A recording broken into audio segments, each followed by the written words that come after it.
Hey, warmer from below. Welcome to lovely Las Vegas for Coast to Coast Hoops with myself, Greg Hoops Peterson, now part of the VSiN Family Podcast. We've got no guests today, and the reason why we've got no guests today is that we have got about 92 games on the college basketball betting board. I didn't want to try to make this a longer podcast than it needed to be because this is probably going to be a 4+ hour whopper, so we're just going to recap a little bit of what we saw from a very wild and fun day in college basketball on Friday. We'll probably cut that a little bit shorter as well, and then in the final segment, we're going to get you guys picks and analysis on the extra games. Segment number 2, the normal games on the Las Vegas betting board as we hit some bank shots. So 2 very full segments of college basketball picks and analysis. You're probably going to be getting 4 hours of it in total, and you get it all for a few minutes of break. So I do think that that's a pretty sweet deal, and if you do like what you're hearing from this fine podcast, Coast to Coast Hoops, you're able to subscribe wherever your podcast. And if you ever do have a question, comment, segment idea, whatever you for this podcast, do have one of 2 ways we have further this in. First one is by Twitter/X timeline at @unit_D1. Keep in mind, letters DM, name does not matter. As per usual, please do send these into the timeline, and the other way is find an Apple Podcast review. If you rate this podcast 5 stars, it is very much appreciated, and from there, you're able to fire in whatever you'd like to hear on this podcast via that 5-star review. Did not get in any Twitter/X questions today, but we had a really fun day of college basketball on Friday. Let's take a look back at it, try to find some trends, and try to get to know these teams a little bit better. Games from yesterday is Greg buzzing about. Here is the rowdy recap. In terms of what you lead it with, it's such a tough call because you've got number 1 that went down, and then you had what we all saw in UConn versus Kansas. But that said, I have to give it to number 1 going down, Northwestern. In overtime, they get the job done, and they do so by a count of 92-88, as it looked like they were going to be able to win it in regulation with a boo-booey floater, and then from there you saw Purdue be able to force overtime, but in the OT session, Northwestern was just more efficient. They go 10 of 20 from three-point range with boo-booey being the main man. How about 31 points, 9 assists, and headlined an offense that had 3 total turnovers in this game. Northwestern did allow Purdue to get to the free throw line quite a bit. Purdue 31 of 41 at the charity stripe, but Purdue also went just 5 of 19 at the free throw line. Zach Edey did his best, 35 points, 14 rebounds, 3 blocks. He went 15 of 20 at the charity stripe. Having a guy that's 7'4" shooting that way at the free throw line, that's absolutely massive. And Braden Smith, how about 9 assists, 7 rebounds out of him, but Purdue lost his turnover battle 17-3. That is ultimately what decided this game. Northwestern, they get the job done. And the other big game that we saw, how about Kansas being able to rally from what was looking like a rough second half against UConn, and they just barely covered this summer. 69-65. I know that most places were hanging a 3 on this one, and for Kansas, wasn't looking good for them. They had scored like 9 points in the first 12 minutes of the second half, but they were able to rally late, and thanks to a pair of KJ Adams free throws with about 2 seconds remaining. If you laid the points with Kansas, you were able to get that cover. But for UConn, biggest reason why they were unable to get it done in this one was the fact that you had Kansas be able to do a very solid job on the glass. You thought that UConn would be able to win this battle. They only won that by a count of 32-31. Donovan Clingan, 8 points, 7 boards, 3 blocks in 32 minutes. Didn't have the same effect as he typically does have. As for Kansas, you had Hunter Dickinson do a very solid job against them. 15 points, 4 blocks, 9 rebounds. I would argue that he won that battle. And with him going 3 of 4 from 3, and for Kansas, they went 9 of 14 from 3-point range. That was able to get it done. This was one of the lower tempo games in all of college basketball that you've seen this season. That was very high-level basketball. And for UConn, how about Tristan Newton doing his best? 31 points, 6 boards. He went 6 of 9 from 3-point range. Didn't have as much facilitation as he's had earlier in the season, but that was a whale of a game. Like I said, it was a low-tempo game, but it was a fun game. It's fun just watching Iowa State be able to pile up points as well, because this is typically a defense-oriented team. And for DePaul, once again, George Mikan rolling over in his grave. 99-80. Iowa State pound the tar out of DePaul, who went 9 of 19 from 3-point range in this game. Jeremiah Oden chipped in their 25 points, but how about Iowa State shooting 56.5% from the floor, 7 of 17 from 3, with Taymon Lipsby approaching a triple-double and getting to a triple-double. 15 points, 10 boards, 10 assists, 4 steals. Keshawn Gilbert chips in there, 21 points. Didn't necessarily have a big effort, only 10 points out of Milan Mimosilovic, but all in all, a very good day for Iowa State, and an Iowa State win in terms of the turnover battle by kind of 17-9 as well. Our DK Network write-ups are back, ladies and gentlemen. Now have hit 4 straight, 5 of our last 6, as for this one, we rode with Charleston. They get it done outright against Liberty, 76-67. Was ridiculous that the opening number was 7, considering Liberty was coming off of a back-to-back, and those tired legs showed. For Liberty, they go 10 of 31 from 3. Kyle Rohde did his part, 18 points, 8 boards. I don't know whether it's Rohde or Rhodes, so we always give our best guess. But that said, for Liberty, they lose a rebound battle 39-36. They lose their turnover battle 11-9. And this is a Charleston team that I still think that their best is still coming from 3-point range. They went 8 of 23 in this one with Ben Burnham leading the way with 18 points. But they've got so much versatility in this game with Charleston. You had 10 different guys play at least 12 minutes in this one, and a guy that came in off the bench for a big effort. How about Jordan Crawford? In 12 minutes, had 11 points, 4 boards, just so many ways that Charleston is able to knock you off, and they do so here. Xavier was able to get a cover, but they could not get the win against Houston. 66-60 is the final, as LJ Cryer was really able to help Houston be able to get this one in. He goes 5 of 12 from 3, as the rest of his team went just 2 of 10 from the outside, 23 points, and for Xavier, to their credit, they actually won the battle on glass. Not easy to do against Houston by a count of 42-39. Problem was for the X-Men, they shot 32.5% from the floor and 4 of 16 from 3. If this Houston defense doesn't get you one way, they'll get you the other way. For Quincy Oliveri, he had a good 3-point shooting effort, going 4 of 7 from 3. The rest of his team went 0 of 9 from the outside, and for Houston, you had 12 big rebounds out of Juwan Roberts and Jamal Shed. He didn't necessarily have as big of an impact on this game as he typically does, but still an efficient effort, 13 points, 4 assists. I believe that he's still one of the most meaningful players to his respective teams in all of college basketball. And this was meaningful for an Indiana program that is now 6-1. It doesn't feel like it with the way that they have played, but they take down Maryland 65-53 as Maryland finding themselves in the clubhouse of leaders for most disappointing teams in all of college basketball thus far.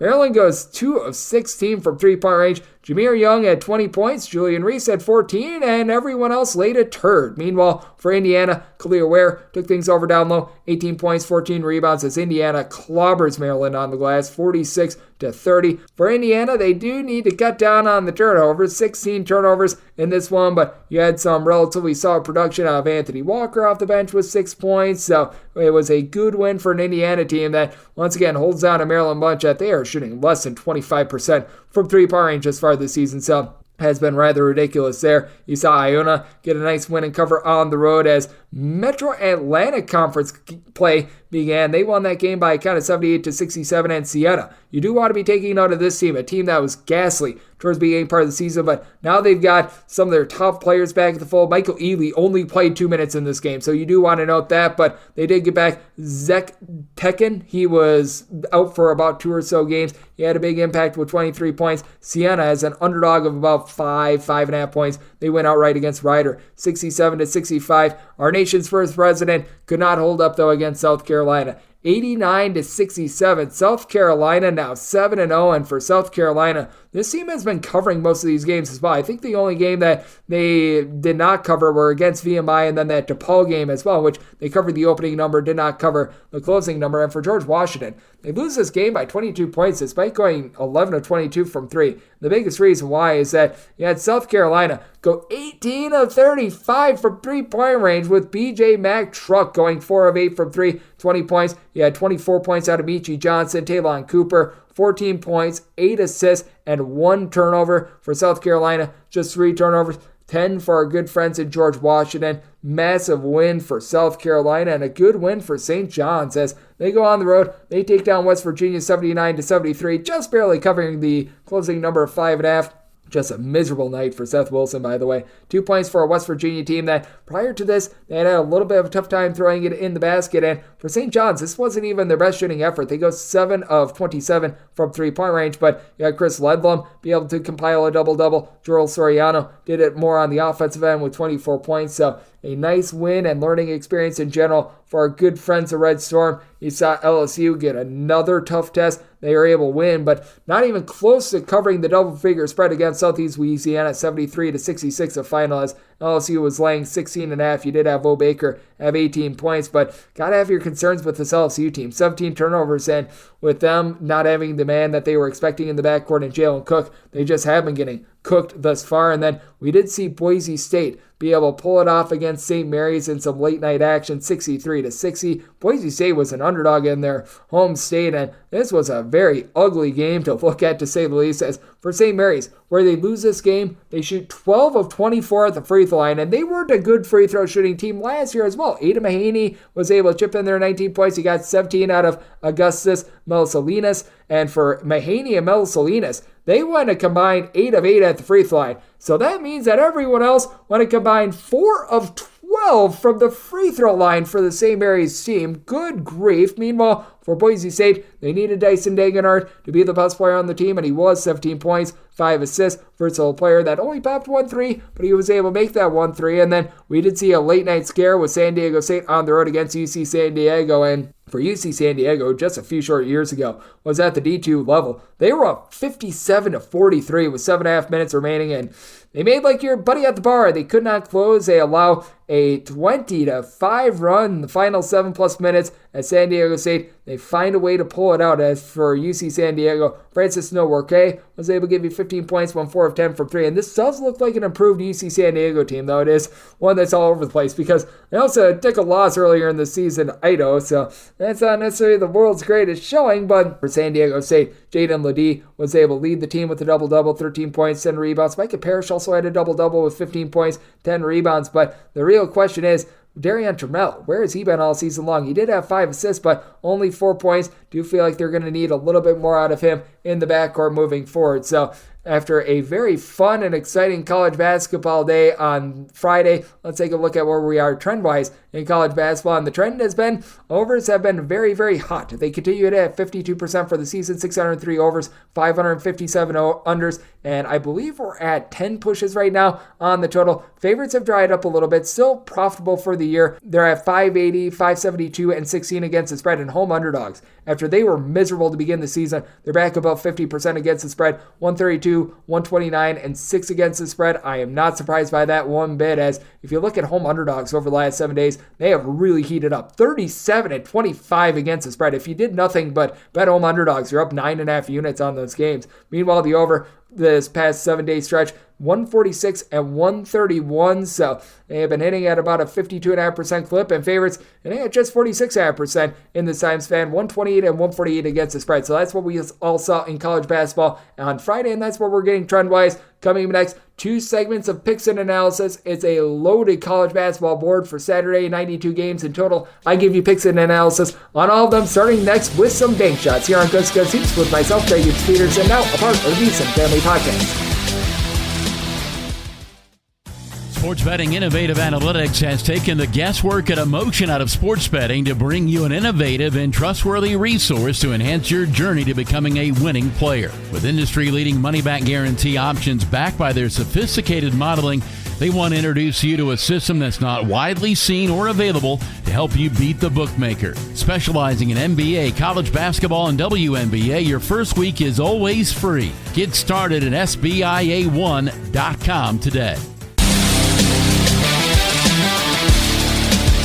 And we're back here in lovely Las Vegas for Coast to Coast Hoops with myself, Greg Peterson, now a part of the VSiN Family Podcast. Due to the fact that we've got so many games today, we've got north of 90 games in total. We went guest-free. Just want to give you guys a little bit more to be able to chew on with regards to these picks. We've got so many games and we've got so many opportunities to make some money. So let's waste no time. Let's get into it. Picks and analysis on every single game on the betting board as we hit some bank shots. Most financial establishments close at a certain time, but not here. It is time for a side and total on every game on today's betting board bank shots.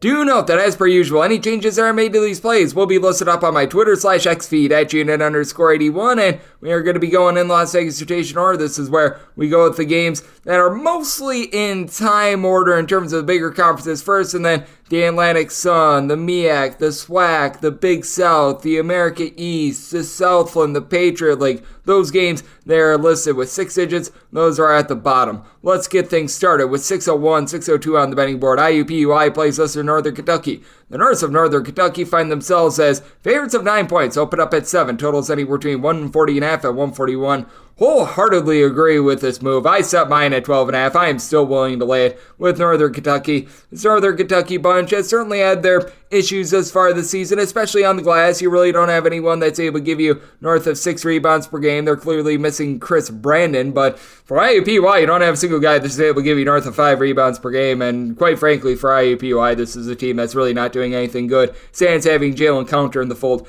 Counter is leading the team at darn near every category. 16 points, 5 boards, 2.5 assists, steal per contest, and is shooting 50% from 3 for a team that's turned the ball over 13.5 times per game. They are shooting as a collective 23.5% from 3. They brought in Abdul Sam. He was a part-time starter at Rhode Island last season, and he's been able to give you right around about a half a block and 3 rebounds per game. You just need a little bit more out of him. Bryce Monroe isn't the world's worst point guard, but he's got more turnovers than he does assists, and you just have not really been able to find those ancillary pieces to help out Counter. You've got Vincent Brady, who a season ago did shoot right around about 35% from 3-point range, and, well, he's right now shooting 22% from 3-point range. For Northern Kentucky, it is an issue where you don't have a ton down low, as Sam Vincent has been your top rebounder, but, I mean, this guy is so gifted at 6'5". He's been able to do a nice job generating 2 steals, 16 points, 5.5 boards. Love what he's able to bring to the table, and then he's a nice complement to Marcus Warwick, who was the top scorer a season ago for a Northern Kentucky team that a season ago, they were in the bottom 40 in all of college basketball. In terms of total possessions per game,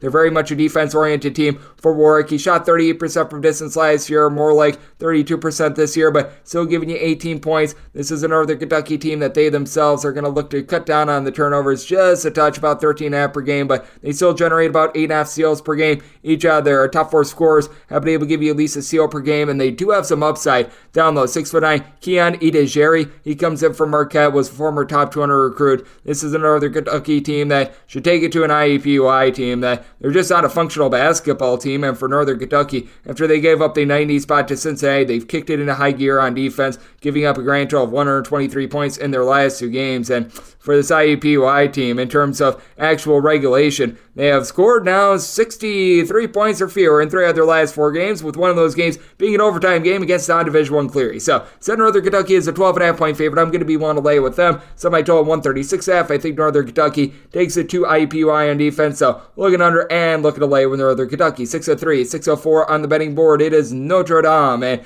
they're on the road. They are facing off against Miami. Miami finds themselves as a favorite of 15 to 14.5 points. Your total is anywhere between 146 and 147. Good old battle of the tortoise and the hare. Miami has been looking to crank it up tempo. They've got a high-flying offense. It's not that they play like at super warp speed or anything like that. Even last year, they were outside the top 100 in terms of total possessions per game. They're just efficient on offense. They're pretty inefficient on defense. They're going up against a Notre Dame team that is a work in progress. I actually do like what I've been seeing in the backcourt out of Marcus Burton. He's been able to give you 16 points, 4 boards, 3 assists per contest.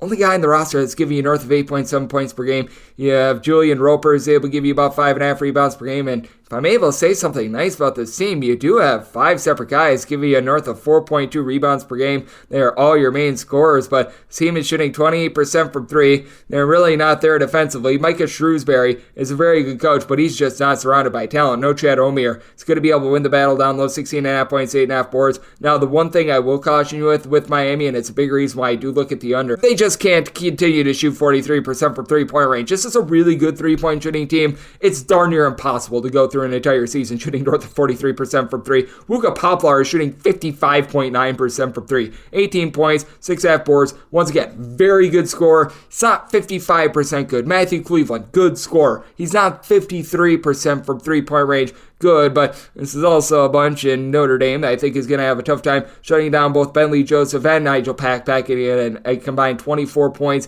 7.5 assists for these guys. You would like to see Miami cut down on the 12.5 turnovers per game, but this is a sneaky team in terms of generating steals, especially with Joseph being able to give you 2.5 steals per contest. Would like to see a little bit more depth with Miami, with guys like Christian Watson and company being able to step up, but all in all, I do like what I'm seeing out of this Miami team. Notre Dame is just very much a work in progress. They're getting pounded on the glass. They're having a tough time putting the ball in the basket, as in regulation they have scored 61 points or fewer in 4 of their last 5 games, with the lone exception coming against Maryland Eastern Shore. Meanwhile, you've got a Miami team that has given up at least 80 points in 3 of their last 4 games. It's a situation of something's got to give because this is an AM game, because I do expect some regression with this Miami offense. I did set my total more around at 143, so diving in on the under, but I did set Miami as a 15-point favorite, so you're at a 14.5, willing to lay it, and not a half a point more to go along with the under. So 606 on the betting board. Syracuse, they throw to face off against Virginia. Virginia, so 9.5 to a 10-point favorite, and your totals between 128 and 128.5.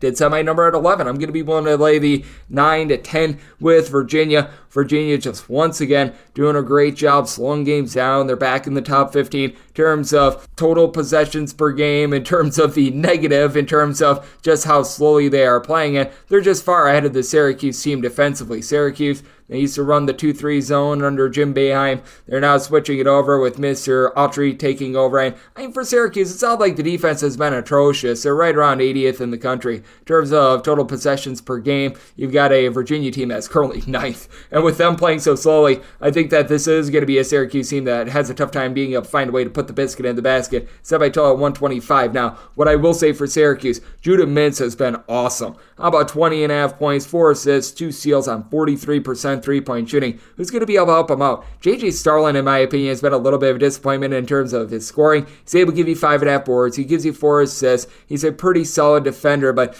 he's shooting 5.6% from 3. He'll shoot better than 5.6% from 3, but you've got your question marks there. Naeem McLeod is a 7'4" giant of the earth that's able to give you like 3 blocks, 5.5 rebounds per game, but conditioning doesn't really allow him to go north of 20 minutes in any sort of game, and he's not even the top rebounder on the team. That would be actually Justin Taylor for Virginia. If there is a weak point, it is down low, but I just don't know if guys like Charlie Bell and company can capitalize on that, and Reese Beekman has been really doing a nice job of doling it out for this Virginia team that all of a sudden they're generating turnovers as well. Reese Beekman and Ryan Dunn both have 2.9 steals per game, and Dunn is also giving you 2.9 blocks per contest. There's stuff in the stat sheet. Virginia, mid-30s three-point shooting team, has only turning the ball over 8.7 times per game. You've had someone like an Andrew Rohde come over from St. Thomas, be able to contribute like 7 points, 2.5 assists per game. This is a really well-connected team. I do think that they need a little bit more out of Jacob Groves down low, but you can tell that this is a Syracuse team that's a little bit out of sorts, and them being on the road, I do think that's going to be a little bit of a tough spot for a team that they are just a tad bit out of sorts, in my opinion, especially down low, and I do think that for Virginia, they're going to take it to a Syracuse team that's looking to find a little bit more of their identity under Coach Autry. So I did set my line at 11. I'm going to be willing to lay with Virginia, and I think that Virginia shuts down the Syracuse offense. Plus, I always shade down my totals just a little bit for these early AM games. It feels like you get some sleepy guys out there on the floor. So did set my total 125, diving in on the under, and willing to lay up to 10.5 with Virginia. 607, 608 on the betting board. Battle for this Badger State, the Badgers of Wisconsin, play us to Marquette. Marquette at 2.5 to a 3-point favorite. Total is 139.5. I made Wisconsin the 1.5 point favorite. We're going with the Badgers on the money line. You don't just go into the Kohl Center and win. And I have no bias towards either of these teams. I love them both equally, but I mean, this is a spot where I do default to Wisconsin because I think that they're going to be able to win this battle down low. Also, Ogudero has been very solid for Marquette down low. 13.5 points, 6.5 boards, a block, a steal per contest, but that duo of Stephen Krull along with Tyler Wall, I think are going to be able to take over this game. With Wall, he's been able to do a nice job with 11 points, 5.5 boards, and Krull, he's currently shooting 60% from 3. We'll see a fall up there, but he's a good passer for being 7 feet tall. 11 points, 8 boards, 2 assists. I think that that's an element that is going to be really tough for this Marquette team to guard against. Now, this Marquette defense is much better than it was a season ago. They're generating maybe a couple fewer steals per game than they did a season ago, but their on-ball defense, despite the fact that they lose Oliver Maximine Prosper from a season ago, it's much better. They're 34th in the country in terms of points allowed on a per possession basis. Now, I do think that Wisconsin should be seeing an uptick with their scoring from A.J. Storr. A.J. Storr a season ago over at St. John's, he was about a 40% three-point shooter. He's right now shooting 23% from the outside. Chucky Hepburn, he's a little bit inconsistent, but he's able to give you 11 points, 3 assists per game. And where in the world is Connor Essegian? He was terrific last year. He's down to about 3 points per game this season. And for Marquette, they are going to have the best floor general out there. That would be Tyler Kolek. I absolutely love what this guy is able to bring to the table. Just off the stat sheet, 14 points, 5 boards, 5 assists, a steal plus per contest, shooting 52.5% from three-point range. And then Cam Jones has been shooting 42% from the outside, 16 points per game. This is a battle-tested Marquette team that they've already won on the road against Illinois, so they are used to these hostile environments, especially Big Ten environments. You've got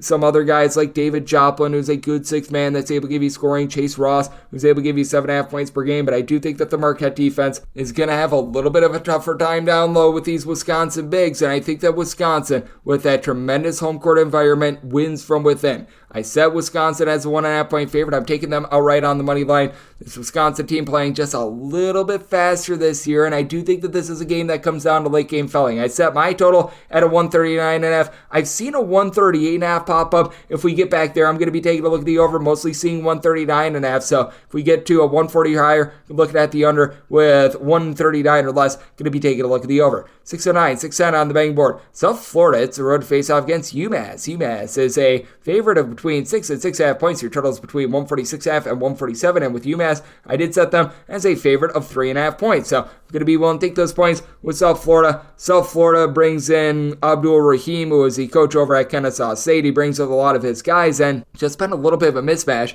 as to the guys returning from South Florida from a season ago, along with these new guys like your Chris Youngblood, who's been the top scorer for South Florida as far as this season, putting in their 14 points per game. But I can tell you right now, we should be seeing a lot of positivity when it comes to South Florida outside shooting. They've still taken care of the ball with about 10.5 turnovers per game. For South Florida, right now, they are shooting as a collective 27 of 110 from three. And maybe these three-point shooting numbers at Kennesaw State and these guys that come over with Abdul Rahim sees a little bit of a fall from last year. This is a better team than this, though. They've got Jose Placer, who's been doing a solid job playing off the ball, 37% from three, 9 points per contest, and you'd like to see a little bit more down low. You've only got one guy that's been able to give you north of 4.5 rebounds per game, has been able to get about 5.5 points, 5.8 rebounds per game out of Kisan Pryor, who comes over from Boise State. But it's not like this UMass team is necessarily amazing down low. Matt Cross should be able to win that battle. He's currently shooting about 40% from three, 18.5 points per contest, but is a little bit more of a stretch big man. He's not a guy that's really going to be getting his nose dirty overly much the guy that really is Josh Cohen. He comes over from St. Francis, PA. He last season over at St. Francis had 22 points, 8 boards.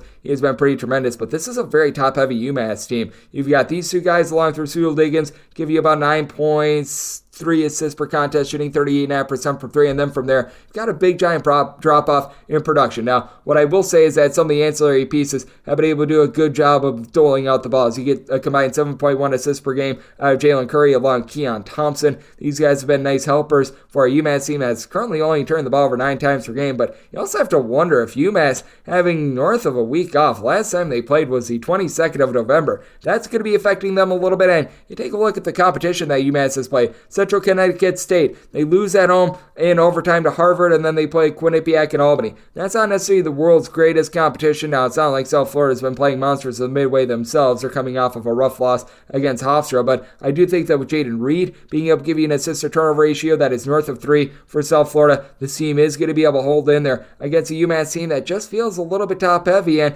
I recognize that with Frank Martin, his style is very good defensively when all guys are healthy, but I do think that this is an ordeal where South Florida is going to see some positivity with their outside shooting. I think that they're going to start to crank up the tempo, much like that Kennesaw State team did a season ago. So I did set my total at 151.5, looking at the over, and with getting 4 more points, I'm taking a look at South Florida. 6-11, 6-12 on the betting board. Indiana State, it's a road face-off against Bradley. Bradley is a 2 to 3 point favorite. Totals between 147 and 148. I made Bradley a 3-point favorite, so now that we're getting down in some places to a 2, I am going to be willing to lay it with the Braves. I do think that these two teams are so interesting because Bradley is a little bit more of a defense-oriented team that really dominates that way. Meanwhile, you've got an Indiana State team that they run it and gun it, but both these teams were top 50 teams in terms of points allowed on a per-possession basis a season ago. I just think that the Bradley way is one that is going to be a little bit more sustainable. I love what Levy Leons brings to the table. He's a 6'9" combo player that last year shot about 35.5% from three. That's down closer to 28.5%, 29% from three this year, but has continued to be very consistent, 13 plus points each of the last 5 games. And He is surrounded by a backcourt that does a good job of supporting him. Someone like Connor Hickman being able to give you about 3.5 assists per game, like what he's able to do now. For Bradley, they do need to cut down on the 12.5 turnovers per game, but someone like a Duke Dean who's able to give you 9 points, 3 boards, 3 assists. You've been able to get about 7.5 boards, 13 points of Darius Hannah as well. So there's a lot of size that Indiana State is going to need to contend with for Indiana State. They do have a versatile player of their own, and Robbie Avila currently shooting 43% from three-point range with 16 points, and he's currently dishing out about 4 assists per game while standing 6'10". That's quite a weapon, especially when you've got someone in Xavier Bledson who's able to give you about 4.5 assists per game. The one thing that Indiana State really doesn't do a ton of on defense is generate turnovers, though. They're a little bit more of a hardcore man-to-man team, so Bradley's turnover wolves, I don't think that they're going to be popping up quite as much in this game. If you look at both of these defenses, both have been teeter-totter-ish thus far this season. For Bradley, they're about 97th in the country in terms of points allowed on a per-possession basis, and for Indiana State, they've given up 80-plus on the regular thus far this season, but the biggest reason why is if you looked at the teams that they played in their multi-team event out here in Nevada, they played against Pepperdine, Rice, and Toledo. That is really going to jack up those numbers. They were still able to win all those games. They're able to play very, very fast, but at the same time, they are able to hold you down as well. But I do think that Bradley gets this game played a little bit more on their terms. Bradley's a pretty solid team at being able to reject the three-point arc as well, as they don't necessarily generate a whole boatload of steals as well. I do think that this gets played a little bit more at Bradley's pace. That allows them to be able to get it done. I did set my total at a 143, so diving in on the under, this is one of those plays where if you like the over, you're probably like Indiana State. If you like the under, you probably like Bradley, and I do like the under to go along with Bradley. One to lay up to 2.5 with them. 613, 614 on the betting board. Northern Iowa is going to be on the road facing off against Evansville. The Purple Aces are between 2 and 2.5 point underdogs in your total between 145.5 and 146. For Northern Iowa, I did set them at 6-point favorites. I am going to be willing to lay it. For Northern Iowa, it's been a rough 2-5 start. Meanwhile, Evansville is off to a blistering 6-1 start. The level of play that has been played is a little bit uneven. Now, I will say to Evansville's credit, they did go on the road towards Thanksgiving. They knocked off Chattanooga. That was a very good win for them. That said, I do think that they're going to have their hands full trying to defend against this Northern Iowa backcourt. As for Northern Iowa, Nathan Heisey, just such a good, versatile player with 14 points, 5.5 boards, 3 assists, shooting about 36.5% from 3. Northern Iowa does a pretty solid job of taking care of the ball. The one place where they might have a little bit of a tough time is down low. Titan Anderson, last year at about 8 rebounds per game. He's down to about 6.5 thus far this season, and Evansville should have a little bit of size advantage, as you've got Yassine Toomey, who stands right around 6'10". He's been able to give you about 5.5 rebounds per game. If you're able to get a little bit more moving forward out of Saku Kale, he's averaging only about 2.5 points, 2.5 boards, comes in from Akron and was a part-time starter a season ago. You're staring at something there, but it is a little bit of a lack of discipline for this Evansville team, a team that is much better from three-point range than they were a season ago, shooting about 34.5% from distance, but it's really been on the backs of two guys. Ben Himericius has been giving you about 18.5 points per game, shooting north of 44% from 3, and then Chuck Bailey III as a true freshman. He's been coming in off the bench and shooting 46% from 3-point range. I do think that there's going to be a little bit of a fall off there. This is still an Evansville team that I've got my doubts with regards to their defense as well. In terms of points allowed on a per possession basis, Evansville, they're currently clocking in 42nd, but I think that that's a big product of the teams that they have played against. Meanwhile, you've got a Northern Iowa team that they've got the record that they've got, but at the same time, you have to play against the likes of a North Carolina where they were actually in that game through the first half, and then they got lambasted in the second half. They played at 2 points against Texas Tech and a less than terrific showing against Belmont. But all in all, I do think that this is a Northern Iowa team that even against this good competition, them getting to 70 on the regular is a very good sign. Got an Evansville team has been looking to crank up the tempo a little bit more, but I did set my total more around a 142. I do think that at their core, Northern Iowa is still a little bit more of a defense-oriented team. When they were making their NCAA tournament runs back in the day under Ben Jacobson, that was really what was able to carry them through. You have to have Bourne as well be a little bit less than consistent with regards to his scoring. Last year, he had 18 points per contest. Don't know if he's dealing with an injury or something, but he's only been able to give the team about 8.5 points per game when I've watched him. He hasn't looked quite right, but Michael Duex, he's a little bit of a combo player as well, and I do think that the overall versatility of Northern Iowa, coupled with the fact that now you've got a little bit more down low on 6'11" Jacob Hudson, who's been able to give you about 4.5 rebounds per game. He's been coming on as the season has went along. It's going to allow Northern Iowa to match up with that size and be able to get the job done. Did set Northern Iowa as a 6-point favorite. I'm going to be willing to lay the number. Made my total 142. Going to be going with the under as well. 615, 616 on the betting board. Robert Morris plays OC Youngstown State. Youngstown State is between a 2.5 to a 3-point favorite, and your total is between 149.5 and 150.5. I did say Youngstown State as a 2.5-point underdog. I'm going to be taking a look at Robert Morris outright on the money line. Youngstown State was awesome with their offense last year. A top 15 team in the country in terms of points scored on a per possession basis. This is just not the same team this year. They lose 3 out of their top 5 scorers from the season ago. You really have one guy that's pulling in north of 5.5 rebounds per game in DJ Burns. It's all been left to Brandon Rush, and with this Youngstown State team, they're just not the same team shooting the ball from 3-point range as they were a season ago. I did like the pickup of Ziggy Reed coming over from Merrimack, 10.5 points, 4 boards, but in that Merrimack system, he was good at being able to generate turnovers, and Youngstown State has not done really any of that thus far this season, and that's an issue going up against a Robert Morris team in which your Achilles heel is the fact that they've been turning the ball over right around 15 times per game. Additionally, for Robert Morris, part of their inconsistent play to begin the season was because they were dealing with Josh Corbin having an injury for a pair of games this season. Last year was a 10.5 point per game scorer, shooting 37% from 3, and he's picked up right where he left off last season. 14.5 points, 3 assists. He's shooting in the mid-30s from 3-point range.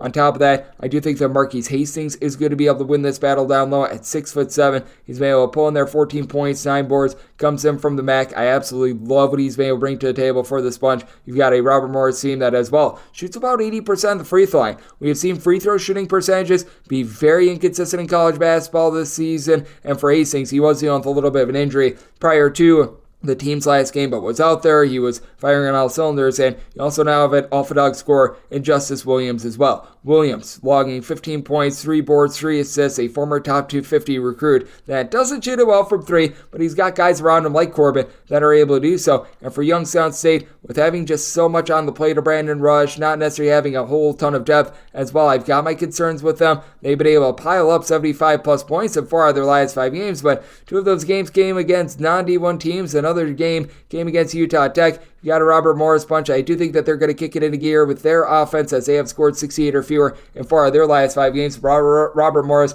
does prefer to play a little bit more defense-oriented, and this Youngstown State team is just not clicking on offense the way that they did a season ago. So I did set Robert Morris as a favorite at home of 2.5 points, taking them outright on the money line. I did set my total 148.5. Youngstown State, by the way, they weren't necessarily a super-duper up-tempo team a season ago. They were just efficient. So with that lack of efficiency, looking at the under to go along with Robert Morris. 617, 618 on the betting board. It is Belmont, and they play us of Valparaiso. Valparaiso is a underdog of 13.5 to 14.5 points. Your total is between 152.5 and 154, and with Belmont, set them as 13-point favorites. Now that we're getting to 14, that is a little bit of a buy point for me for Valparaiso. This Belmont team just does not feel the same this year. Now they are coming off of a very nice 20-point win against Northern Iowa, which I feel like they needed because they were really on the fritz before then. But for this Belmont team, they're currently 316th in all of college basketball in terms of points allowed on a per possession basis. And for Valparaiso, this offense is about as useless as a poopy flavored lollipop. They really don't have guys that are able to put the ball in the basket,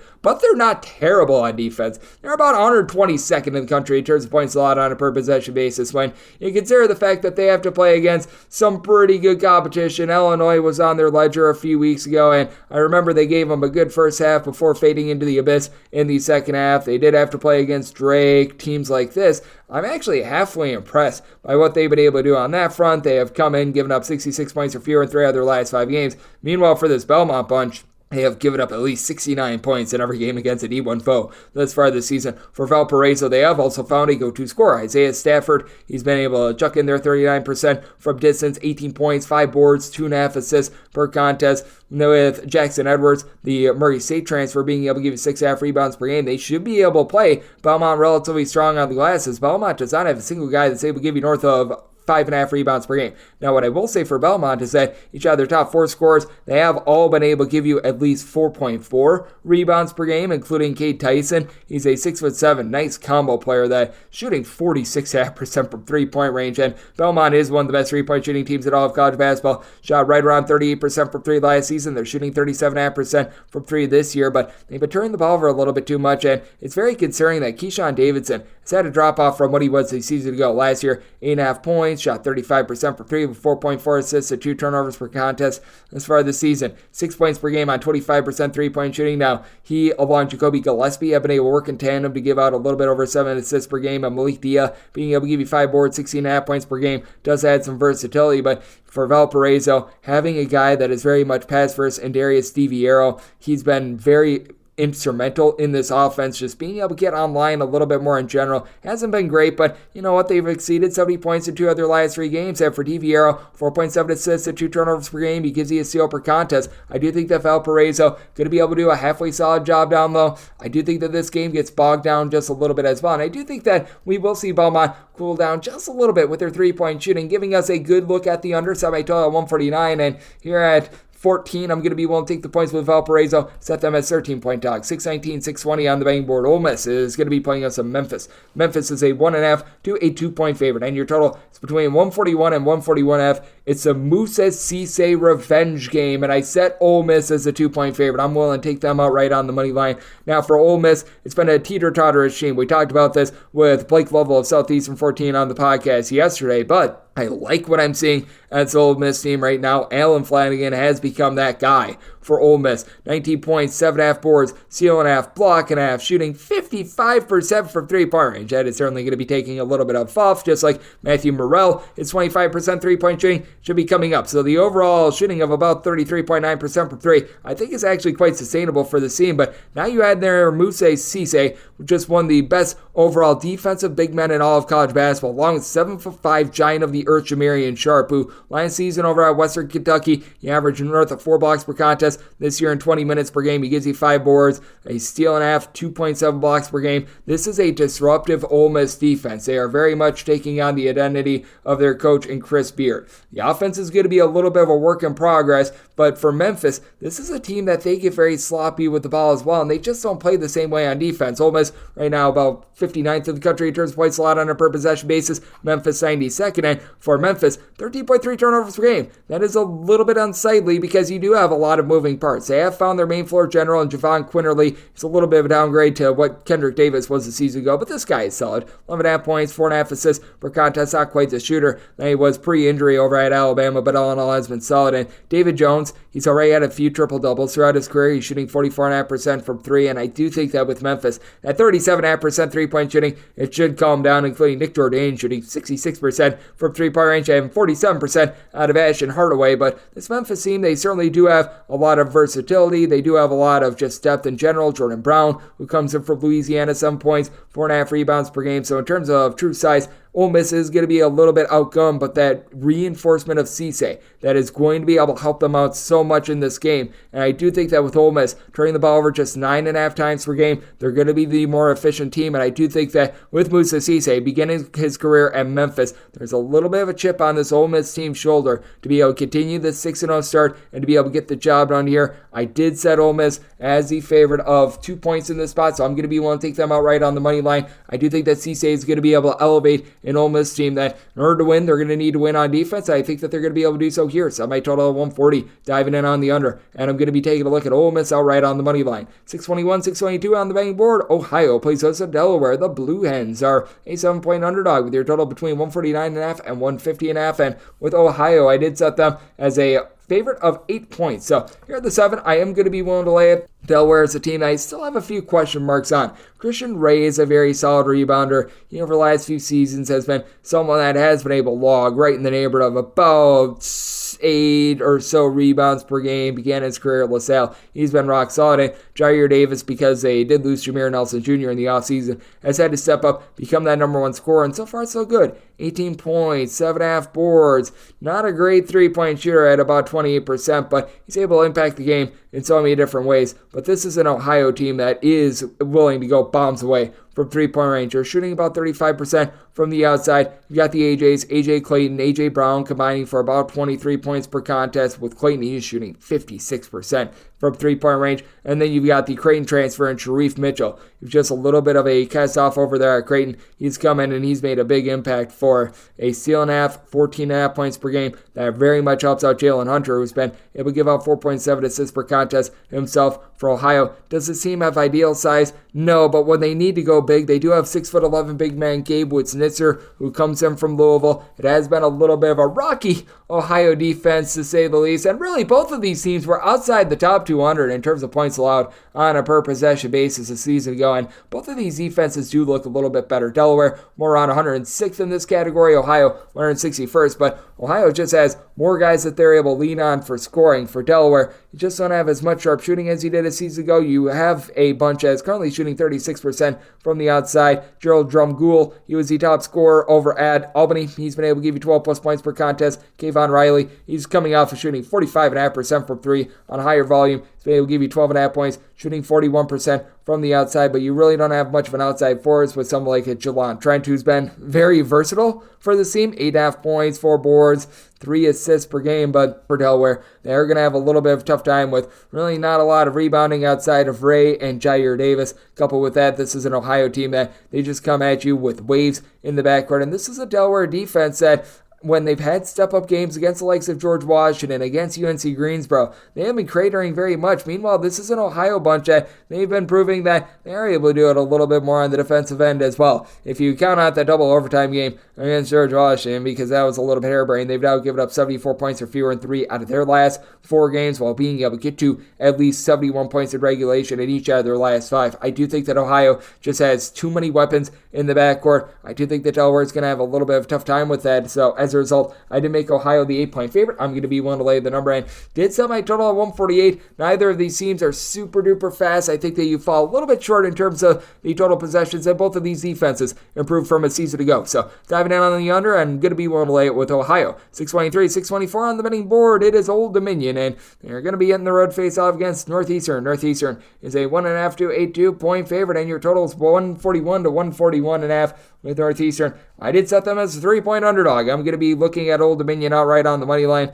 Maybe it's just me, but I have absolutely no faith whatsoever in this Northeastern team as of right now. You've got one solid rebounder, Chris Doherty, a gentleman that did begin his career over at Notre Dame. He's been able to do a solid job, giving you right around 7 or so rebounds per game. He's also been able to check in there about 10 or so points per contest, but with Old Dominion, they should be able to match up quite well down low, as they've got a designated rebounder of their own in Derico Williams. Now, with Williams, was dealing with a little bit of an injury to begin the season, but played a season-high 27 minutes in the team's last game against Radford, looked very solid down low, and finally was able to score a few points. So that's big for this team. And then you've got Chauncey Jenkins, who's really able to be a nice floor general in the backcourt. Currently shooting 50% from 3. That should take a drop off, but 18 points, 5 boards per contest for an Old Dominion team that they're not going to light you up from 3-point range by any stretch of the imagination, but they're going to do a good job of being able to get up in you on defense. Right now, this has not been Old Dominion-like, with them being about 256th in the country in terms of points allowed on a per possession basis, but it's not like this Northeastern team is necessarily batting down the hatches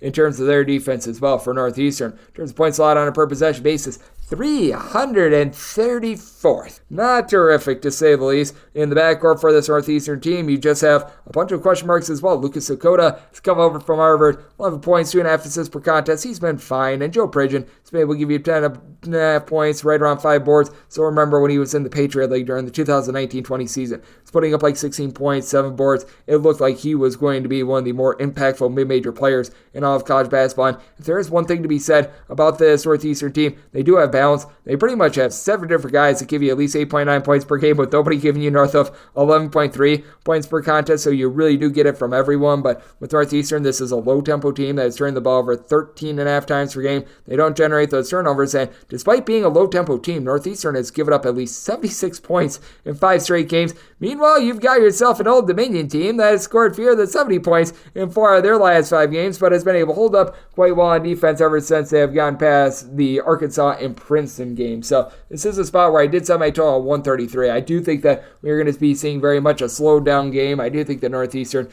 going to play a little bit better with their defense, as they have taking on some tough opponents as well. So going to be diving in on the under, but I do think that Old Dominion gets the job done. I like them outright on the money line, set them as a 3-point favorite. 625, 626 on the betting board. The Citadel, it's a road face-off against North Carolina A&T. A&T is a 7 to a 7.5 point underdog, and your total is between 148 and 148.5. And with the Citadel, I set them as 4.5 point favorites. I'm going to be willing to take the points. With North Carolina A&T, they've had a lot of moving parts this far this season that has really been hurting them, and they do have to go up against a Citadel team that has been a very big surprise. Under Ed Conroy, this team has really slowed it down. Under Duggar Bockham, this team just run it, gunned it, and just jammed it down your throat. They would score 80 and give up 90. Now the Citadel is a bottom 50 team in terms of total possessions per game, relying upon their low post play. They bring in Winston Hill. He was over at Presbyterian. He's been able to give the team about 6 boards, 9.5 points per contest. And then Quentin Malora-Brown, who was a starter the last 2 years over at Vanderbilt. He's been able to contribute right around about 8.5 rebounds per game. Meanwhile, when it comes to the backcourt of this team, it's really been 2 guys in Elijah Morgan, coupled with A.J. Smith, who have been able to give you about 27.5 points per contest. Both are shooting north of 36% from 3-point range, but Landon Glasper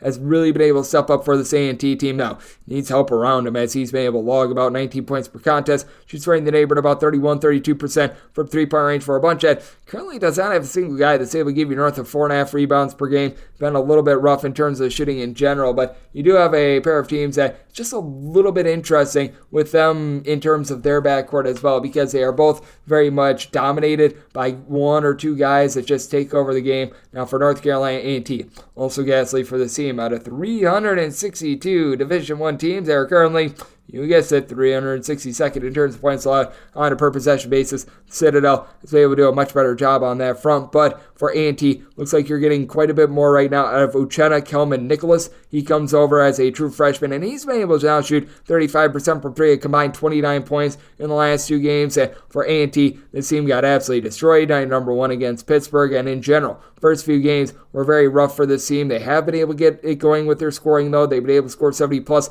in 4 of their last 5 games. They now go up against the Citadel team that they've given up 65 points or fewer in each of their last 5 games, and they themselves have had their tough time scoring 67 points or fewer in 3 of their last 4 games. So an ultimate situation of something's got to give. A very slow defense-oriented team versus an A&T team that they don't necessarily crank it up tempo, but they have been very porous on the defensive end. I lean more to the defense. I am going to be taking a look at the under with this one. I said by total 136.5, but with the Citadel, I set them as 4.5 point favorites because they don't necessarily have a ton in the backcourt outside of when you're able to get in your main 2. And I think that the A&T supporting cast going to be able to step up here. So going to be taking a look at this total under, and we'll take anything north of 5 with A&T. 627, 628 on the betting board. St. Bonaventure is on the road facing off against Buffalo. Buffalo, a 9.5 to a 10.5 point underdog. Totals between 139 and 140.5. I did set Bonaventure as an 8-point favorite. I'm going to be willing to take the points with Buffalo. Now, this is not the same Buffalo team that we saw when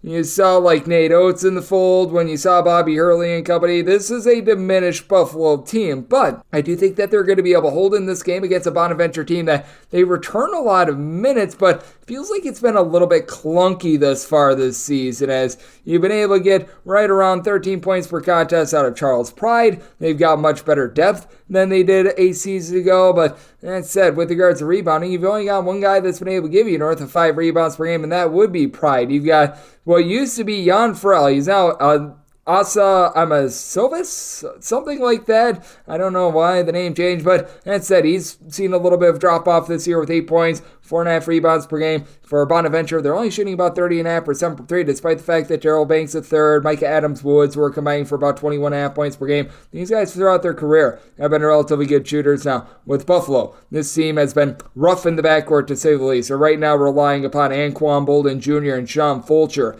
pair of underclassmen, to really headline this thing, as it's been actually Isaiah Adams, a little bit of a versatile player from Central Florida, who's been your main facilitator. 3.5 assists, 11.5 points per contest. He's been in and out of the fold thus far this season, and will probably be missing this game as well, so that leaves them even more shorthanded in the backcourt. But Ty Chapman has been able to do a solid job down low. It's been your main scorer with 15 points, and then you do get right around about 9.5 boards and 10 points per game out of Janavius Smith as well. for Buffalo, the big key is just stop shooting themselves in the foot because they're 18.5 turnovers per game. That's towards the top of all of college basketball, and that really just kills any sort of scoring opportunities that this team has. But I do feel like they're starting to progress a little bit more. I do think that they're going to be able to do a solid job down low, and I do think that Buffalo being able to do a good job from within is going to be allow them to hold up against a St. Bonaventure team that is playing at one of the slowest paces in all of college basketball. St. Bonaventure outside the top 315 in terms of total possessions per game. This is a Buffalo team that they've had to slow down their tempo as well, and though they're giving up 80-plus points in 4 out of their last 5 games, the competition that they played, Louisiana, James Madison, Hofstra, Iona, it has been a bear, and I do think that they're a little bit better than what their raw numbers indicate because of that tough schedule that they have played thus far. So it is a spot where I'm going to be willing to take anything north of 8 with Buffalo, and I did set my total at 134. I do think that this Buffalo team is taking on a little bit of a new identity, and St. Bonaventure going to be able to slow down this game. So diving in on the under, and I'm going to be taking the points with the Bulls. 629, 630 on the betting board. Princeton plays host to Furman. Furman is a underdog of 8 to 9 points, and your total is between 151.5 and 152.5. With Furman, I did set them as a underdog of 8.5 points. Here at the 8 is the max I'm willing to lay with Princeton. And honestly, between an 8 and a 9, I'd rather lay 8 than take 9 because Furman has been dreadful on defense. They're inside the top 275 in terms of points allowed on a per possession basis. They give it up from inside the arc. They give it up from outside the arc. They're not really doing an amazing job on either front. They do generate about 9 steals per contest, but that's about it. But you do have a nice backcourt for this Furman team as you've got Marcus Foster putting in their 22 points, JP Peaks, 16 points, 5.5 boards, 5.5 assists. Such good versatility out of him. For Furman, they don't have quite that Jalen Slauson from last year who is able to do an amazing job down low. But by committee, they do have pretty much 4 separate guys who are able to give you at least 5 rebounds per game if you do include the in and out of the fold Ben Vanderwall, who's been dealing with injury and is most likely going to be out of the fold in this game. But they now have to go up against a Princeton team that has been so gosh darn efficient. For Princeton, this team is outside the top 300 in terms of total possessions per game, yet they're a top 50 team in terms of points scored on a per possession basis, and this defense has been stifling as well. For Princeton, they've been right around about 140th in terms of points allowed on a per possession basis, which that doesn't sound great, but they're only giving up 0.8 points more per 100 possessions than they did a season ago when they made the Sweet 16. It is a Princeton team that had their defensive numbers elevated because of the 71 points that they gave up to Bucknell, but they've still given up 67 or fewer for their last 5 games. That includes true road games against Old Dominion, Duquesne, and you've been able to get some great performance down low as Caden Pierce is averaging a double-double, 15 points, 10.5 boards. You've got Matt Aloko and Xavion Lee combining to shoot north of 50% from 3. Now, I think there's going to be a fall-off there, but a combined 36.5 points, about 7.3 assists per game. And then Mr. Peters is able to step up as well. Blake Peters, who last year was a little bit of a designated scorer for the team, around 6.5 points, steal per game out of him. For Princeton, if you do have a knock, they're not necessarily overly deep, and they certainly are going to rely upon the three-point shot a little bit, but they're shooting 82.5% the free throw line. They're only turning the ball over about 9.5 times per contest as well, and they go up against a Furman team in which, my goodness, this should be the Furman Hickory because they are getting completely smoked on defense. For Furman, this team has given up at least 76 points to every D1 team that they have played thus far this season. For Princeton, they certainly are able to put the ball in the basket as well, but this is a very slow and controlled Princeton team, and I do think that they're going to do a nice job of holding up against this Furman bunch as well. I do think that things get slowed down a little bit. We have seen Princeton just completely put a hammer lock on so many of these good offenses, so I'm going to be willing to set my total at 146.5. I'm diving in on the under, and with Princeton, I just think that they outclass this Furman team. I'm willing to lay up to 8 with them. 631, 632 on the betting board. North Carolina, they're going to be playing us to Florida State. These Seminoles find themselves as an underdog of 13 points, and your totals between 157 and 157.5. Set my line at 12. Here at a 13, I am going to be willing to take the points with Florida State.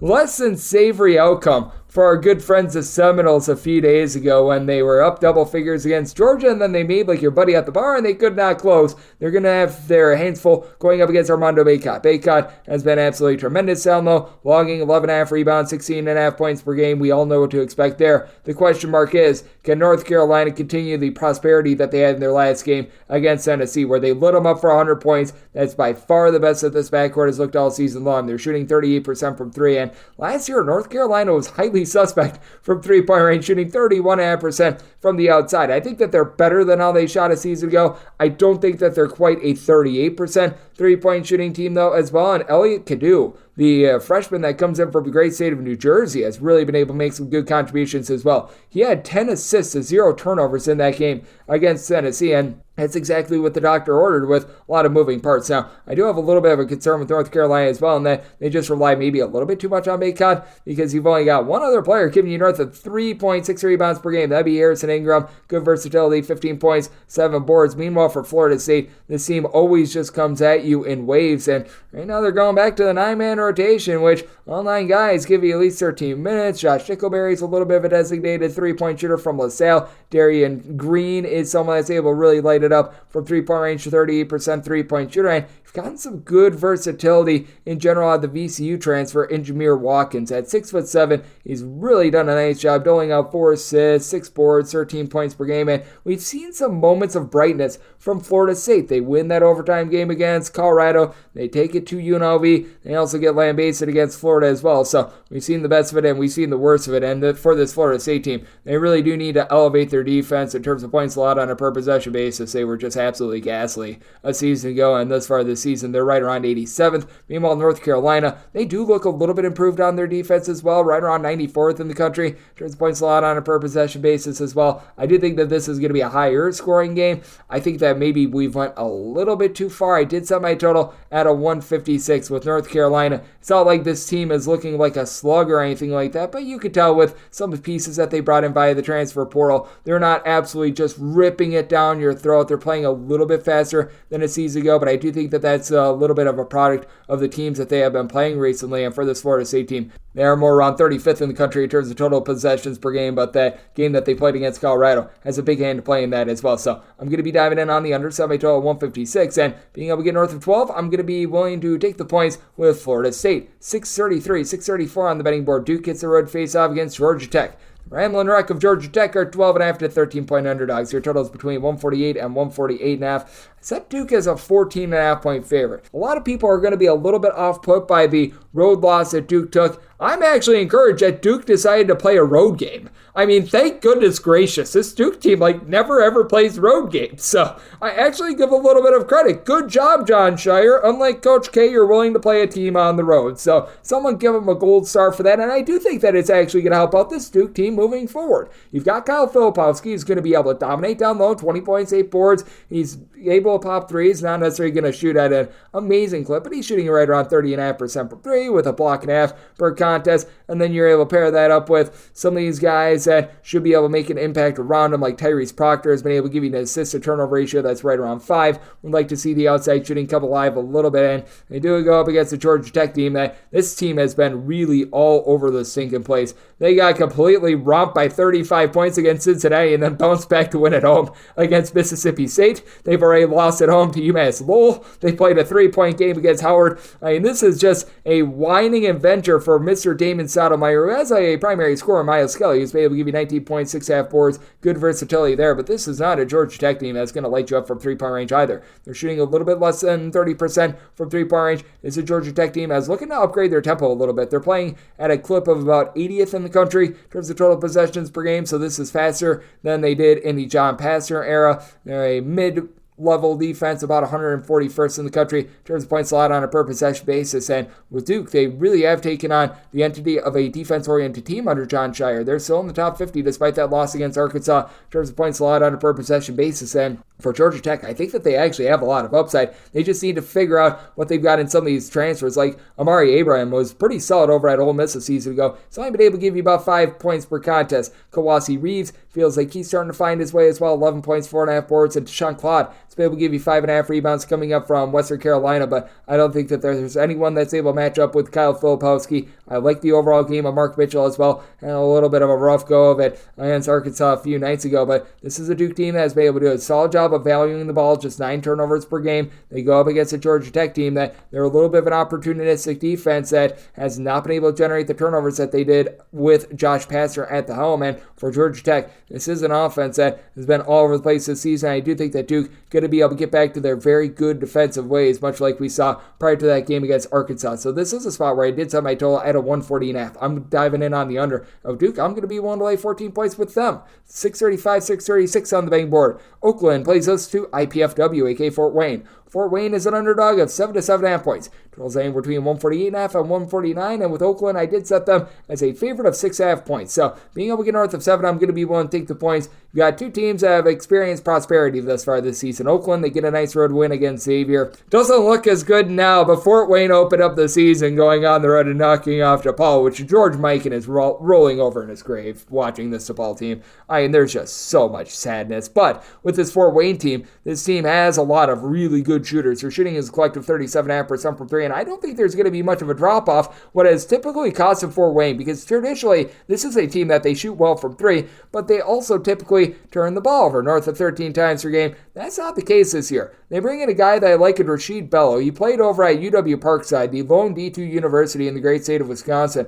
and he's made an instant impact. 15 points, 4.5 assists, 3 rebounds, 2 steals per game. He has been tremendous. Now, where this Fort Wayne team will go wrong is that down low, they're going to lose that battle to Trey Townsend. Townsend, 15.5 points, 8 boards. He's able to pop it from 3-point range, and really, other than Eric Mulder and his 6.5 rebounds per game, you don't have a lot on the Fort Wayne side. But I mean, Rocket Watts, talk about a disappointment ever since his freshman year at Michigan State. This guy just has not been very good in general. He's a number 4 to number 5 scoring option for Oakland, but it also shows you the depth that this team has. They have been dealing with an injury to Blake Lampman that has hurt this Oakland team a little bit, but with Oakland, it doesn't sound impressive, but they've gotten back into the top 200 in terms of points allowed on a per possession basis. Like, this was a really, really bad defensive team the last few years. That improvement has allowed them to be pretty functional, because you've got someone like a Jack Golke, who he comes up from the non-Division I ranks. He's been able to shoot about 34% from 3, doling in there 13 points per contest. Would like to see a little bit more depth out of this Oakland team, but someone like DQ Cole has been able to make a few contributions recently as well. He's able coming off the bench, give you like 3 or 4 rebounds per game.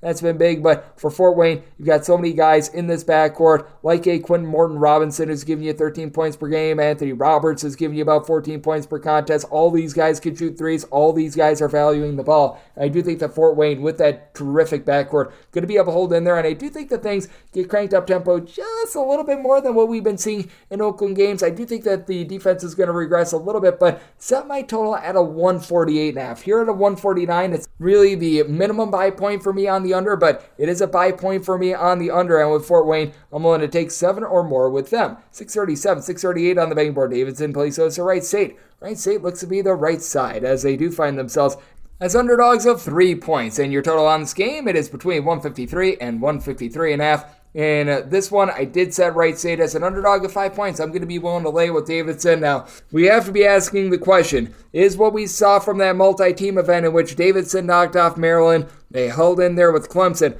a little bit of a flash in the pan, or is it for real? Because after that, they lose to East Tennessee State, and they get completely lambasted against the St. Mary's team that has been all over the stinking place thus far this season. I think the answer is somewhere in the middle. I think that they played a little bit outside of themselves in that game, but I also don't think that they're as bad as that team that got just completely pounded by St. Mary's as well, and they did show that by being able to knock off Charlotte on the road a few days ago. This is a Davidson team in which they're having to take on the whole is greater than the sum of its parts approach, because they do lose Foster Lawyer and Sam Menenga from seasons ago, but I will say each of their top 4 scorers are currently shooting at least 40% from 3-point range. I think that there's going to be a little bit of a fall off, but Brian Huffman has been under the radar, one of the more impactful guys to their respective teams in all of college basketball. Only gives you about 9.5 points per game, but 5.3 rebounds, 5.3 assists on 2 turnovers per game. He's done a good job of being able to keep things clean for a Davidson team that is currently one of the slowest teams in all of college basketball in terms of total possessions per game, but only turned the ball over 10.5 14.5 times per game.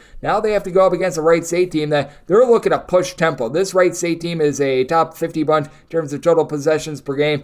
With this Wright State bunch as well, in terms of points allowed on a per possession basis, they are 315th, which is far from terrific. Now, just because you play slow doesn't mean that your defense is good either. Davidson is currently 252nd with this regard, and it should lead to Trey Calvin along Tanner Holden having themselves a nice day. These two guys are combining for about 6 assists, 3 steals per contest. Holden holding it down with 15 points on 37.5% three-point shooting, and Trey Calvin nearly 22 points per contest on 48.5% three-point shooting. The rebounding has come alive a little bit with Brandon Noel, A.J. Brown being able to give you about a 12.5 rebounds per game, and you found a little bit more depth for this team. They were without Trey Calvin when they went up against Indiana, and they held in there because Andrew Wellich stepped up with 25 big points in that game as well. Has seen a little bit of fall since the return of Trey Calvin, but for the Davidson team, I do think that they're going to be able to win from within with David Skogman giving you 13 points, 6 boards, guy with size that is currently shooting 40% from 3, and the freshman and old Bobby Durkin has been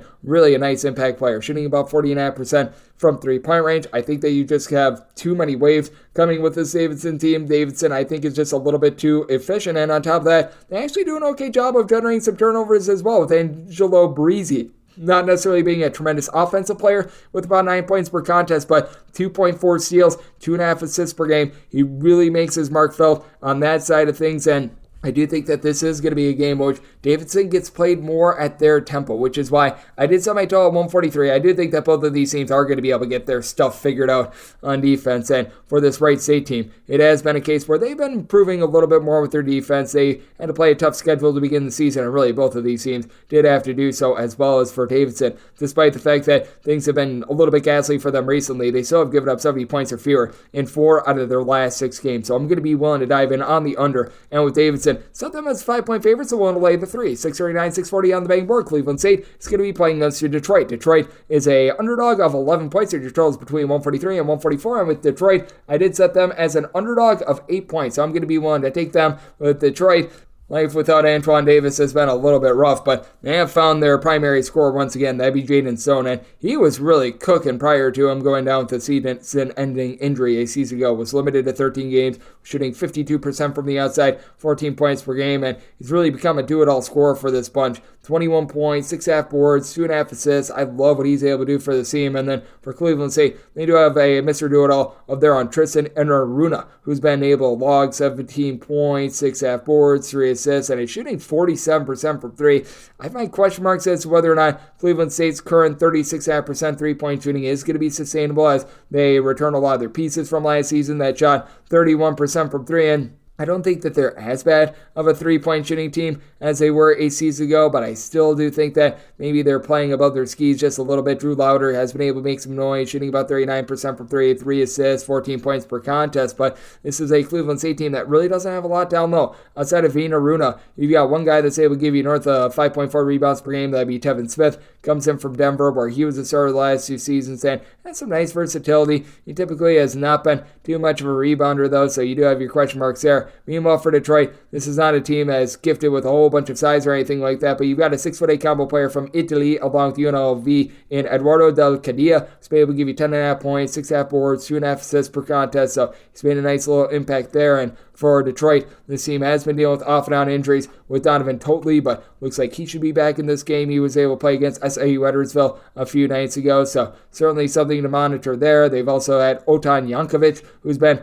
banged up recently. He played very limited minutes in that game against Edwardsville. If he does go in this game, he's probably not going to be 100%, and it's big for a Detroit team that they need to see as many pieces as they can to take the load off of Stone, because right now they are turning the ball over 14.5 times per contest, but this is a Cleveland State team that they themselves are not necessarily too rock solid down low, and also having a little bit of help with Stone and Marcus Tankersley, who's been able to light it up with about 13 points per contest, should be enough to be able to keep this Detroit team in the game. I did set my line at 8, so I'm going to be taking a look at the points, and I did set my total at 142. Detroit, a bottom 50 team in the country in terms of points allowed on a per possession basis, but also one of the slower teams in all of college basketball, going up against the Cleveland State team that they truly do hang their hat on defense, and I do think that they are going to see a little bit of a downtick in terms of of their three-point shooting as well. So diving in on the under, and I'm going to be taking a look at the points with Detroit. 641, 642 on the betting board. San Jose State is a road face-off against Montana. Montana is a 2-point favorite, and your total is between 134 and 135. Unfortunate news for San Jose State in that they are now going to be without Robert Viola for the rest of the season, and I do think that that's going to affect them in this game. I set Montana as a 2.5-point favorite. Not an easy road trip going up there to Missoula, and for the San Jose State team, I mean, they do a really nice job of being able to slow games down, being able to get their gritty, just slow style in general. That said, I do have my question marks as to what you're going to be able to get out of the team moving forward, especially against a Montana team that has Aiden Moody, who he is feeling very moody for points. He has been able to log about 17 or so points per contest thus far this season from three-point range. Season ago, shot darn near 40% from three. Thus far this season, he's only been able to shoot 30% from the outside, and Montana as a whole, they're shooting about 26.7% from three. Last year, they shot 37% from three. Now, they do lose Josh Bannon from a season ago, but I do think that we should be seeing a tick upward with them, and you're now getting a little bit more down low for this Montana team as well. Lalu, okay, he has come in and he has been able to give the team right around 8.5 rebounds per game.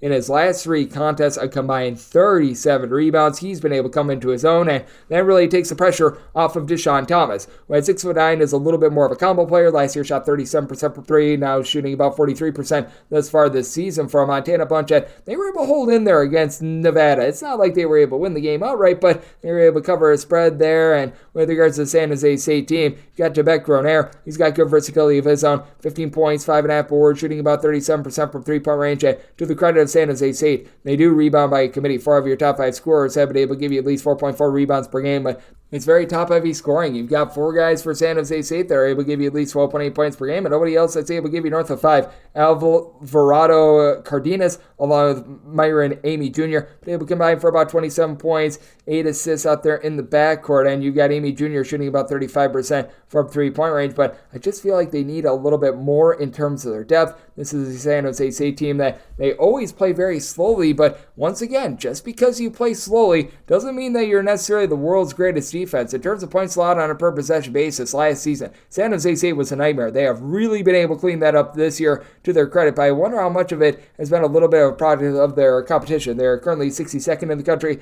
terms of points allowed on a per possession basis, but they played against a few non-D1 teams. You play against Norfolk State, you play against Hampton, North Dakota State, Cal Poly, really other than the game against Texas Tech, along with the UC Irvine game as well. They haven't had a lot of step-up games, and I think having to take this road trip against a Montana team that they've had a little bit of a tough time with their offense might be a little bit of a challenge for them. So I did set Montana as a 2.5-point favorite. I'm going to be willing to lay it, and I do think that this is going to be very much a defense-oriented game. Both of these teams in the bottom 75 in terms of total possessions per game, set my total at a 130.5. So diving under and going to be willing to lay it with Montana. 643, 644 on the betting board. St. Louis is on the road facing off against Southern Illinois. The Salukis find themselves as 6.5-point favorites, and your total is 140.5 to 141. And with Southern Illinois, set them as a 5.5-point favorite, so 6 or more going to be willing to take the points. St. Louis is certainly not the same team without Sincere Parker, but I feel like the market has just gone a little bit too low on them at this point. With St. Louis, you still have Gibson Jimerson, a guy that's really able to fire it in from three-point range, and every year in his career has shot at least 39% from three-point range. He and Terrence Hargrove Jr. both giving you about 15.5 points per contest. It's the St. Louis team that, even with Parker out of the fold, they really have not seen an uptick in terms of their turnovers, and that's because they do have still a very capable point guard in Mike Meadows.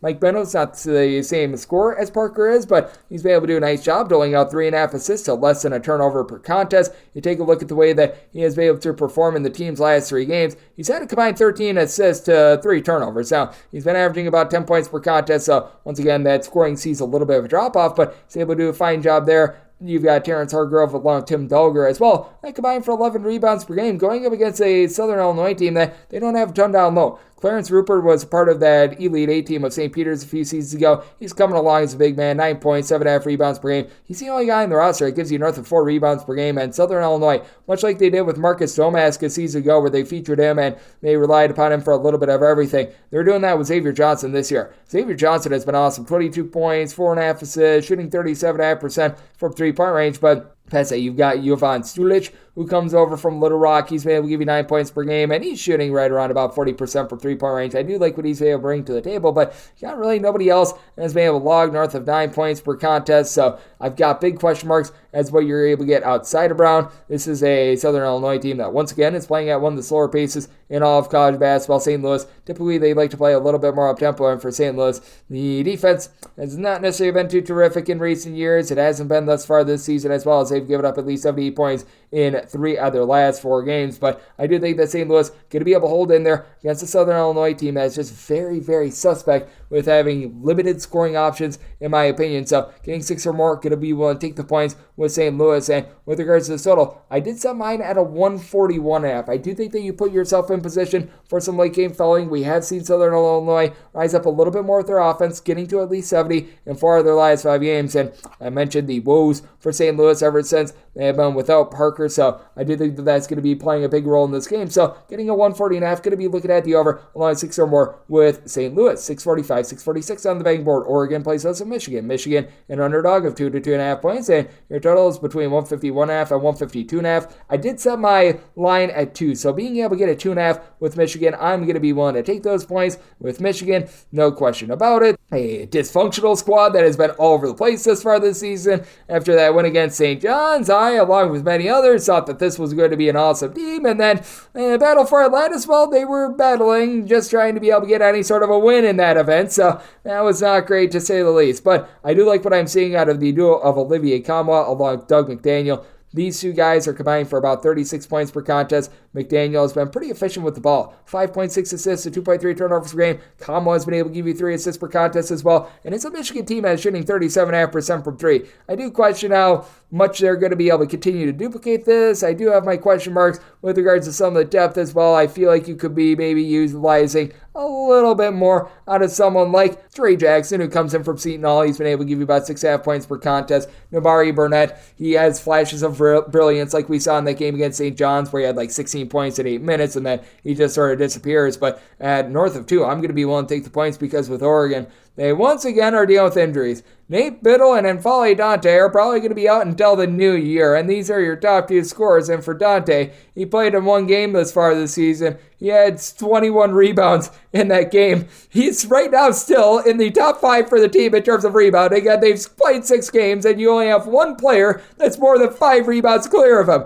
That'd be KJ Evans, who's been pretty solid as a freshman. With Mr. Evans, he's logged about 6.5 points, 5 boards per contest, and if there is good news on the injury front, they were dealing with an injury to Jesse Zarzula. He's back to fold after he was versatile over at Coppin State and Central Michigan last few seasons, giving you about 10 points per contest. You've also got Jackson Shellstead, who's been able to come back as well. He was dealing with an injury towards the beginning part of the season and was a pretty highly touted freshman as well. But this current 57% three-point shooting from Kerry Oquendo, I do not think that that is going to be continuing. He last year shot 27% from 3. The year before that, just above 27% from distance, and he's all over the place. You take a look at our good friend Oquendo in the last 3 games. He has scored 9, 1, and 17 points. You just never know what you're going to be able to get out of him. It is an Oregon team that has actually done a very nice job taking care of the ball. 9.3 turnovers per game. Jermaine Cuisinart might not just wow you, but he doesn't make the super plays as well, which is something that you do like to see. And Michigan, sometimes they do fall into that vector as well. But with Michigan having someone like a Taurus Reed down low that's able to do a solid job, and Oregon being without their main big men, I do think that that is going to be causing for some issues for them. It's a Michigan team that's been looking to push a little bit more tempo, and for Oregon, they certainly have been a little bit more as well. I don't know if that's a product of them being without their big men or what. For Oregon, though, they're in the top 100 currently in terms of total possessions per game.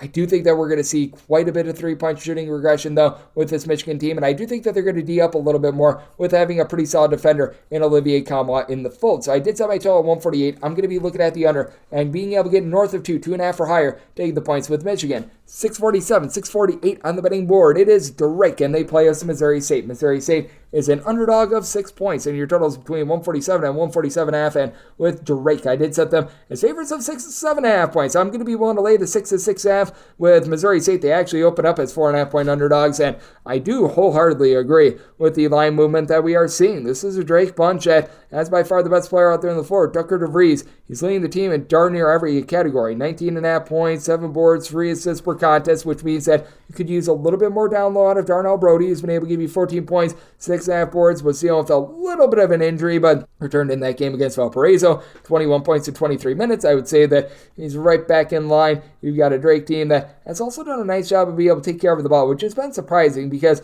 when we saw DeVries have the ball in his hands quite a bit as a true freshman 2 seasons ago, it did lead to some clunkiness in regards to the offense, and they've had the ball in his hands quite a bit more this year, but you can tell that he's older, he's wiser, and he's just better equipped to being able to run the offense in general. I would like to see a little bit more out of the UT Arlington transfer and Kyron Gibson. He's only been able to give you about 2 points per contest. That's been a little bit ghastly, but Aiton Wright comes in from CSUN to be able to give you 14 points per contest. And for Missouri State, I do feel like this team is going to be, once again, one of those holes greater than the sum of its parts teams. So they have cranked up their tempo. Last year, they were bottom 50 team in terms of total possessions per game. Thus far this season, they have been more in the middle tier in terms of total possessions per game. That has caused them to really be out of sorts with their offense. So they're currently turning the ball over 14.5 times per game, and that's just on Missouri State basketball. They're still solid with their defense. They're a top 55 team in terms of points allowed on a per possession basis, with having a trio: Matthew Lee, Olsen Mason, Donovan Clay, being able to combine for about 45 points per contest. Clay, he does it all, 7 boards, 3 assists per contest, and between Mason, Clay, and Lee, they've been able to combine for about 12.1 assists per contest as well. Mason is currently shooting 47% from 3, but I just don't see how the Missouri State 38.5% three-point shooting continues. This is also a team that they were one of the worst at the free throw line in all of college basketball season ago as well, and it's just a very top-heavy team. You've got pretty much 6 guys that see meaningful minutes that contribute. Nobody else scores more than 4 points per contest. Outside of that, they are looking to Caesar Edwards to be able to step it up a little bit more. He was over at Xavier a season ago where he was an afterthought. He's been able to get the team right around 6.5 points per contest, but I do like the way that this Drake team is running, and with Drake taking care of the ball, Missouri State doing anything but taking care of the ball, I think that's a big X factor in this game, and this is a Drake team that in the past they have been a top 50 team in terms of points allowed on a per possession basis. I do think that they're going to be able to bear down once again and be able to get it done as they enter into this game more like 225th in terms of points allowed on a per possession basis. I think that improves against a turnover-prone Missouri State team. I set my total at 139.5, diving in on the under. I went to Drake, willing to lay up to 7 with them. 649, 650 on the betting board. It is Rutgers playing against Illinois. Illinois is in a pick'em game, and your total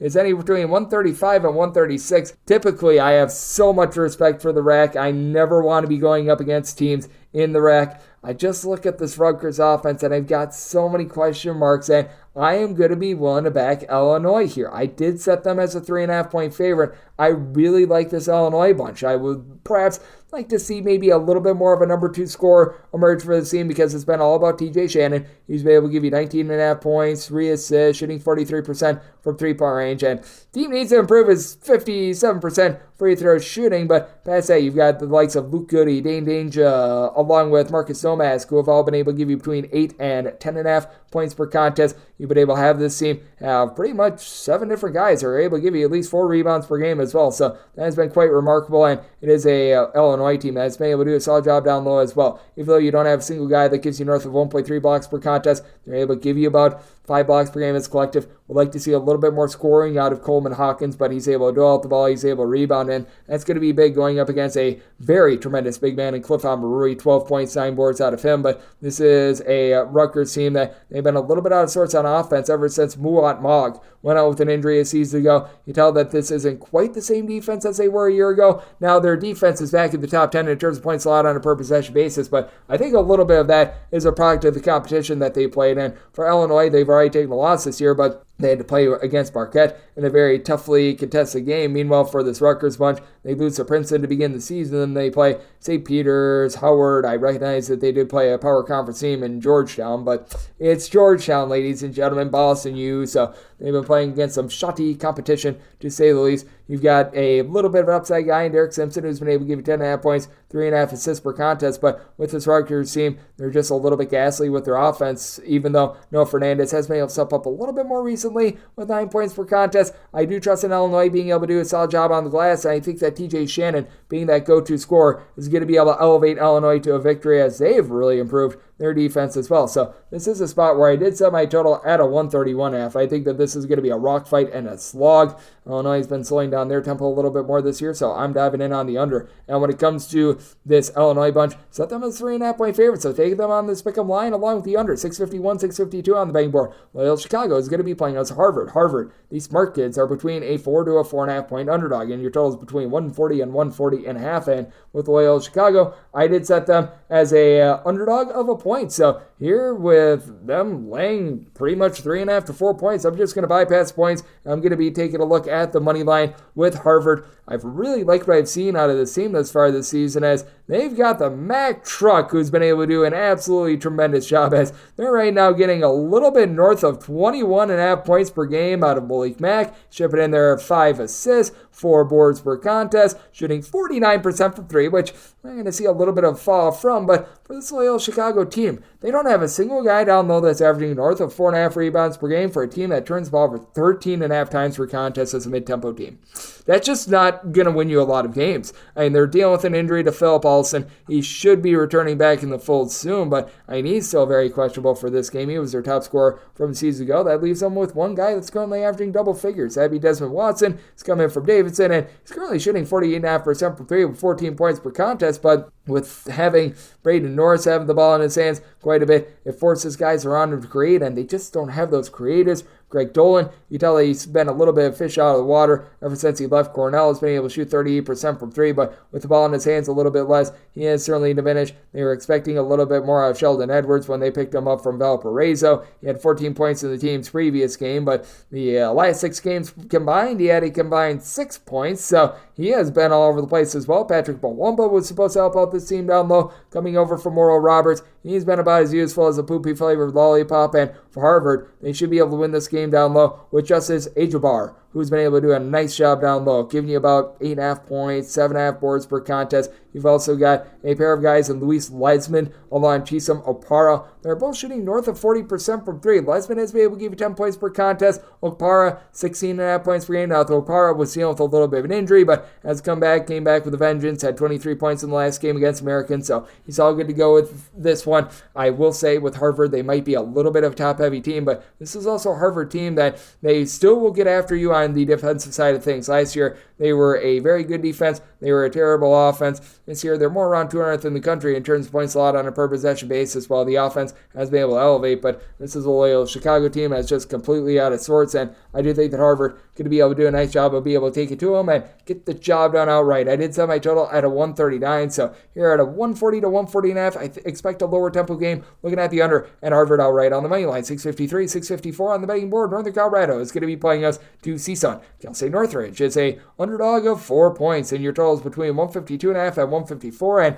Northern Colorado, I did set them as a favorite of 3.5 points. So here at a 4 or more, I'm going to be taking a look at the points with CSUN. This is a CSUN bunch that has really been cranking up their tempo. They bring in Andy Newman, who is the coach over at Cal State Bernardino at the D2 level, and he played a very up-tempo, fast style, and he has brought that to CSUN. And with CSUN, they actually do retain 2 of their top scorers from the season ago, despite the coaching change. Jashawn Ellen-Ikens along Deontay Bostic, they've been your top 2 scorers this season. Combined about 35 points, 10 boards, 2.8 steals per contest, while combining to shoot darn near 40% from 3 now with CSUN with their up-tempo style. It has led to more turnovers between the two of them. Nearly 6 turnovers per game, 14.5 as a team for CSUN. They're going up against another Colorado team that all of a sudden they have to replace Dalton Connect, and they've looked to the Loyola Chicago transfer in St. Thomas. He has been a tremendous go-to guy, 15 points, 3.5 assists, 2 steals, 10 rebounds per contest. He leads the team in darn near every single category, but the 3-point shooting is not there with him like it was with Dalton Connect. And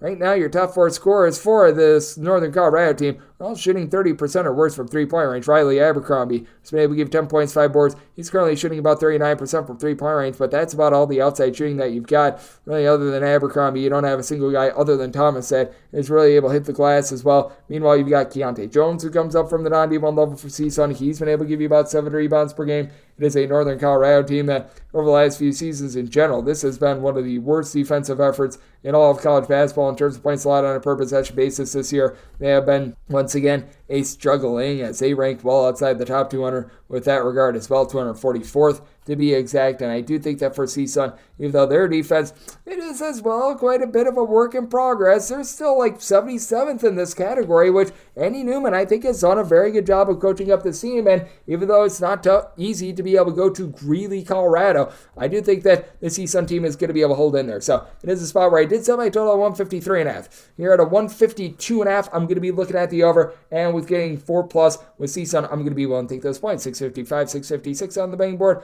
Boston College is going to be playing against NC State. NC State finds themselves anywhere between a pick'em to a 1.5 point underdog, and your total is between 150 and 151. And I said NC State as a 3-point favorite. I'm going to be willing to roll with them outright on the money line. I like what I've been seeing out of NC State thus far this season. They've been dealing with a few injuries, but they've been able to persevere past those, while Boston College, they might have the best overall player in this game. Quinton Post, he has been very good in the post. How about 21 points, 9 boards. He stands 7 feet tall. He's able to give out 2.5 assists, 2.3 blocks, and is shooting 51% from 3. We should be seeing that 3-point shooting percentage shake a little bit of a notice.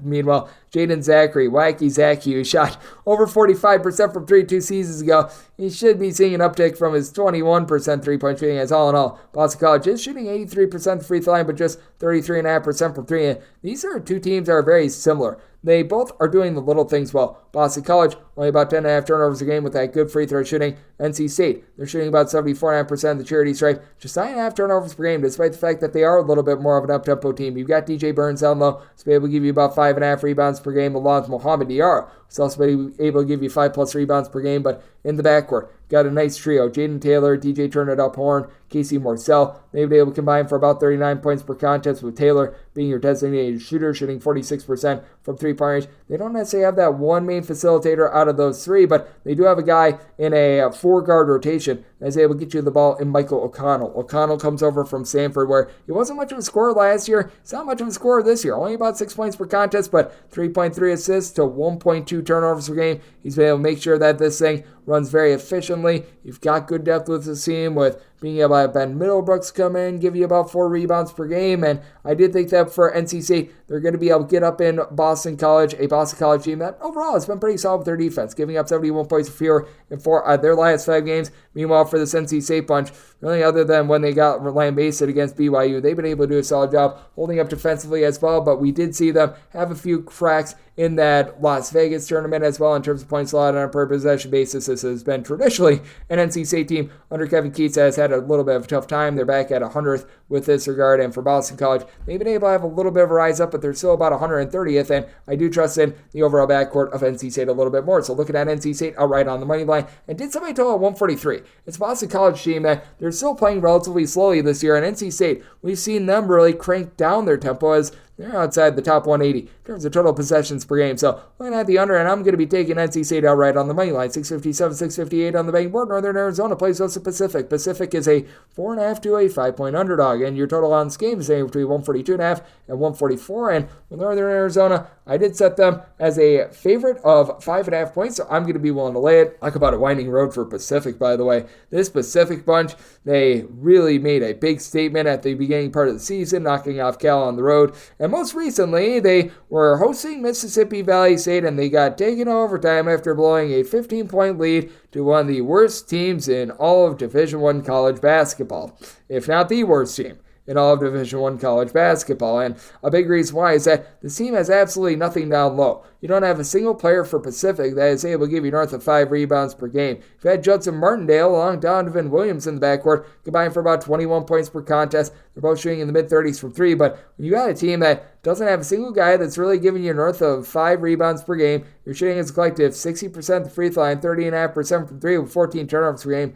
It just begs the question, what does this team do well? We've got Tyler Beard, who's been able to give you about 3 assists per contest. He doesn't turn the ball over a ton himself. It's more of the other guys. But for Northern Arizona, I think that they should be quite a bit of more of a favorite in this one. Oakland Ford has not necessarily been able to piggyback off of the success they had in the Big Sky tournament a season ago, but you do have a pair of guys in Trent McLaughlin along with Jaden Jackson in the backcourt that have been able to combine for about 24 points, a little bit over 3 steals, 7 rebounds per game. This is a Northern Arizona team that I fully expect their 26% three-point shooting to go northward. They're trying to survive in life of not having Jalen Cone, and they have been without Carson Tout for the entire season as well. He was able to give the team right around 8 boards per contest, so that's been a little bit of a loss. But the Pepperdine transfer in Carson Basham, who's about 6'10", he's been able to make some nice impacts down low, being able to get the team right around about 6 rebounds per game, and someone that does rack up the fouls quite frequently as well and finds himself in foul trouble. But that said, this is a Pacific team that they're not willing to get physical down low. It's a Pacific offense that has really been going down the tubes a little bit recently as well, 73 points for fewer in each of their last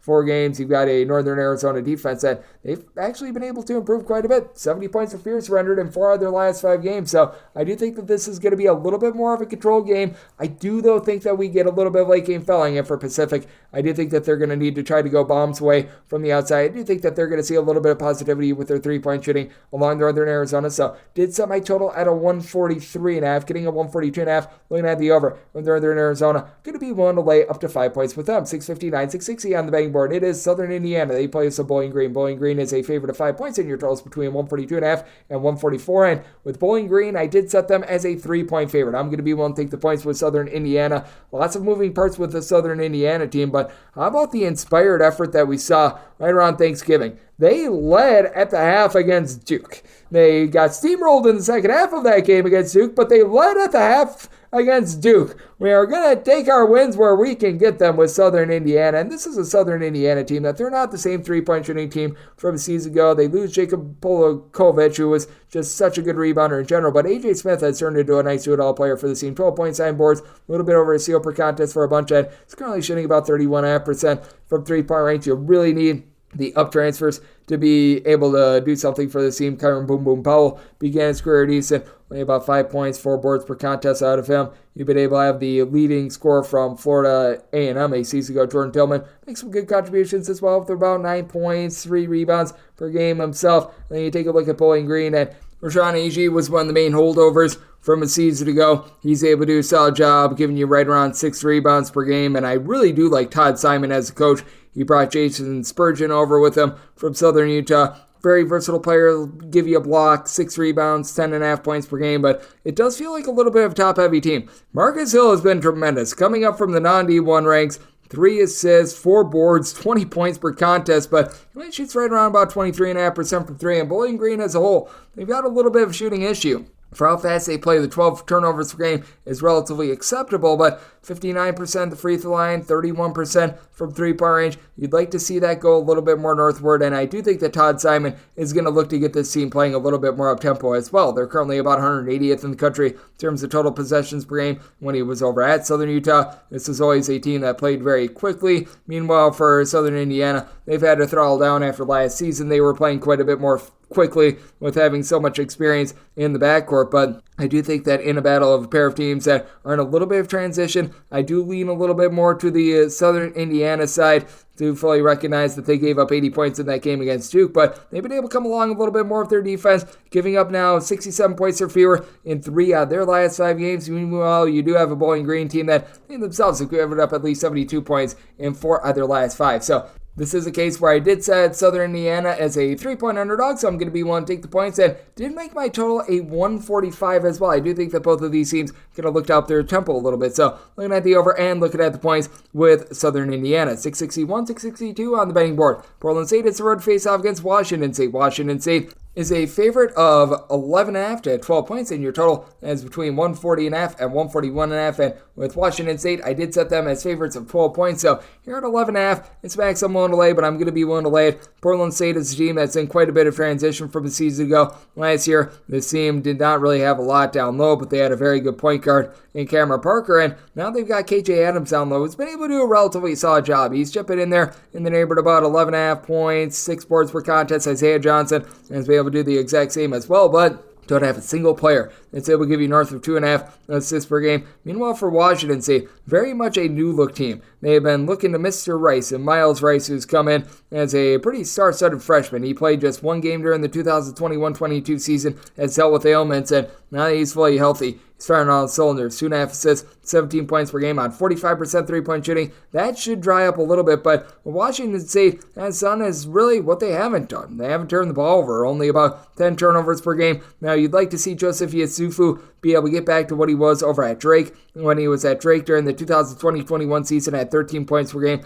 Last 2 years were very pedestrian, but that's because he was playing for Kansas, and there was a whole bunch of options at Kansas in front of him. But Andre Yagmovsky is able to give you about 38% from three. He's a 6'9" gentleman that comes in from North Macedonia, 13 points, 6 boards, and with this Portland State team, I just don't think that they have the size to be able to match up with that. It's a Portland State team that has been able to do a nice job of taking care of the ball with about 10 turnovers per game, but they don't really have that guy that's able to really elevate the offense. You also have a 3-point shooting unit that is about 34.5% from the outside. You've gotten about 2.5 assists, north of 40% 3-point shooting out of Ismail Habib. He's been a nice contributor for this bunch, but with not having a lot down low outside of really KJ Allen along with Isaiah Johnson, couple that with the fact that you just haven't necessarily been able to find that go-to guy with Cameron Parker out of the fold, and Washington State being a very well-rounded team for one, and just playing in a remote location, having to travel to Pullman is very difficult for any school, even though Portland State isn't overly far away from Pullman. I do think that gets you just a little bit. So it is a circumstance where I'm going to be willing to lay up to 11.5 with Washington State, and in terms of the total, did not mind at a 142. We are seeing this Washington State team play a little bit more tempo than a season ago. It feels like they're getting some rhythm on offense, and this is a Portland State team that I feel like they're most comfortable trying to gun it. So I'm going to be taking a look at the over. I'm willing to lay it with Washington State, 663, 664 on the betting board. It is Idaho. They play us to Cal Poly. Cal Poly is anywhere between a pick-up to a 1.5 point underdog, and your total is between 132.5 and 133. And with Cal Poly, I did set them as a underdog of 3 points. So being able to get Idaho as a pick-up to a 1.5 point favorite, I'm going to be willing to lay it. To the credit of Cal Poly, the overall talent is a little bit better than it has been in past years. And again, for Cal Poly, it really couldn't get too much worse than it was the last few seasons. But you got Kobe Sanders in the fold, who's been able to give you 17 points per contest. And then Jaron Hyder, who began his career over at Fresno State. I remember there was a year at Fresno State where he logged like 9 points, 3 assists. Looked like he was going to make something of himself. And then transferred to Cal, went downward from there. He's been able to resurface, give you about 3 assists, 12 points per game. You don't have anyone down low for this team, though. Joel Armatrading, he's the only guy that has been able to give you north of 4 rebounds per game, and that's where this game is going to be lost. Not that Idaho is some sort of an amazing team, but Julian Mims down low is able to give you 7.5 boards, 11 points per game. These are a pair of teams that are complete opposites in that both of them actually do play very slowly, but for Idaho, they're looking to be able to get into some shootouts. You got a Cal Poly team that they are very comfortable not getting in a shootout year in and year out. Cal Poly is actually a halfway decent defense. This year, though, 311th in the country in terms of points allowed on a per possession basis. So that's not been ringing true here. And for Idaho, they're more around 321st. So you got a pair of teams with really no defense whatsoever, but you got a pair of teams that really can't find their footing on offense. You've got an Idaho team that's shooting about 31% from three-point range. Taryn Frank, the gentleman from Vanderbilt and TCU, has been able to log about 9 points per contest, but without Isaac Jones, who is averaging 20-plus points per contest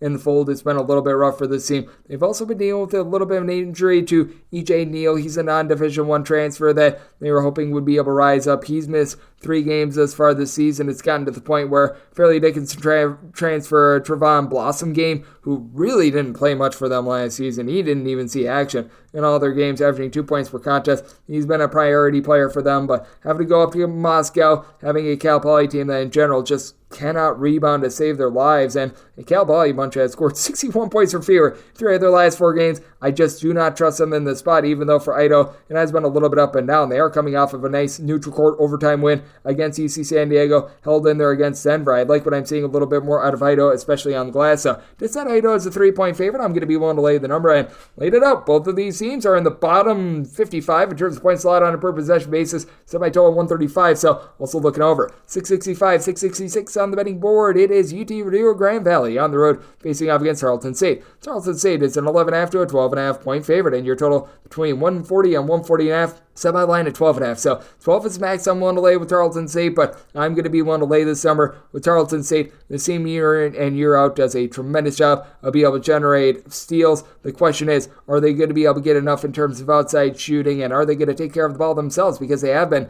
turning the ball over 14 times per game, but Ja'Cory Smith has been a nice elevator for this offense. He's been able to log about 16 points, shoots in the mid-30s from three-point range, so he's been able to do a really solid job for a team that has a lot of depth. You're going to notice that Tarleton St, year in and year out, they always play like 8 different guys, at least 13 minutes per game. And UT Rio Grande Valley has been playing a lot of guys as well. That's because, for one, they just have absolutely no idea what they've got. And for two, this is traditionally a top 20 team in terms of total possessions per game. That has been the case this year. I do expect Grand Valley to be able to up their three-point shooting just a little bit. They're shooting 25% from three. You've got someone like a DeAnthony Tipler. He comes in from ETSU along with Coastal Carolina. He's only shooting 28% from three. He's more of a career 37% three-point shooter. You've been able to have a pair of guys in Aaron Freeman, Hassan Abdul Hakim as well. These two guys, they've been able to combine for in that neighborhood about 11.5 rebounds per game. They're giving you about 20 points per contest as well. I do think that they're going to be able to give you a little bit more moving forward as well. But your main guy has been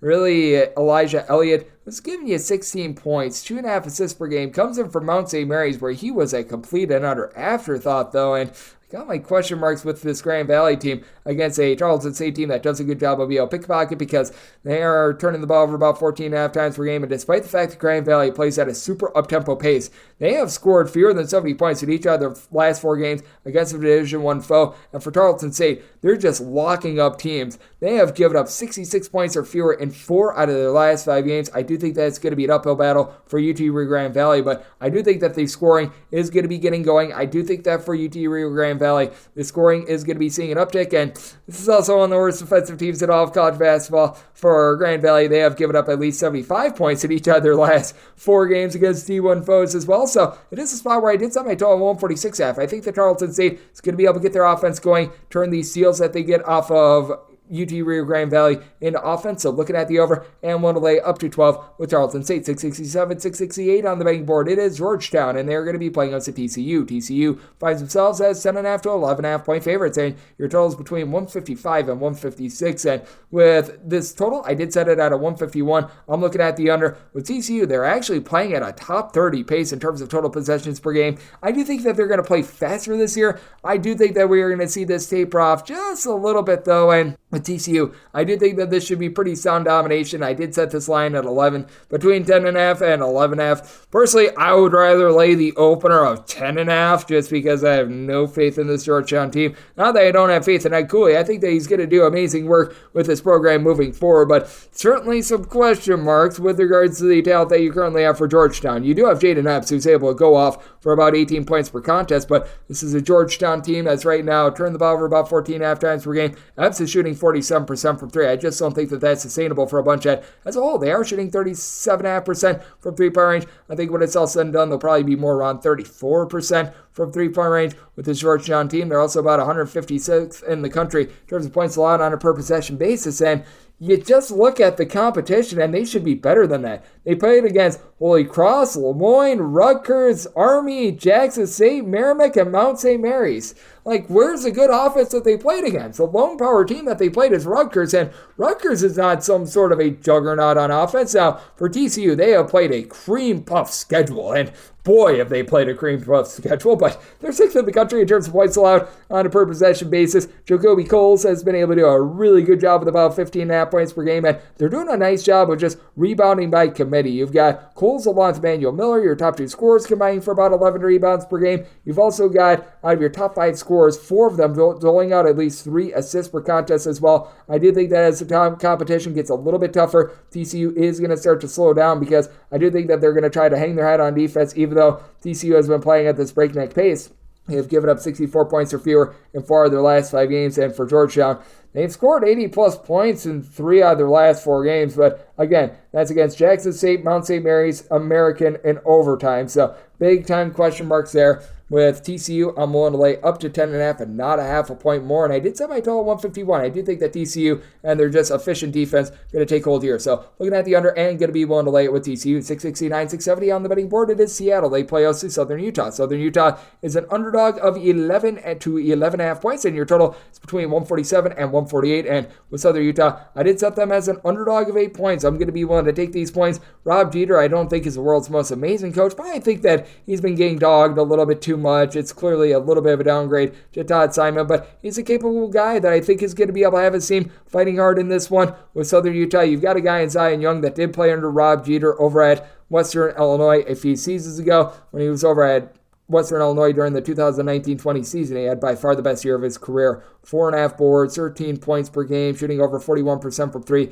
Ever since then, he's had a bunch of injuries. He's just had some inconsistency in general. And now he's been able to rise back up with about 14.5 points per game, going up against a Seattle team that they just feel like they're lacking an identity right now. Cam Tyson is your main guy with 16.5 points per game. But for Seattle, typically this is a really defense-oriented team. They're now a middle-of-the-pack team in terms of defense. They're turning the ball over 14 times per game. They're shooting about 31.5% from three. I will say they've got some good versatility with the fact that you've got Kobe Williamson, Brandon Chartfield, a pair of guys that are 6'8" or greater, giving you about a combined 22.5 points, 12 rebounds. Both of these guys are capable of popping threes, including Williamson, also giving you right around about 2.5 blocks per contest. So they've been able to do a solid job there, but with the Seattle team in general, I think that they're going to have a little bit of a tough time matching up with these Southern Utah guards. Been able to get some really nice production, about 14.5 points per game out of Dominique Ford. He was someone that was over at Idaho a season ago where he shot about 39.5% from three-point range, and Southern Utah as a whole, they're shooting about 33% from three, a pretty sustainable number. They don't have a ton down low. You're looking really to the 5 rebounds per game of Parasa Fala, the gentleman that comes in from Iran, but I do think that for Southern Utah, even though they're a little bit of a top-heavy team, their backcourt is going to be able to keep them lively against a Seattle team that has really been shooting themselves in the foot with a lot of turnovers, and it's a Seattle bunch that they've been scuffling recently, losing 3 of their last 5 games, and for the Seattle team, they've been just really all over the place with their offense, having scored in their last 5 games 60, 56, 92, 79, and 72 points. So, I mean, really haven't had a lot of consistency there, and I do think that Southern Utah can hang within single digits. So, did set my total at a 144. I'm going to be diving in on the under due to Seattle's sloppiness and the fact that they really don't play up-tempo, and going to be taking the points with Southern Utah. 671, 672 on the betting board. College of Charleston is going to be on the road facing off against Florida Atlantic. Florida Atlantic, a 16 to a 17.5 point favorite with your total 152.5. Charleston is coming off of a back-to-back. It's a really rough scheduling spot. This is just blatantly disrespectful to one of the best mid-major teams in all of college basketball, though. I mean, if Charleston is a 16.5 point underdog, once again, recognizing the circumstance of them playing in a back-to-back, then who should be anything less than like a 20-point underdog among mid-major teams in all of college basketball? This is just a little bit ridiculous. I'm going to be willing to take the points with College of Charleston. They played very well for us in our DK Network write-up pick yesterday, and for Florida Atlantic, yeah, this team is absolutely awesome. You take a look at them just bringing back everyone from a season ago, and it's really a marvel that they were able to do so. Vladislav Golden, he's going to be able to win the battle down low. He's able to give you 2 blocks, chipping in their 15 points, 6.5 rebounds per game, and win the backcourt. Even though they have been dealing with a little bit of an injury to Nicholas Boyd, saw Brian Greenlee, who's able to give you 4 assists per contest. John L. Davis, Elijah Martin, they're combining for about 25.5 points per game. You get some contributions down low as well out of Giancarlo Rosado, who was missing for a few games this season. He's now back in the fold, but for this College of Charleston team, they entered into yesterday rebounding about 33% of their missed shots. You knew that positivity was coming in for the Charleston outside shooting team as well. And they shot in their first 4 games of the season 21 of 117 from 3-point range. After, as a collective last year, they went 33% from 3, and they added Frankie Policelli, a career 36% 3-point shooter over at Stony Brook, who was able to average double figures. CJ Fulton, who comes in from Lafayette, and he was about a 38% 3-point shooter, averaging 10 points, 5 boards, 5 assists out there in the Patriot League. Ante Brazovic is someone who had 6'10". He's not quite as good as Vladislav Golden, but I think that he can hold his own as well. Now with Charleston, the tired legs, it's certainly going to take a little bit of something out of them, and this has been a bunch that has been turning the ball over right around 13 times per game, but with Charleston, I think that they got off to just a rough shooting patch in general, and it sometimes happens in basketball, and I do think we're going to see a rise up, and with Charleston, they're not necessarily a breakneck pace team to start with, and with them having a little bit more tired legs, I do think that this total is a little bit too high. Florida Atlantic, more of a mid-tempo team. They've just been really stinking efficient on offense with 83 plus points in each of their last 4 games, and I think they'll see a little bit of a fall off with that as well. So I did set my total at 150.5, diving in on the under of Charleston. Set them as a 12.5 point dog, so going to be one to take the 16 plus with them. 673, 674 on the betting board. You don't just get William, you don't just get Mary, you get both, as William and Mary is on the road facing off against Richmond. Richmond is a 15.5 to 16 point favorite, and your total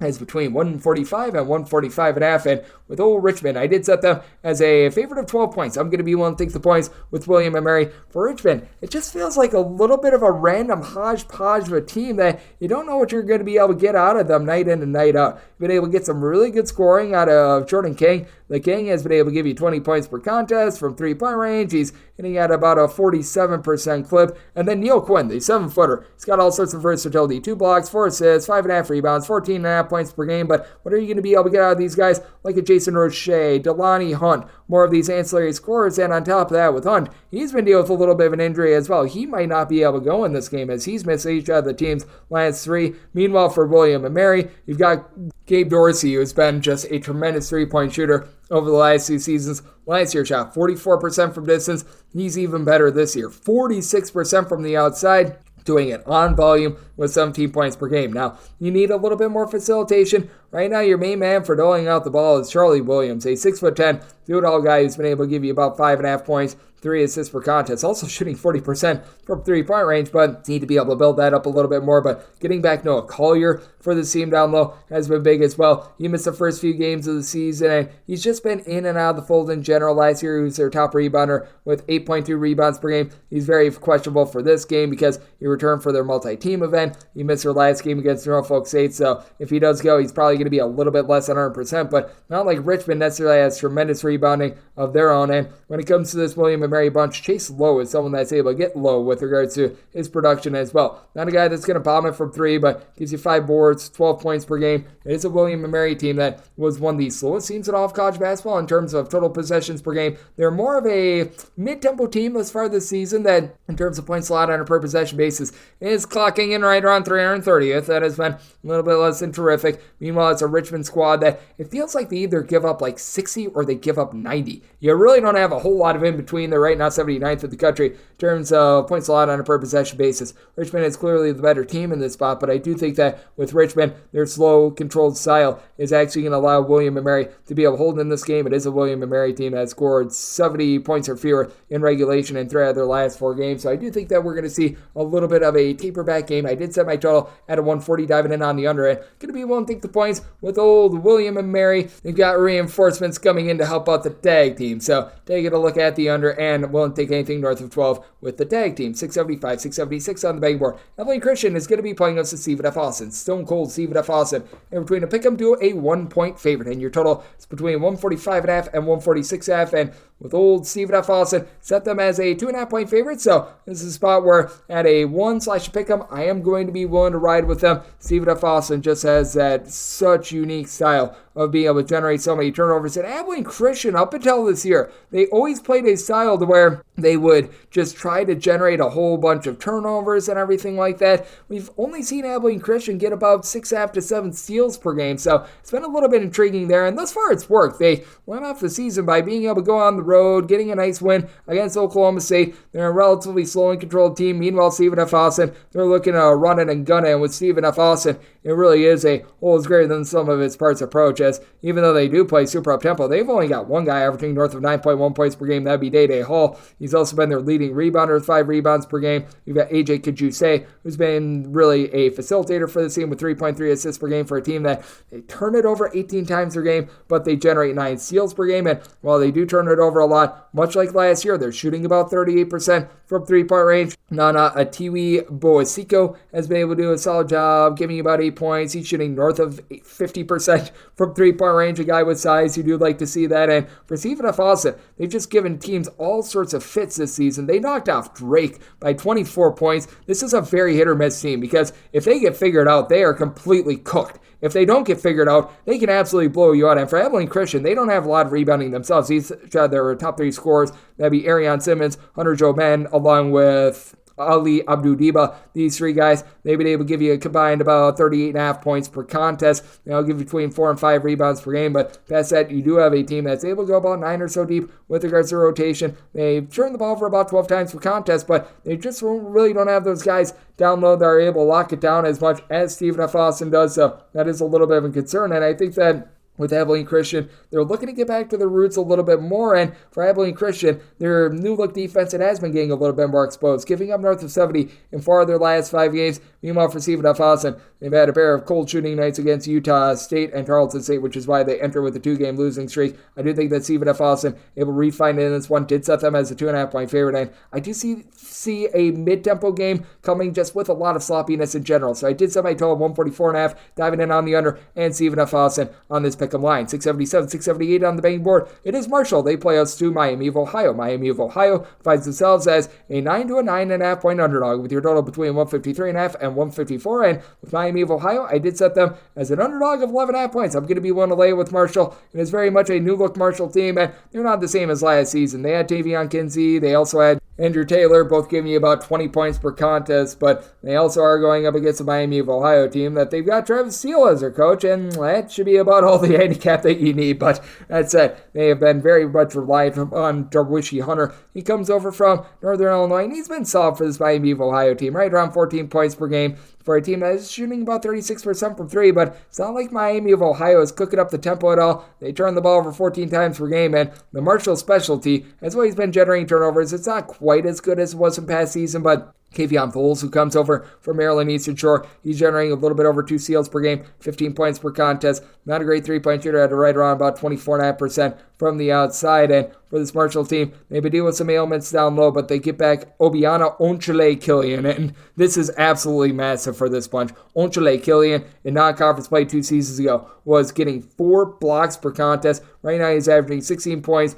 5.5 boards, missed 3 games this season. Getting him back, I do like what he's able to bring to the table. Couple that with the fact that you've got Goran Miladidovic, who's been able to give you about 5.5 rebounds per game. He's another guy that was a little bit banged up, should be back in the fold. They also have Nate Martin to be able to round things out as well. He's been able to get the team right around 9.5 rebounds, 2 blocks per game, so Marshall is able to protect from within. This Marshall team, with having active hands along the perimeter, that should cause a Miami of Ohio team that has not done a great job of being able to take care of the ball to have issues there. And Camden Kerfman, he's only shooting about 29% from 3. Last year shot in the high 30s from 3-point range. I do think that he should see some upside against the Miami of Ohio team that has been all over the place with their defense. In their last 5 games, they have given up 75, 48, 64, 90, and 43 points. Meanwhile, for Marshall, they're coming off of giving up a 118 spot against Kentucky. So, very interesting ordeal. I think that Marshall's not going to give up 118 here. I did set my total at a 153.5. I do think that there is going to be some sloppiness, a lot of turnovers, but I do think that we're going to see a little bit of a lower possession game with the way that Miami of Ohio plays. So, at a 154 or higher, looking at the under, I'm willing to lay it with Marshall. Set Marshall as a favorite of 11.5. 679, 680 on the betting board. It is Toledo. They play us to George Mason. George Mason finds themselves as a underdog of between 2 and 4 points. And total on this game is between 144.5 and 145. This game opened up at 2, and I thought that the opener was the correct number. Now that we're seeing this tick up to 3 and even in some places 4, I'm going to be willing to take the points with George Mason. George Mason has really slowed down their tempo. They are a bottom 50 team in terms of total possessions per game, but Tony Skinn has these kids playing some really good defense. As for George Mason, you've got down low a guy that's able to average a double-double, and Keyshawn Hall comes over from UNLV, 9.5 rebounds, 16.5 points per game. And though Ronald Polite is not scoring a lot with 8 points per game, he's making his impact felt. He's giving you 3 assists, a steal, shooting about 37% from 3 when he does put it up. He's had a combined 29 points to 9 assists and 1 turnover in his last 2 games. So he has really been able to be very efficient. And for the Toledo bunch, they still have some very good shooting from a season ago, even though they do lose 4 of their top 6 scorers. You've got Raheem Moss and Dante Maddox combining for nearly 30 points per contest, shooting in the neighborhood about 34% from 3. And Toledo as a whole, they're shooting 40% from 3-point range. And the biggest reason why you see you've got a pair of guys, and Andre Lotosson, hopefully I said that correctly, along Sam Lewis, who are combining to shoot 60% from 3-point range with about 12 points per contest. It's not necessarily a deep team. Tyler Cochran has been able to give you a little bit of something with 8 points, 4 boards per contest, and they really do facilitate by committee. 4 of your top 5 scorers for Toledo, giving you at least 2.2 assists per contest, with nobody giving you north of 2.8 assists per game. So that's very fascinating. But for Toledo, you really don't have anyone other than Raheem Moss giving you north of 3.5 rebounds per game. It's a Toledo defense that has always been ghastly. And this is a battle of complete opposites. Toledo's up-tempo. They're looking to score a ton. Their defense leaves a lot to be desired. George Mason, defense has been pretty solid. The offense seems to be coming along as well, though. They have scored at least 73 points in 4 of their last 5 games, so it's a really interesting spot. I did set Toledo as a slight favorite because I really do like their backcourt play, and I did set my total on 146. I do think that George Mason is going to be able to take advantage of this soft Toledo defense, so I'm going to be taking a look at the over of George Mason. Now getting north of 2, going to be willing to take the points, set them as a 2-point dog. 681, 682 on the betting board. Cal is going to be playing us to Santa Clara. Santa Clara is a underdog of 1 point, and your total is between 145 and 146.5. With Cal, I did set them as a 2.5-point underdog. I'm going to take Santa Clara outright on the money line. With Cal, this team has been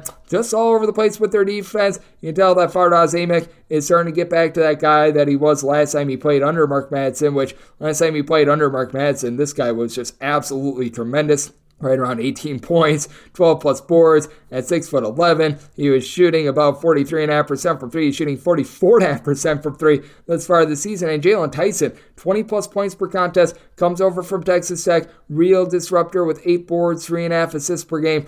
Outside of that, you don't have a lot though. Jalen Cone has been able to give you 15 points per game, but it just feels like he's a little bit of a ball hog and he doesn't take good shots. That's reflected in the fact that he's shooting 31.5% from the floor. It's also a Cal team that's getting a little bit out of sorts. 14.5 turnovers per game for a mid-tempo team is not necessarily too terrific, and for Santa Clara, they've bumped back their tempo a little bit from last season. They still do have Carlos Marshall. He was limited to like 3 games due to injury season ago. He has come back with a vengeance, 15.5 points, 6.5 boards. He's currently shooting 50% from three-point range. That certainly should be seeing a little bit of a fall off, but Santa Clara now around 200th in the country in terms of total possessions per game because they do have a lot of size. Christoph Tilley is a true sum footer that's able to do a nice job giving you a block or two, being able to put in there a few rebounds. Johnny O'Neal came from one of the slowest tempo teams in all of college basketball in America, but at 6'10", hasn't shown his range yet in terms of three-point shooting, but he is capable of shooting threes. He's done a nice job chipping in there right around 5 boards, 7.5 points per game. And then you've got Adama Ball, the 6'7" combo player that comes in from Arizona, was one of the top international prospects a few seasons ago. Just didn't get a lot of time at Arizona because of all the talent that they've got. 3 assists, 39% three-point shooting, 14 points per game. Santa Clara, top 90 team in terms of points allowed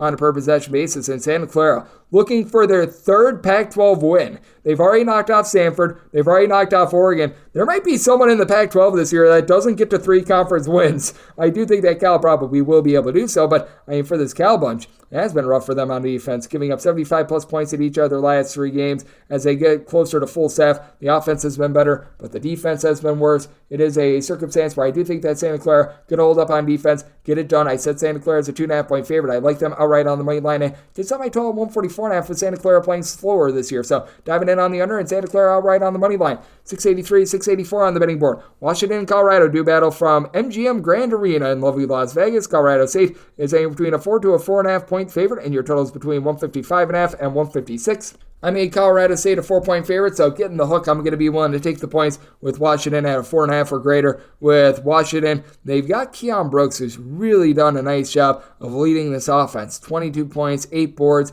It's an okay 3-point shooter, and that's the thing with Washington. You would like to see the 3-point shooting be a little bit better. They're shooting about 28.5% from 3. They've got a 6'8" combo player, Moses Wood, that over the last 2 years has shot 40+% from 3. He's only shooting 27% from the outside. I do think that we should be seeing a rise up with him, but with this Washington team, you've got a lot of overall rebounding. You've got Franny Kepidog, who's been able to give you about 5.5 rebounds per game. Braxton May has been a little bit more of an afterthought this year because Kepidog was dealing with an injury throughout much of last season, but Xavier Wheeler, 6 assists, that's been big, but he does need to cut down on those 4 turnovers per game. It's a big reason why he got sort of exiled when he was over at Kentucky. Meanwhile, for Colorado State, they just don't do necessarily the world's greatest job down low. They have been able to get much more in the post and on the boards with Joel Scott and Nikwe Clifford coming in. Scott was a standout at the Division II level over at Black Hills State College, and I mean, he's logged 14.5 points, 6.5 boards. Doesn't shoot it well from 3, but contributes a block and a steal per game as well. And Clifford comes in from Colorado, arch enemy of the state, giving him 13.5 points, 6 boards, shooting currently 55% from 3. And Colorado State as a whole, fewer than 10 turnovers per game, shooting 39.5% for the outside. This is going to be a very efficient offense once again with Isaiah Stevens, one of the best guards in all of college basketball, leading the way, 18 points, is 8.3 assists per game, leads all of college basketball's assist to turnover ratio is darn near 4, but I do think that you need a little bit more down low. Other than Scott and Clifford, you don't have anyone else that's giving you north of 4 rebounds per game. Cold shooting night leaves this team susceptible. Now you have to play a neutral court game, which Colorado State did a good job in their multi-team event, taking down Creighton, taking down Boston College, and it is a defense that has been rise up a little bit more, giving up fewer than 65 points in 3 of their last 5 games. Meanwhile, for Washington, they've been a little bit out of sorts with their defense as well. It's been all over the place, giving up 71 points or fewer, though, in 4 of their 6 games thus far this season. I do think that this is going to be a game where we do see some some shots made. It certainly is a Washington team looking to play a little bit more up-tempo, but having so many versatile guys like Kapal Mukai, I think is going to keep Washington lively in this game. So I did set this line at 4.5 or more. I'm going to be willing to take the points with Washington, though they do have some issues guarding the arc, and Patrick Cartier has good size, and he's able to pop it from 3 for Colorado State. But that said, also set my total 148, so diving in on the under and diving in on Washington at 4.5 or more. 685, 686 on the betting board. Kentucky is going to be playing us the UNC Wilmington. With Wilmington, they're an underdog of 17.5 to 18 points, and your total is between 152.5 and 153.5. I said Kentucky as a favorite of 15.5 points, so I'm going to be willing to take the points with UNC Wilmington. Wilmington doing a rock-solid job of just doing the little things. This is not a team that's going to wow you in terms of the way that they bomb it from three-point range or anything like that, but Wilmington just time and time again, they always make winning plays, and they're led by Terzarian White, who's a nice 6'8", little bit of a combo player. He's able to give you 18 points, 6 boards, not a great three-point shooter. And for Wilmington, they will see a drop-off from their 39% three-point shooting. You've got 4 out of your top 6 scorers, KJ Jenkins, Malik Harden-Hayes, Donovan Newby, Nick Farrar, all shooting at least 41% from three-point range, with Harden-Hayes and Jenkins, they've been able to combine for about 22.5 points per game. And Jenkins was a 40% three-point shooter last season over at New Mexico. But what I like more about this team is that they're only turning the ball over about 9.5 times per game. They make those winning plays. They're going to get a little bit decimated on the glass by Kentucky, with Abdou Rio being able to chip in their 7 rebounds per game. And for Kentucky, this team is going to taper off a little bit with their three-point shooting. This is a very much improved offense. Do not get me wrong. 8 turnovers per game. They've been highly efficient. They're shooting 42.5% from three-point range. I mean, I could easily see Kentucky being a 38 to 39% three-point shooting team. North of 42.5% is a big ass, though. You've had Reed Shepard do a nice job coming in with 3.5 assists, 12.5 points per game. Robert Dillingham along with Antonio Reeves have been your main guys, with Dillingham doling out the ball with 5.5 assists per game. Reeves, your designated scorer, with 19 points per game. And keep in mind, they're doing this without Ahmad Bradshaw. He might go in this game, but even if he does, I don't think he makes too much of an impact. I think that they're going to ease him back, especially with this game being against UNC Wilmington. But I do think that for this Kentucky team, they are going to have a little bit of a tough time with the Wilmington team, that they play slow, they play controlled. They do a pretty solid job of being able to guard the arc themselves. This is a Wilmington team that I think is going to be sort of that nice test for Kentucky, a Kentucky team in which they've got a lot of flash. You've got a Wilmington team that they just do the little things well, and I think that that'll keep them lively in this game, and I do expect Kentucky to taper off a little bit with their scoring, though they're clearly a much more up-tempo team, a much better scoring team. I did set my line at 15.5, so we'll take 16 plus with Wilmington, set my total 151.5, so also diving in on the under. 687, 688 on the betting board. Long Beach State plays us to Sacramento State. Sac State finds themselves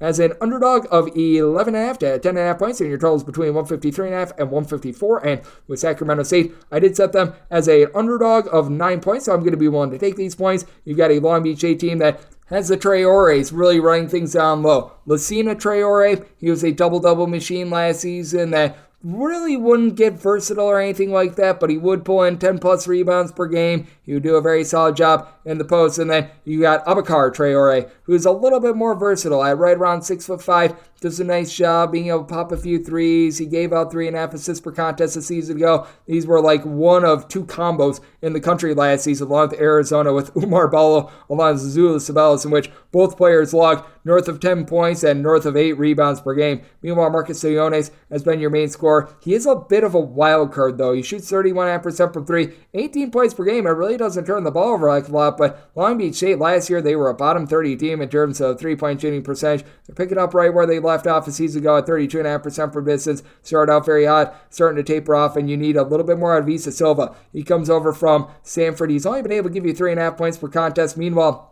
you've got a Sacramento State team that they've really abandoned a little bit of their style from a season ago. Last season, they tried to make things very, very yucky, slow, and now they're playing quite a bit more up-tempo with Duncan Boom Boom Powell, the transfer from North Carolina A&T. Right now doing it all. 14.5 points, 9.5 boards, 3 assists. That has caused Akal Muane to be a little bit more on the bench, which I do disagree with. I like what Muane is able to bring to the table, and I think that David Patrick, their coach, realized that in the last game against UC Davis after he was logging like 13 minutes per game. He plays 25 minutes. minutes, gives the team 12.6 boards. They win the game. So I think we're going to see a lot more out of Wayne moving forward that allow Sacramento State to be able to hold in this game. Couple that with the fact that Brandon Benson, I think, is going to see a rise up in his three-point shooting. Last year at Tulsa, shot 40% from three. He's been able to give the team 12.5 points per game, but only shooting about 30.5% from three. It's really been the Utah State transfer in Z Hamoda, who's been able to shoot it from three-point range at about 39%. And this is a Sacramento State team that they're turning the ball over 16.5 times per game. I do think that they're going to be honest with themselves and try to hash this out a little bit more, try to play at a little bit of a slower pace. And Long Beach State, they're a team that are able to pickpocket a little bit. And for Long Beach State, they played a little bit of better defense in recent years as well. And this is a Sacramento State team that they've scored 71 points or fewer in darn near every one of their games against C1 competition. So I do think that Sacramento State going to look to make this game a little bit more slow and try to hit the glass. I think they have some success with it. Set my line at 9, taking the points with Sacramento State, and set my total at 151. So also diving in on the under. 689, 690 on the betting board. It's UW Green Bay playing us in Milwaukee. Milwaukee is a favorite of between 1.5 to 3 points, and your total is between 142 and 143. I say UW Milwaukee is a 5.5 point favorite, with UW Green Bay just a team that it feels like they're still trying to find their identity under Sundance Wicks, and this is one of the slowest teams in all of college basketball. UW Green Bay, 339th in the country in terms of total possessions per game, and we've seen Milwaukee really drop their tempo as well. A little bit of it is a product of the competition that they've been playing against, but Milwaukee last year was a top 40 team in terms of total possessions per game. They're more around 226th, but I do think that you got two very good alpha dog scorers in this game for Green Bay. Noah Reynolds is doing everything for this bunch. He's logging 17.5 points, 5 boards, 5 assists, but is shooting about 17% from three for a UW Green Bay team that, even with their slow tempo, they're turning the ball for 13.5 times per game. They're shooting about 31% from three. They haven't been able to get those 7.5 rebounds per game out of Elijah Jones. Meanwhile, for UW Milwaukee, it's been the BJ Freeman show, with BJ Freeman 19.5 points per game. Don't have anyone else giving north of 9 points per game, but he does have a little bit more help in terms of rebounding. Kentrell Pullian, Faison Fields, these two guys have been able to give about 10.5 rebounds per game, and these guys on UW Milwaukee's roster have a track record of success of helping out from a season ago. Even someone like an Angelo Stewart last year was able to chip in there like 4 points per game. He was a nice ancillary piece for the team a season ago. Eric Pratt is someone I like coming in from Texas A&M. I think that he could be a nice little versatile player for this team. And for UW Milwaukee, one thing that is working very well for them, even though the offense has been a little bit rough from three-point range at 30.5% three-point shooting, they're only turning the ball over 10 times per game. They've got much more overall balance in their rebounding. You've got also a guy in Marquise Browning II that does allow Freeman to play a little bit more off the ball with his 3 assists per game in the battle for the state of Wisconsin. I do think that UW Milwaukee reigns supreme. I set them as a 5.5 point favorite. I'm going to be willing to lay the number, and I do think that we see some positivity for both of these offenses. I think that Milwaukee plays a little bit more up tempo, but with Green Bay, this team has been able to break the 60-point plateau twice this far this season. I think that this is too high of a total. I'll set my total at 141.5, diving in on the under, and I'm going to be willing to lay it with UW Milwaukee. 691, 692 on the betting board. It is Wofford. They hit the road face-off against Middle Tennessee. Middle Tennessee finds themselves as a favorite of between 7.5 and 8.5 points, and total on this game, it is anywhere between 138 and 138.5. Oh boy, this is a good old situation and something's got to give. Wofford has been a bottom 20 team in the country in terms of points allowed on a per possession basis, but they don't necessarily crank up their tempo. Meanwhile, Middle Tennessee, this team is coming off of a performance about a week or two ago, which they dropped a 40 spot. Yeah, they scored 40 points in 40 minutes against UIC. That was a little bit less than terrific. I did set my total at 136. I'm going to be diving in on the under with this Wofford bunch. Even though they've had a tough time with their defense, it's not like they've necessarily been amazing with their offense as well. It's a Wofford team that they, in step-up competition, have been very much held down. Now, to their credit, they have been able to get to at least 70 points in all 3 of their last 4 games. But for Middle Tennessee, they are very content with just making games very, very slow, yucky, what have you, as this is a Middle Tennessee squad that, against C1 competition this year, has broken the 70-point plateau once, and that was opening night. For Middle Tennessee, they have to deal with an injury to Cameron Weston, which has been a big reason why this offense has not necessarily been firing all cylinders. He was averaging about 10 or so points per contest a season ago. Wasn't a great three-point shooter, but it was an okay three-point shooter, and this team is now turning the ball over 14 times per game. They've only got one guy in the fold that's able to give you north of 5 rebounds per game, and Jared Coleman-Jones. So the second chances that they traditionally got a season ago have not been there. You have been able to have Elias King be the king in the backcourt, right around 12.5 points, 4.5 boards, shooting about 32.5% from three-point range, and they do go up against a Wofford team that they themselves don't have a lot down low. You've got Kyle Filewich. He's been able to give you about 7.5 rebounds per game. Jeremy Lawrence, who comes in from Brilliant, Wisconsin. I know where that is. He's been able to do a solid job with about 6 boards per contest as well. But for Wofford, they're turning the ball over 13.5 times per game. Corey Tripp has been tripping up opponents with 3 assists, 5.5 rebounds, 14.5 points per game. And that's been relatively solid. And I just don't think that the 57% three-point shooting of Chase Cormier, who comes in from Northeastern, where last season he had 3.5 points, at 30% three-point shooting, is necessarily sustainable. And with my line, I did set it at 8. Personally, I would rather take 8.5 with Wofford rather than lay 7.5 with Middle Tennessee, and we are mostly seeing 8.5s out there in the market. But I do think that for Wofford, they're going to be able to upgrade their defense a little bit more against this Middle Tennessee team that they do a solid job on defense. They just have no offense really to speak of at this point. And I think that for both of these teams, they're going to have a tough time getting second chance opportunities. So I'm going to be diving in on the under, and I'm going to be willing to take north of 8 with Wofford. 693, 694 on the betting board. Rhode Island, it's a road face-off against Providence. Providence finds themselves as a favorite of 14 to 15 points, and your total is between 142 and 143. And with Providence, I did set them as an underdog of 13 points. So now getting 14 plus, I'm going to be willing to take the points. Do not sleep on these interstate rivalries, by the way. I do think that it always bodes relatively well for the underdog in a nice motivational spot. And with this Rhode Island team, it certainly has been gross in terms of the way that they've been getting the job done. But this is a team that is 5-2 right now. They're coming off of a nice win against Yale. A little bit of a less than terrific performance against Washington State about 2 or so weeks ago. But this Rhode Island team just feels better than they were a season ago. Jaden Owens, Zeke Montgomery, they've been able to combine for about 30 points per contest. They're shooting as a collective between the two of them about 39% from three-point range. And for Rhode Island, they're shooting 35% from 3. They leave quite a bit of something to be desired down low. They've got one guy, David Fuchs, who's been able to give you about 7 rebounds per game, but that's about it. And for this Providence bunch, not like they're doing an amazing job on the glass. You do have Bryce Hopkins, Devin Carter, who are both combining for about 17 rebounds per game, but it's not like they've got amazing size or anything like that. And Josh Aduru is right now shooting 62.5% from 3.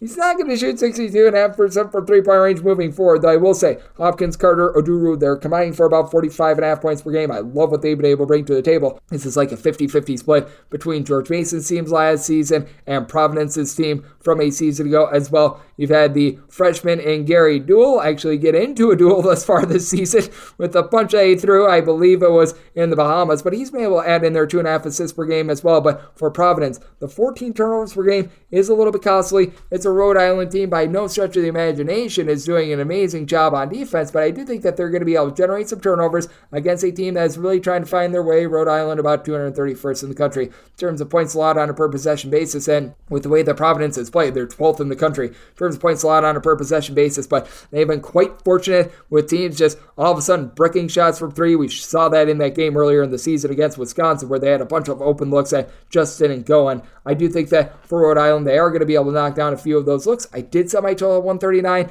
I do think that this is going to be a little bit of a slowed down, grimy game. So it is a spot where I'm going to be taking a look at this total under. And when it comes to Rhode Island, going to be willing to take anything north of 13 with them. 695, 696 on the betting board. It is Oral Roberts, and they play host to Tulsa. Tulsa is an underdog of 4.5 points, and your total is anywhere between 145 and 146.5. And with Oral Roberts, I did set them as a favorite of quite a bit larger. I went 7.5. I'm going to be willing to lay it with this Tulsa team. I do like the way that they've been able to come together a little bit more this season, but with Oral Roberts, felt like they just needed a little bit of time to get used to Russell Springman as their coach. We saw them have a little bit of a less than savory performance a few weeks ago against Texas Southern where they got the win, but they were trailing throughout much of the game. But ever since then, I do feel like the wheels are starting to churn for this Oral Roberts team as they take Kansas State to overtime. And for this Tulsa bunch, you do have to be wondering what you're going to be able to get down low for this team because they had a guy last year in Brian Selbong-Yu who was able to do a relatively solid job, chipping in there right around 8 rebounds per game. And that is the one thing that they are missing from last year's team. You've had Jared Garcia be able to give you about 7.5 rebounds per game. He's chipping in there 10.5 points per contest, and heading in there, PJ Haggerty, a guy that was a cast-off from TCU, is Rio Barnes, who was over at Michigan. These guys have been very helpful, but it is a Tulsa team that I think is going to have a little bit of a tough time on the glass, and they're only shooting 27% from three. Couple that with the fact that they've been turning the ball over right around 15.5 times per game. It does cause them to be quite sloppy, and for Oral Roberts, it's not the same shooting team as they have been the last few seasons. Last year, they were one of the better shooting teams in all of college basketball. They're now shooting about 34% from the outside, but what they are currently executing with is the fact that they're only turning the ball over about 9 times per game. You have found a primary scorer in Isaac McBride. Not quite what our good friend Max Asmus was in past years, but 22 points, 3 assists per contest, shooting 37% from three-point range. And then from there, you just have good contributors in general that are able to check a lot of boxes. Kareem Thompson, Deshung Weaver, Jalen Bradford, all these guys, they're giving you between 11 and 13 points per contest. Between the three of them, they've been able to log about 17.5 rebounds per game. Thompson has been able to give you 4 assists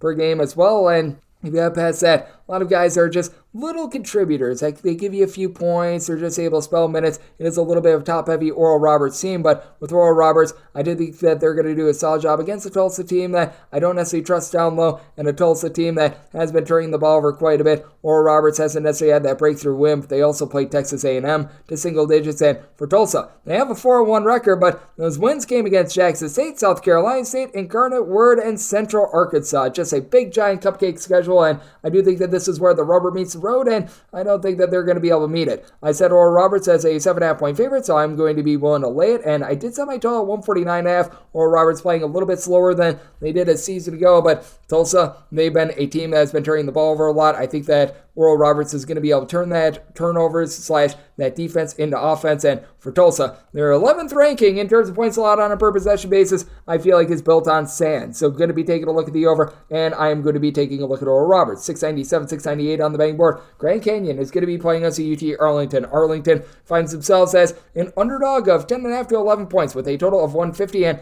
with Grand Canyon, I did set them as a favorite of 8 points. So I'm going to be willing to take the points with UT Arlington. This Arlington bunch is a little bit new look from a season ago, where last year they were one of the slowest, grimiest teams in all of college basketball. And it's not like they're playing at a breakneck pace this season, but they've been able to get a lot more out of their backcourt with having Mekhi Williams be able to give you an assist-to-turnover ratio of 2, 4 assists and 2 turnovers per contest. You've also had nice versatility from DeJuan Gordon. Gordon, who began his career at Kansas State and Missouri, has done a tremendous job with 10.5 points, 9 boards, 3.5 assists per game, and that's where UT Arlington is going to need to win this game, because Shamar Wilson, he's averaging a double-double, 16 points, 10.5 boards. These two guys have been absolutely tremendous down low. Now the question becomes with UT Arlington, can someone like an Aaron Cash, who comes in from Texas A&M, he's logging only about 4.5 points per game, can he elevate? You've got Brandon Talbot, who in the backcourt has been able to do a solid job with his 2.5 assists per game, and a team that as a whole, they're shooting about 33.5% from 3. Can they cut down on those 13.5 turnovers per game, though? But Grand Canyon,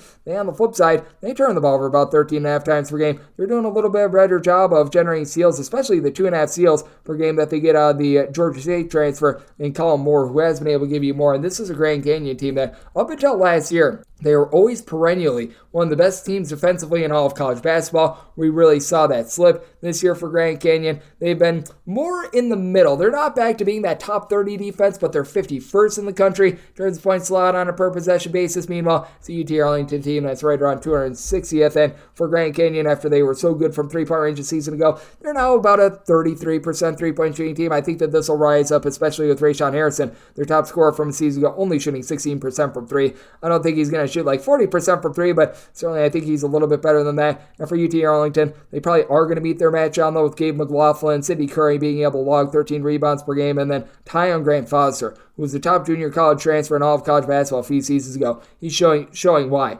Shooting 37.5% from three, 22.5 points per game. But with this Grand Canyon team, they're not quite the same shooting team as they were a season ago. They're back to playing a little bit more slowly. Meanwhile, UT Arlington, they're looking to build up their tempo a little bit more. This 150 total just seems very high, in my opinion, especially for a UT Arlington team that is sort of trying to figure it out on the fly. And UT Arlington's possession numbers are very much built up on the fact that they played against New Mexico and Arizona to begin the season, two very, very fast teams. Meanwhile, it's a Grand Canyon team that has allowed 72 or fewer in all but one of their games thus far this season. So set my total 140, diving in on the under and taking the points with UT Arlington. Made them an underdog, more in the realm of 8 points, 699, 700 on the betting board. It is Lindenwood on the road facing off against Idaho St, and Idaho St is a favorite of between 8.5 and 9 points. Your total is between 133.5 and 135, and with a Lindenwood, I did set them as a underdog of 7.5 points. I'm going to be wanting to take these points. Idaho State has been one of the slowest teams in all of college basketball. They are a bottom 40 team in terms of total possessions per game, and I do think that Lindenwood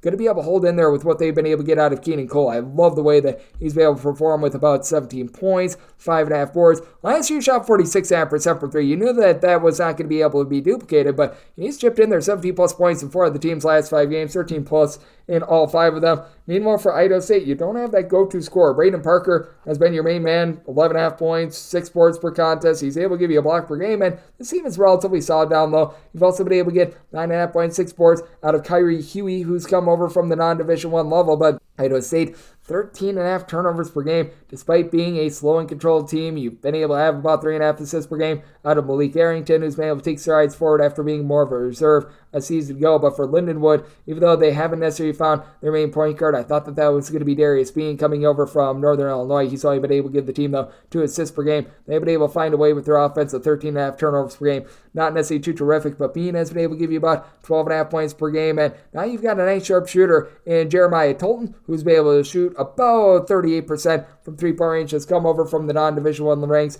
has been able to do a good job making contributions there. Both of these teams really looking for scoring options in general. I do think that this is going to be a yuckier, slower game, but this is a Lindenwood team that comes in with confidence. They have won 2 out of their last 3 games. Their lone loss was by 7 against Utah Tech, so they've really been able to improve as things have went along. Meanwhile, got an Idaho State team that I do not believe that they have broken the 70-point plateau against a Division I team this far this season. I just don't see them winning by margin. I'm willing to take 8 or more with Lindenwood, set my total 131.5, so diving under to go along with Lindenwood. Now we get my DK Network right pick. This is 7-1, 7-2 on the betting board. It is New Mexico. They play us in New Mexico State. New Mexico State, a 17.5-point underdog, and your total is 154. My write-up is going to be taking the points with New Mexico State. I feel like this number should be more like 11.5. I was mentioning it a little bit before, and I mean it when I say it. These interstate rivalries, these are very important to these schools. I do think that is going to be playing a little bit of a role in this game. And with New Mexico State, this is a team that has been pretty close. I recognize that they have lost each of their last 3 games against Division I competition, but they lose in overtime to Louisville, where the rest just handed Louisville that game. That should have been a win for New Mexico State. I think that we can all agree upon that. And then that game against Fresno State, they played very well, and they just lose that game in overtime. But I do like what I'm seeing out of them overall. You've got a nice contributor that's able to do it all in Femi Otakala. He was the main guy over at Pittsburgh a season ago. He was out of the fold for the first 5 or so games of the season, but has been able to come back, and he has looked very solid with about 13 points, 7 boards, 3 assists. He has been turning the ball over a little bit too much, and that's a problem for New Mexico State. But New Mexico State as a whole, they shoot 36% from three-point range. Robert Carpenter gives you a little bit of versatility with 11 points, 5 boards. He's able to light it up from three-point range. And Jalen Jackson Posey is shooting 45% from three-point range, while Jaden Harris shoots more like 42% from the outside. And for New Mexico, they've been dealing with an injury to Jamal Mashburn Jr. Their top scorer has been out each of the last 2 games. If he does play in this game, because it's a quad contusion, he's probably going to be far from 100%. He's been your main scorer with 18 points per game. They just now got back Jalen House, who he was missing for 5 games earlier in the season. Last season, I don't think it's fair to use this year's numbers because he's only played 2 games, but last season was your number 2 scorer with 15.5 points, shipped in there 2 steals, very good on the defensive end, very good at being able to dish out the ball. But with this New Mexico team, it's actually been Donovan Dent who has really taken over the show, shooting 44% from 3, 6.5 assists per game. This is a New Mexico team, though, that you still have your question marks in terms of their defense. In terms of points allowed on a per possession basis, they are certainly better than New Mexico State, who New Mexico State, they are clocking in right around 337th in the country. Much of that is because they've been called for 100 million fouls. But for New Mexico, their 29th, I think, is really built on sand. I do think that they're going to be seeing a little bit of drop off with that regard. You have been able to get much more down low out of Nelly Jr. Joseph, who's been able to give you about 8 rebounds per game, got good versatility with JT Toppin, chipping in there 13 points, 8 rebounds per game as well. But I do think that New Mexico State going to be able to hold in there. I think that they become a little bit of a different player with Femi Odekala in the fold as well. So my DK Network write-up pick, that is going to be taking the points with New Mexico State. Set this line at 11.5 and did make my total 149.5. New Mexico is an improved defensive team. I don't think that they're as improved as their metrics say that they are as of right now, though. And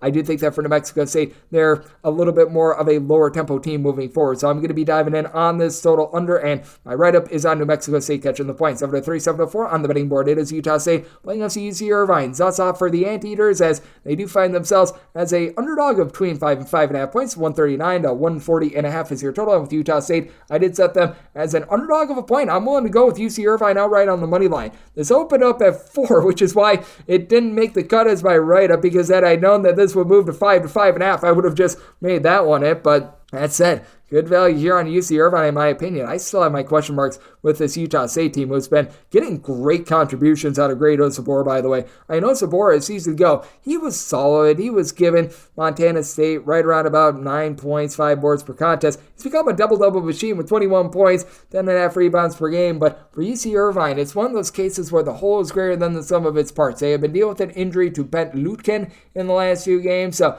that just hurt the team a little bit when you have a 7-footer that's able to shoot threes. And certainly is a nice little booster for you, but Irvine's still a top 60 team in the country in terms of points allowed on a per possession basis, with Devin Tills being a do-it-all player with 11 points, 6.5 boards, being able to shoot 36% from three-point range. And then you've got a pair of guys at Andre Henry, Darren Sarin, who are both combining to shoot about 42.5% from three. They're both giving you 11 points per contest. And to bring it all together, you've got Pierre Cockrell. He is a guy that is able to match the overall efficiency of Darius Brown, as both of these guys, they give their teams 5+ assists per game. Cockrell only gives you 5 points per game. Brown has become a little bit more of a willing scorer, shooting 39% from three, and he gives out 7.7 assists on 1.1 turnovers per game. It's just an absolute marvel what he's able to do. The question mark becomes, what are you going to be able to get out of the rest of this Utah State team, as you've been able to have about 11 points per contest out of Mason Falazev. He's coming as a true freshman, and he's looked solid for a Utah State team that last season they were one of the best three-point shooting teams in all of college basketball. Now they've got Danny Sprinkle in the fold, and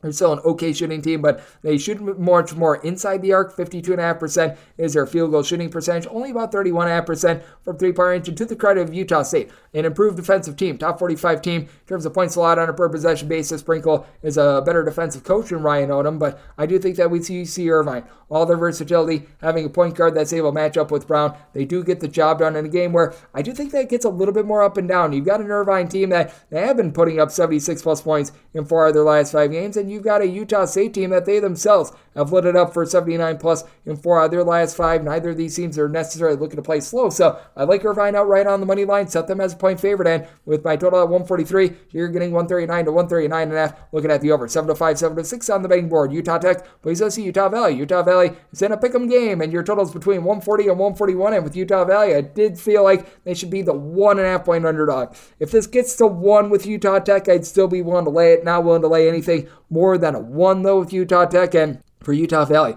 just so many moving parts in this backcourt. They did a nice job being able to retain a few pieces from last year because they made a coaching hire that was pretty much within the system, and they were able to snag a guy from within the state in Drake Allen, who last season was playing over at Southern Utah, to be able to give the team right around 11.5 points per game, but after shooting 35.5% from three last season, that's down to about 20%. I do like what they've been able to get out of Trayvon Doris. He's a 7-footer that was a starter last year over at Utah State, and he's done a nice job on the glass. Blocking half, stealing half, 10 points, 7.5 rebounds per game. Not going to give you a lot of versatility, but man's everything down low. But for Utah Valley, they just have so many moving parts in this backcourt, and it's led to them shooting 25.5% from three-point range. You have Jaden McClanahan, who's been able to give you about 4 assists per game, one of the main holdovers from a season ago, but you go up against a Utah Tech team that they should be able to do a nice job down low themselves. Tanner Christensen, he's the main holdover from last year after they lost pretty much 4 other top 6 scorers. He's logging 14 points, 8 boards, and about 6'9", 6'10". He's able to shoot 40% from three. And the one thing that Utah Tech always does,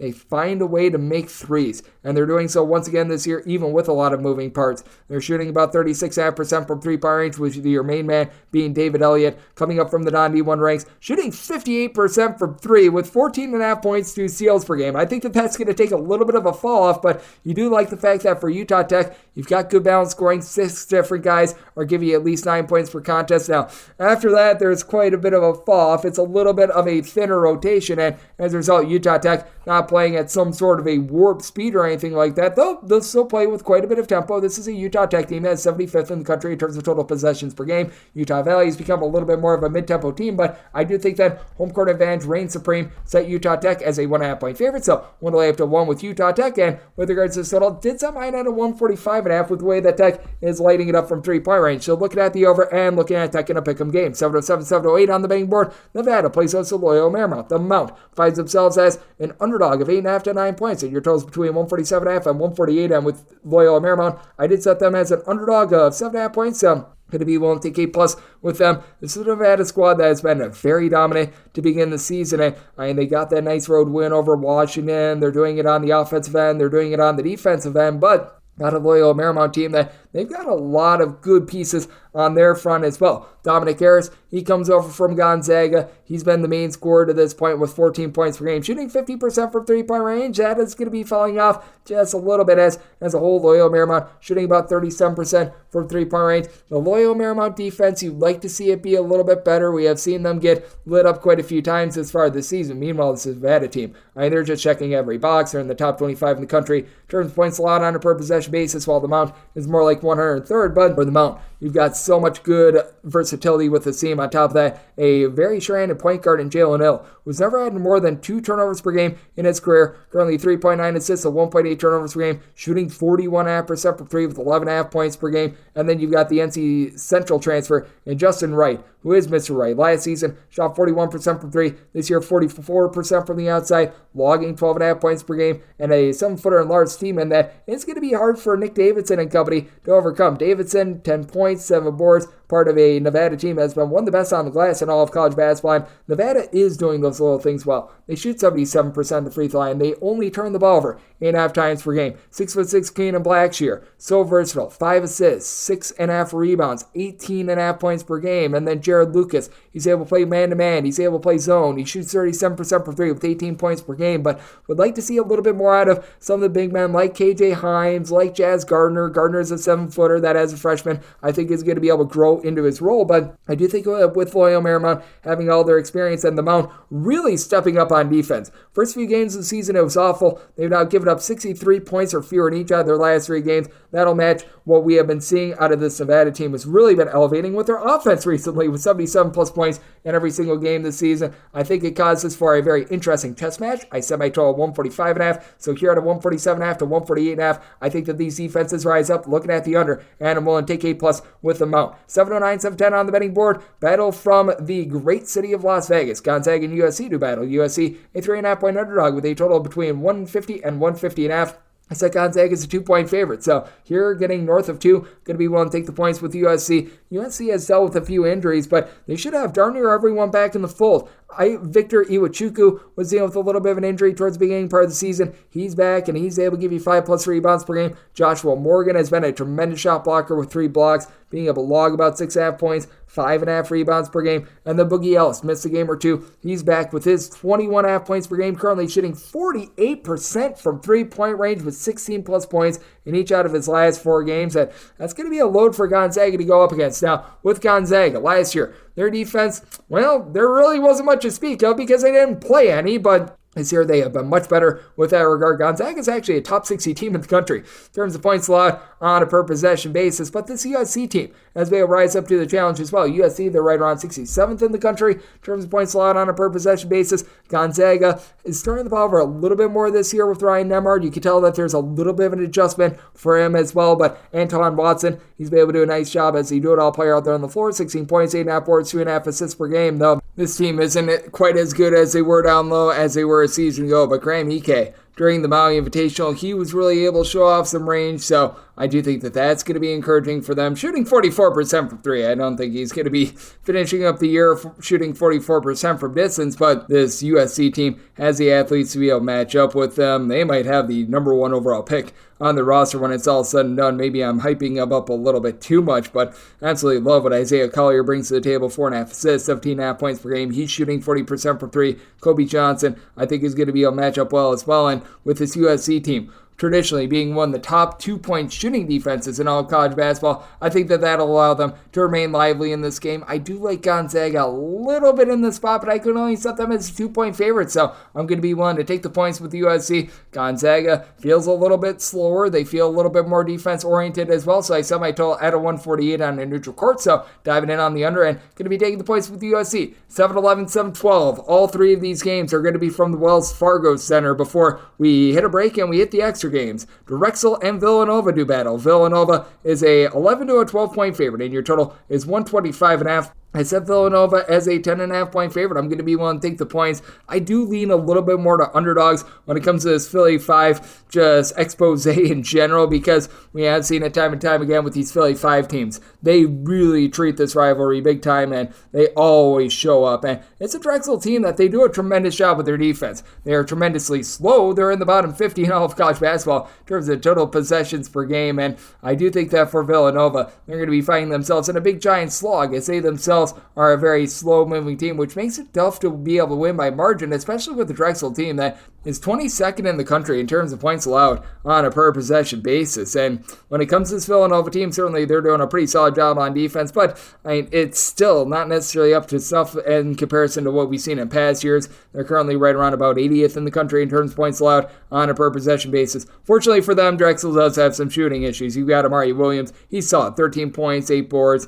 Not a guy that's going to light it up from three in Drexel. They should be seeing some positivity from the fact that they're currently shooting 24% from three-point range. You've been able to get some good production out of Lamar Odom Jr. He's been able to give you about 8.5 points per game. Yami Butler is really your top three-point shooter from a season ago. Last year shot 40% from three, down to about 30 this year. And Justin Moore, he's able to give you more with about 3 assists per contest. But you've got another Moore and Justin Moore. It's Justin Moore squared, as the one for Villanova, not the one for Drexel, has been the top scorer with about 16 points per game. Very funny that you got 2 Justin Moores in this game. And for Villanova, something that they do a nice job of is the little things, shooting 80% of the free throw line, only about 10.5 turnovers per game, and good versatility with Tyler Burton along with Eric Dixon. Burton got off to a big start to the year. Now it's been Eric Dixon that's been taking over the game a little bit more. Both of these guys have been able to give you between 7 to 7.5 rebounds per game. They combine to shoot north of 40% from three-point range, but would like to see a little bit more. I'd like some of Jordan Longino, Mark Armstrong, these ancillary pieces in the backcourt haven't necessarily given as much as you'd like to see. And Hakeem Hart, he's only been able to give the team 5.5 points per game. You're bringing the Kentucky transfer in Lance Ware that's literally averaging less than a point per contest as well. So some of these transfers have yet to really pan out for this Villanova team, and I do think that that's a little bit of an issue. And I do think that Drexel, with their just road grader hard defense, is going to be able to hold in this one. I did set my line at 10.5, so I'm going to be willing to take 11 plus with Villanova, but I do think that we are going to see some positivity for this Drexel team in terms of their shooting, and this game might be close enough for late game falling. I did set my total at a 128.5, so going with the over, and I'm going to be willing to take 11 plus with Drexel. 7-13, 7-14, it is Penn and LaSalle doing battle. Penn is the 1 to 2 point favorite, and your total is between 144 and 144.5, and with LaSalle, I did set them as an underdog of 3 points. So you're at between 1 and 2. I'm going to be willing to lay it with Penn. This is a Quakers bunch that has done a nice job of really finding ways to mix and match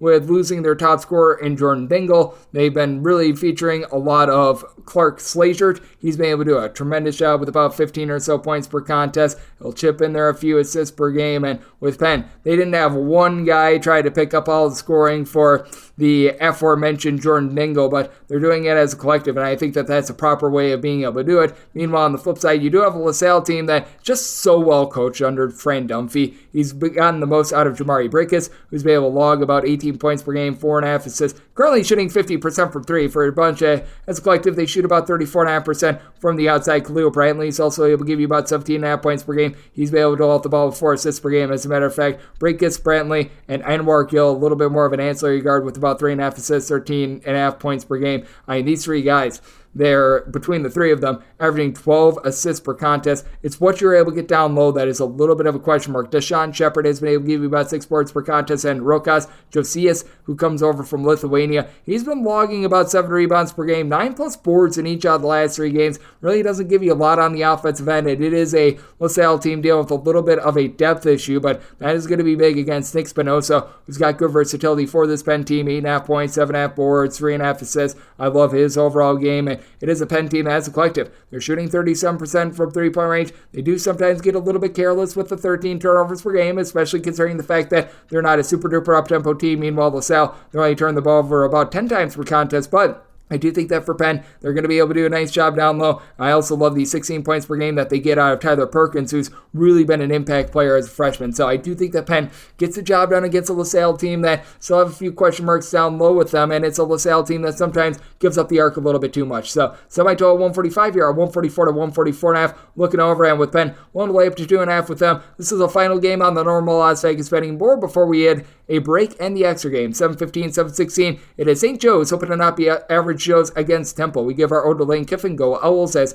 on a neutral court, you've got St. Joe's between a 5.5 to a 6-point favorite. And your total on this game, it is 144.5. And I set St. Joe's at a 5.5. So here at the 6, I'm going to be willing to take the points with Temple. It's a little bit of a work in progress right now with Temple, but Adam Fisher, who comes over from Penn State, he knows his offense, and he's been able to get the most out of his main guy in Heiser Miller, who's been able to give you 4 assists, 20.5 points per contest. On the flip side for St. Joe's, Eric Reynolds has really been a nice designated scorer, 3 assists, 17.5 points per game. And for St. Joe's, you've got each of your top 3 scorers shooting at least 44% from 3. Reynolds is shooting 44.9% from the outside, and then Lynn Greer coupled with Xavier Brown. These two guys have been able to combine for about 22.5 points per game, both shooting at least 50% from three-point range for a St. Joe's team that they have turned the ball over 13 times per game, but you've got Greer giving you about 5 assists per contest, about 4 per contest out of Xavier Brown as well, actually closer to 3 with him. And for St. Joe's, your big question mark with this team is down low, but we saw Rasheer Fleming in the team's last game have a nice performance. Christ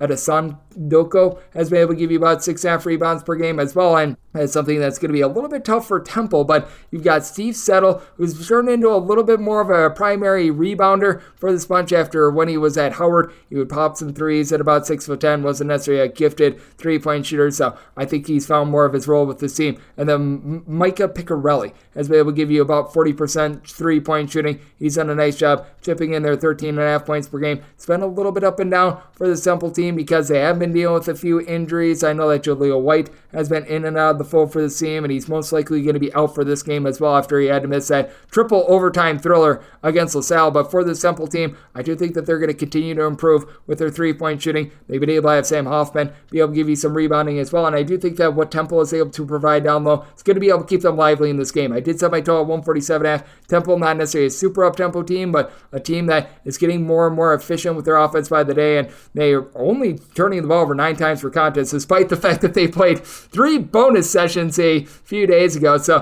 going to be taking a look at the over, and I'm going to be taking a look at the points with Temple at 6+. Now we're going to hit a break and hit the extra games on the flip side here on Coach Go Seats with myself, Greg Peterson, now a part of the Peterson Family Podcast.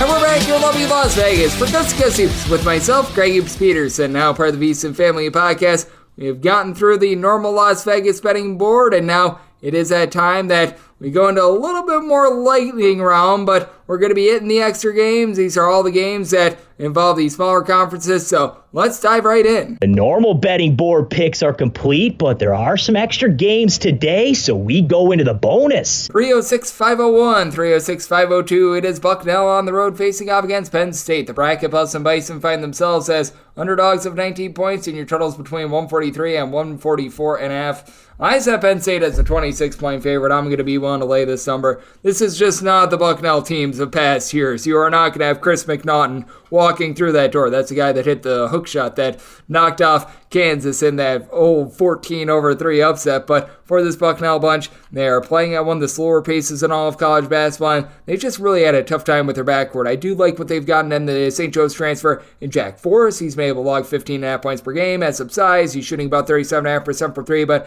as a whole, this team is shooting about 32% from 3-point range. I thought we would see a little bit more out of more of their guys like a Josh Ado, who last season shot right around about 38.5% from three in a small role, about 4 points per contest. He's not even giving the team 3 points per game. You've got Noah Williamson, who's 7 feet tall, 10.6 boards per contest, but he and Jack Forrest are the only two guys on the roster giving you at least 3 rebounds per game. Meanwhile, Kenny Cleary has been very good for Penn State. Afterthought last year, that has become the main scorer with about 16.5 points per contest, and with everything that happened with Mike Rhodes coming over from VCU, he's brought with him someone like an Ace Baldwin, who's been an ace for this team, generating 2 steals, 3.5 assists per game, and this isn't quite to the level of the way that VCU was generating turnovers, but this Penn State team is getting about 8.5 steals per game. Zach Hicks, who comes over from Temple, has been a good fit. He's been able to give the team right around 4 boards, 7 points per contest, along with the VCU transfer in Nick Kern, and then Qudus Wahab, him being able to log nearly 10 rebounds per game, means that Penn State should be able to dominate down low. I think the Bucknell is just going to get stonewalled.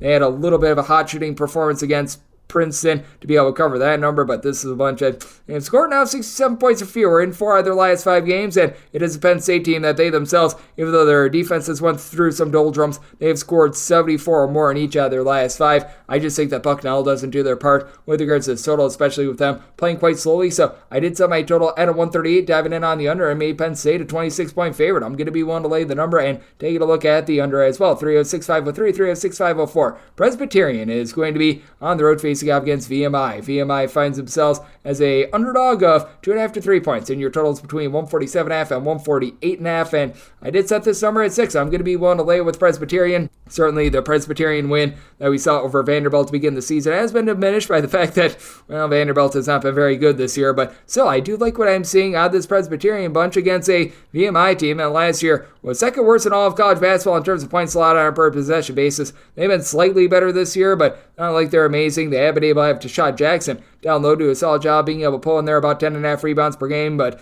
I mean, really, other than one other guy in Stefan Olawini, he's been able to give you about 5.5 rebounds per game. You don't have anyone else that's really been able to hit the glass. You got a VMI team as well that they typically specialize in offense. 16.5 turnovers per game, shooting 32% from 3 and 60.5% at the charity stripe with not a lot of depth. They've been not necessarily having a ton of DJ Nussbaum down low with only about 4 rebounds per game. You have gotten 14.5 points per game out of Corey Cotton, but for this Presbyterian team, they're going to be able to match up with that with Samaje Teal, who he's going to see a little bit of a drop-off in his 3-point shooting. He's currently shooting 52% from 3, and as a whole, Presbyterian shooting 36.5% from the outside. Do think that that's going to dry up a little bit, but like what I'm seeing out of Marquise Bennett, who's been able to step up with about 13.5 points per contest. He's been a little bit hot and cold this season, but has really turned into a main facilitator for the team. 3+ assists in each of the last 4 contests. You've got a Presbyterian team that all of a sudden they've been able to add some depth as well. This is more around about a 9-deep roster. You could use a little bit more of Trevon Reddish-Rowan, who's only been able to give you about 5.5 points per game.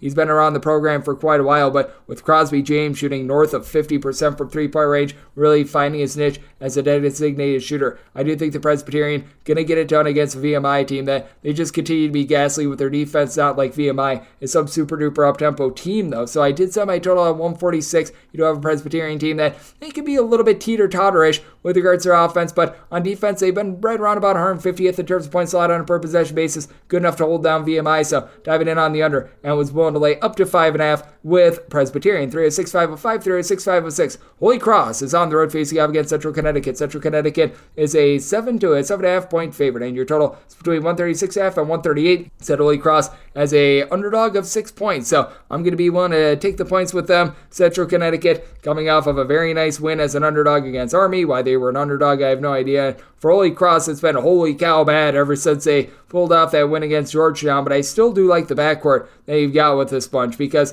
you do have someone in Bill Batchelor that a season ago shot darn near 40% from 3-point range. He's still been able to give you about 8 to 9 points per game, as Joe Octave has really been the man running the show. How about 15 points, 6.5 boards, shooting 40% from 3-point range, while Bo Montgomery, he gives you about 3 assists per game for a Holy Cross team that they turn the ball over about 12.5 times per contest. Would like to see it be a little bit better, but the key for them down low, because Octave is right now the only guy giving you north of 5 rebounds per game. been able to get right around about 5 boards, 7.5 points per game out of Joe Nugent. Meanwhile, for Central Connecticut, not like this team is doing a great job on the glass. With Andre Snoddy on the fold from a season ago, they don't have a single guy that's right now giving you north of 4 rebounds per game, so the main Achilles heel of Holy Cross is going to be Mass. You've got Kellen Amos, Alan Jean Rose, who have been able to combine for a little bit over 26 points per game for a Central Connecticut team that you don't have a single guy that gives you north of 4 rebounds per game, and you shoot 30% from three-point range. That's not necessarily too terrific. They do a solid job being able to punch a ball inside, but would like to see a little bit more of Devontae Sweatman after he a season ago shot about 40% from 3, 2 assists, 6.5 points per game. That's down to about 1 assist and 5.5 points per game. Got my question marks with the Central Connecticut team. I do think that this is going to be a little bit of a low-scoring slog. Neither of these teams are going to be able to get a lot of second-chance opportunities, and it's going to be a lot of perimeter offense. I think is going to be inefficient perimeter offense, especially with Holy Cross scoring 57 points or fewer in 3 of their last 5 games. It's a Central Connecticut defense that has stepped up 67 points or fewer surrendered in 3 out of their last 4 games, but they've got all sorts of offensive issues as well. So getting the 7, I'm going to be willing to take the points with Holy Cross. Did set by total 136, also going under 306.507, 306.508. UMBC is going to be playing us with Lehigh. Lehigh is a favorite of a point in some spots, and other spots are a pick 'em. Between 161 and 162.5 is your total. Set mine at a 153.5. UMBC coming off of just a horrible performance against Coppin State, where they gave up north of 80 points to a Coppin State team that they had not been able to break like 70 all season long. I think that that's a wake-up call that UMBC should finally play some stinking defense, and I think that they're going to get the memo. I did set UMBC as a 3.5 point favorite. I'm going to be willing to take them as a pick 'em / a very slight underdog. UMBC does have the better top flight talent in my opinion. You've got a trio of guys that are able to give you double figures. Marcus Banks has done a solid job with about 12 points shooting, 35% from 3. Would like to see better 3-point shooting out of Deion Brown. He's only been able to shoot about 20% from 3, but he does give you 15 points, 5 boards per contest, and Gadarius Smith at 6'8". He's got versatility to pop threes. Probably shouldn't do a lot of that because shooting less than 20% from 3, but he has been able to log for the team in the neighborhood about 13.5 points per contest. It's a UMBC team that is currently turning the ball over about 14.5 times per contest. Lehigh has had their issues taking care of the ball as well, as they've turned the ball over about 13.5 times per contest. You've got Keith Higgins along with Tyler Whitney Sidney combining for about 29 points per game, but both of these guys shooting below 35% from 3. Dom Parolin has been able to give you 6.5 rebounds per game, but he's the only guy on this team that's giving you north of 4.7 rebounds per game. So you've got a lot of issues with both of these teams. UMBC has really been giving up the arc. Lehigh has been giving up a ton inside, and for Lehigh, we have seen their offense beyond the Fritz a little bit more as well. They have scored a combined 125 points in their last 2 games, coming off of their own ghastly loss at home against St. Francis of PA. So in the ultimate bounce back spot for both of these teams, I do look to the UMBC offense to be able to get it done. And I do think that both of these teams going to find a little bit more defense than what they've been having recently, and Lehigh a little bit more of a slow tempo team. So I did set my total 153.5, diving in on the under, and on this pick'em line, made UMBC the 3.5 point favorite, so going to ride with them. 306.509, 306.510. Kennesaw St, we give our to Lane Kiffin. Go Owls. They play us to Georgia State. Georgia State, a 2 to 2.5 point underdog with your total between 163.5 and 165. Set my total at 152. I'm going to be looking at the under. I just don't think that Georgia State plays at a fast enough tempo to be able to get this total over. Georgia State last year was a relatively slow team, and they've cranked it up a little bit more this year, but I mean, they're around 90th in terms of total possessions per game. Kennesaw State by no means is any sort of slouch. They're number 2 in the country in terms of total possessions per game, but would not be surprised if we see this get slowed down just a little bit with a Kennesaw State team that they're sort of relying upon the remains from a season ago when they were able to make the NCAA tournament. And when it comes to Kennesaw State squad, it's all about Tyrell Burton being able to be efficient with the ball. He's had about 5.5 assists per game, 13.5 points per contest, but he is turning the ball over right around 3 times per game. He's been having 3+ turnovers in 3 of the team's last 4 games, but it's going up against a Georgia State team that they're pretty suspect in the backcourt as well. Dwan Odom is a little bit of a do-it-all player. 10 points, 3.5 assists per contest, but it's a team that is once again shooting about 30% from 3-point range. They don't necessarily have a ton down low outside of Jaden Turner. Jaden Turner, he comes over from Queens NC, 10 points, 9 rebounds per game, which is big, but nobody else on this roster is really giving you north of about 4.5 rebounds per game. Georgia State was a very intriguing team last year because at the beginning part of the year, they played good defense, but they couldn't do anything on offense. And then their offense ascended, and their defense went in the toilet bowl. Right now, it's 224th in the country in terms of points allowed on a per possession basis. Meanwhile, I have a Kennesaw State team that's been having a little bit of a rough go of it as well. But for Kennesaw State, a lot of their issues are from the outside, as they've been able to have Devin Robinson do a nice job down low with about 9.5 rebounds per game. You also get about 6 boards, 9 points per game out of Franquan Sherman, who has come in as a freshman, has offered some good versatility, and it's also a Kennesaw State team that you tell that with them losing a lot of their top scorers from a season ago, it's really hurt their outside shooting. They're only shooting about 29.5% from three-point range as a result. I did set Kennesaw State as a 4-point favorite. I do think that they're going to be able to win the battle down low. I do think that home court is going to be meaningful, and I do think that with both of these teams just firing up bricks and both of these teams having their turnover woes, it's going to prevent us from a very high-scoring game. So, semi-total 152, diving in on the under end with Kennesaw State willing to lay up to 3.5 with them. 306-511, 306-512. Lafayette plays host to Cornell. Cornell's at 11 to an 11.5 point underdog, and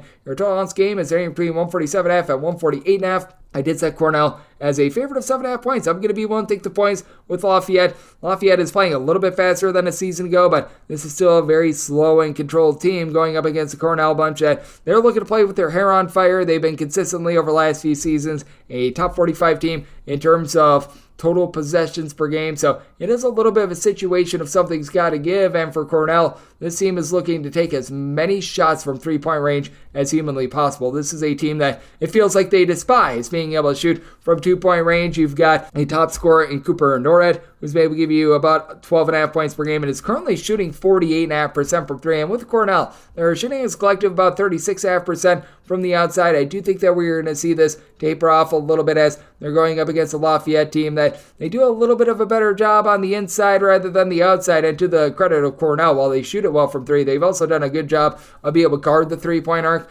Opponents are shooting less than 25% against them. Meanwhile, for Lafayette, they're more around 300th in this category, which sounds bad, but when you consider what Lafayette has had to go up against, there's a big reason why. I mean, they had to go up against Pepperdine, UCLA, Penn, a bunch of teams that they really bomb it from three-point range. So I think that this will improve moving forward. And for Lafayette, it's a whole is greater than the sum of its parts approach. You don't have a single guy that gives you north of 10 points per game, but you do have a quartet of guys in Eric Soderberg, Justin Vanderbond, Devin Hines, throwing their Kyle Jenkins, all giving you between 8.5 and 10 points per contest. And it's a Lafayette team that needs to cut down on the 13.5 turnovers per game. And for Cornell, this is a team that on defense is very willing to gamble for steals. They've been able to get about 8 per contest, with Chris Bannon being the headliner in this. 2 steals, 2.5 assists, 11 points per contest. But we did see for Cornell a season ago, they were a team that shot more in the neighborhood of about 35% from three. So I do think that this will be tapering off just a touch, especially with Greg Dolan currently at Loyola Chicago. And it is also a Cornell team that they do a good job of rebounding by committee, but other than Guy Ragland, you don't have a single guy that gives you an order 4.5 rebounds per game. I do think that the size of Vanderbond going to be a nice speed bump here, and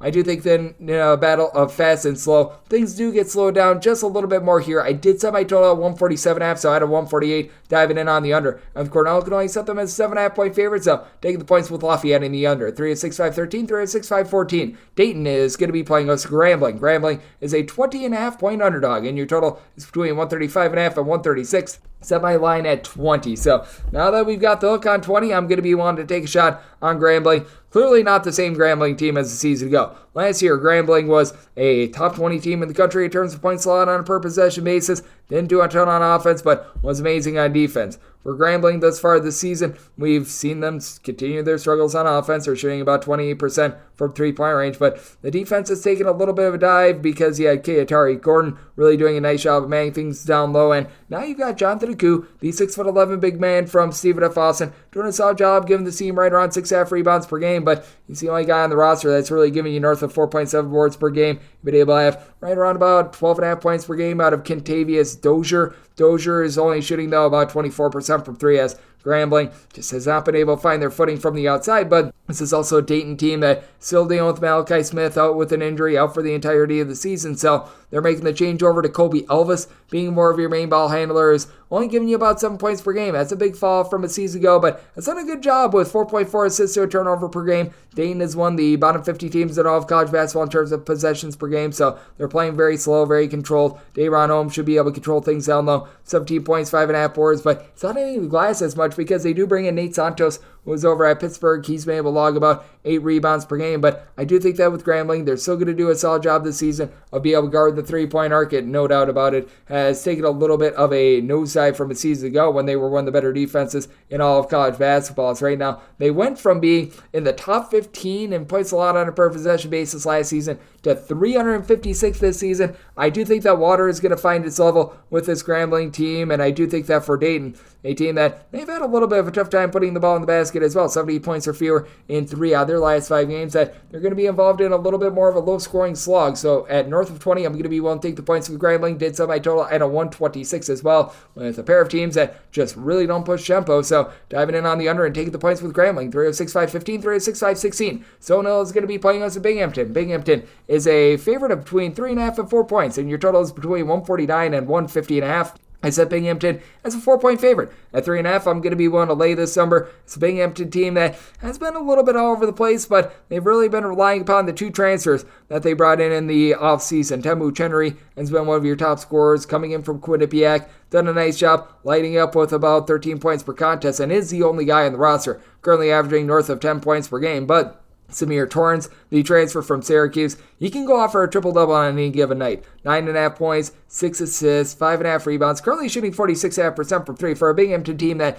they need that stability. They're shooting about 30% from 3 with 13 turnovers per game, which is a bit better than Stone Hill. It's currently turning the ball over about 15 times per game. They looked a little bit better in their most recent game against UMass Lowell, but you just need a little bit of help for your main 3 guys, as you've had Max Zagorowski, combo player, be able to give you about 12 points, 4.5 boards at 6'8". Jackson Bengini has been the top scorer with about 13 points per game, and he is shooting about 40.5% from 3. And then you have the VMI transfer and Tony Felder doing a nice job dishing it out, 4 assists to about 2 turnovers per game, but you need a little bit more out of perhaps Peno Paulo Divas. He was over at Hartford a season ago where he logged about 8.6 rebounds per game, a little bit over a block per contest. And with Stone Hill not having a single guy that's able to log north of 4.5 rebounds per game, the Binghamton team that typically gets outmanned on the glass, they've actually got a little bit of an advantage. You've got Armada Reed, who comes in from Canisius, so able to give you about 7 points per game. You need him to be able to rise up. 2 seasons ago, average about 11 points per contest, did the same last season as well. But with Binghamton,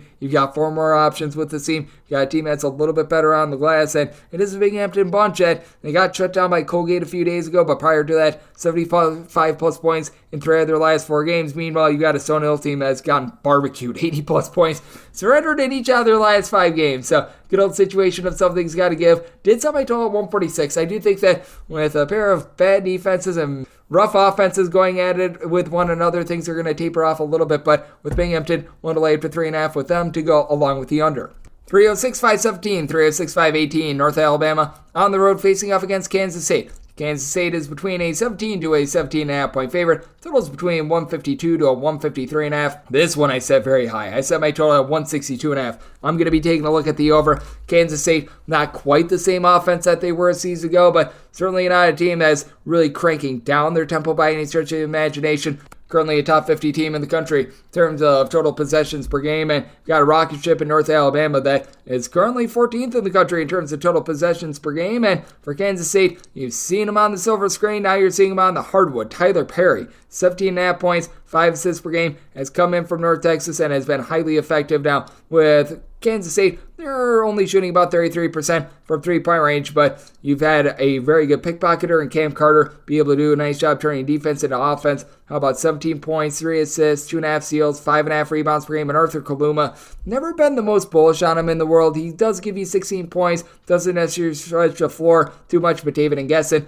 with his 8 rebounds per game, should be able to take Damian Forrest to task. And for North Alabama, you do have a nice scoring guard in KJ Johnson, who's logged 14.5 points per game. He and Ja'Cory Lane combined to shoot about 40% from 3. Been able to get about 40% 3-point shooting out of Dallas Howell as well. He's been able to do a nice job at 6'7", providing a little bit of size, but he's been missing due to injury throughout much of the season, so we'll see if he's going to be able to be good to go in this one. Then Josiah Fulcher, how about him shooting about 35.5% from 3 with 7.5 points per game? With North Alabama, they either get a really good look from 3-point range as they shoot about 38.6% from 3, or they turn the ball over, and that should lead to a lot of easy offense for Kansas State. And I do think that Kansas State going to be able to force some turnovers, and when North Alabama doesn't turn it over, I think that that they hit some threes. I think that we're looking at a high-scoring expose. Did set my total at a 162.5. So looking at the over with Kansas State, want to lay up to 20 with them. 306-519, 306-520. Ball State is going to be playing as a Bellarmine. Bellarmine is a 1.5 point underdog, and your total is between 137.5 and 138.5.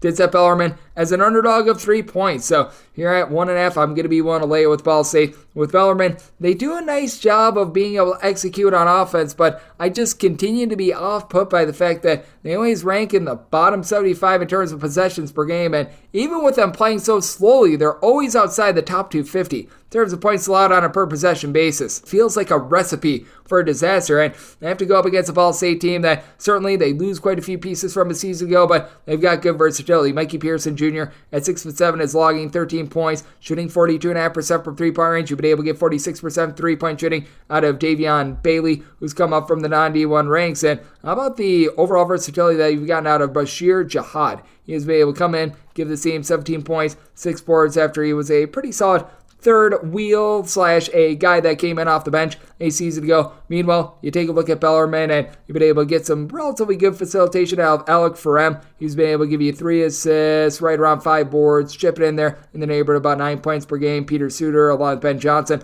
combining for 24 points per game for a Bellarmine team that they do a solid job taking care of the ball. 11 turnovers per game. They shoot 34% from 3, 79% at the free throw line, but if you're going to be that inefficient on defense, you need to be shooting at a higher clip, and they just aren't doing so. I do think that this is going to be a slow, yucky game, and Ball State, they've been able to do a little bit of a better job with their defense as well. Certainly has been trials and tribulations, to say the least, but 74 points or fewer given up in each of their last 4 games. Meanwhile, you've got a Bellarmine team that they have gotten to 68 points or fewer in 3 out of their last 4 games, and the lone exception was against a non-Division 1 opponent. So it is a spot where I'm going to be diving in on the under, set my total on 135 with Ball State. Want to lay up to 2.5 with them. 306-521, 306-522. Boston U hits the road face-off against Sacred Heart. With Sacred Heart, they are a 7.5 to an 8-point favorite, and total on this game is 144.5. And with Boston U, I made them 10-point underdog. I'm going to be willing to lay with Sacred Heart. Sacred Heart just outclasses Boston U in pretty much every facet of basketball. For Boston U, they lost each of their top 5 scorers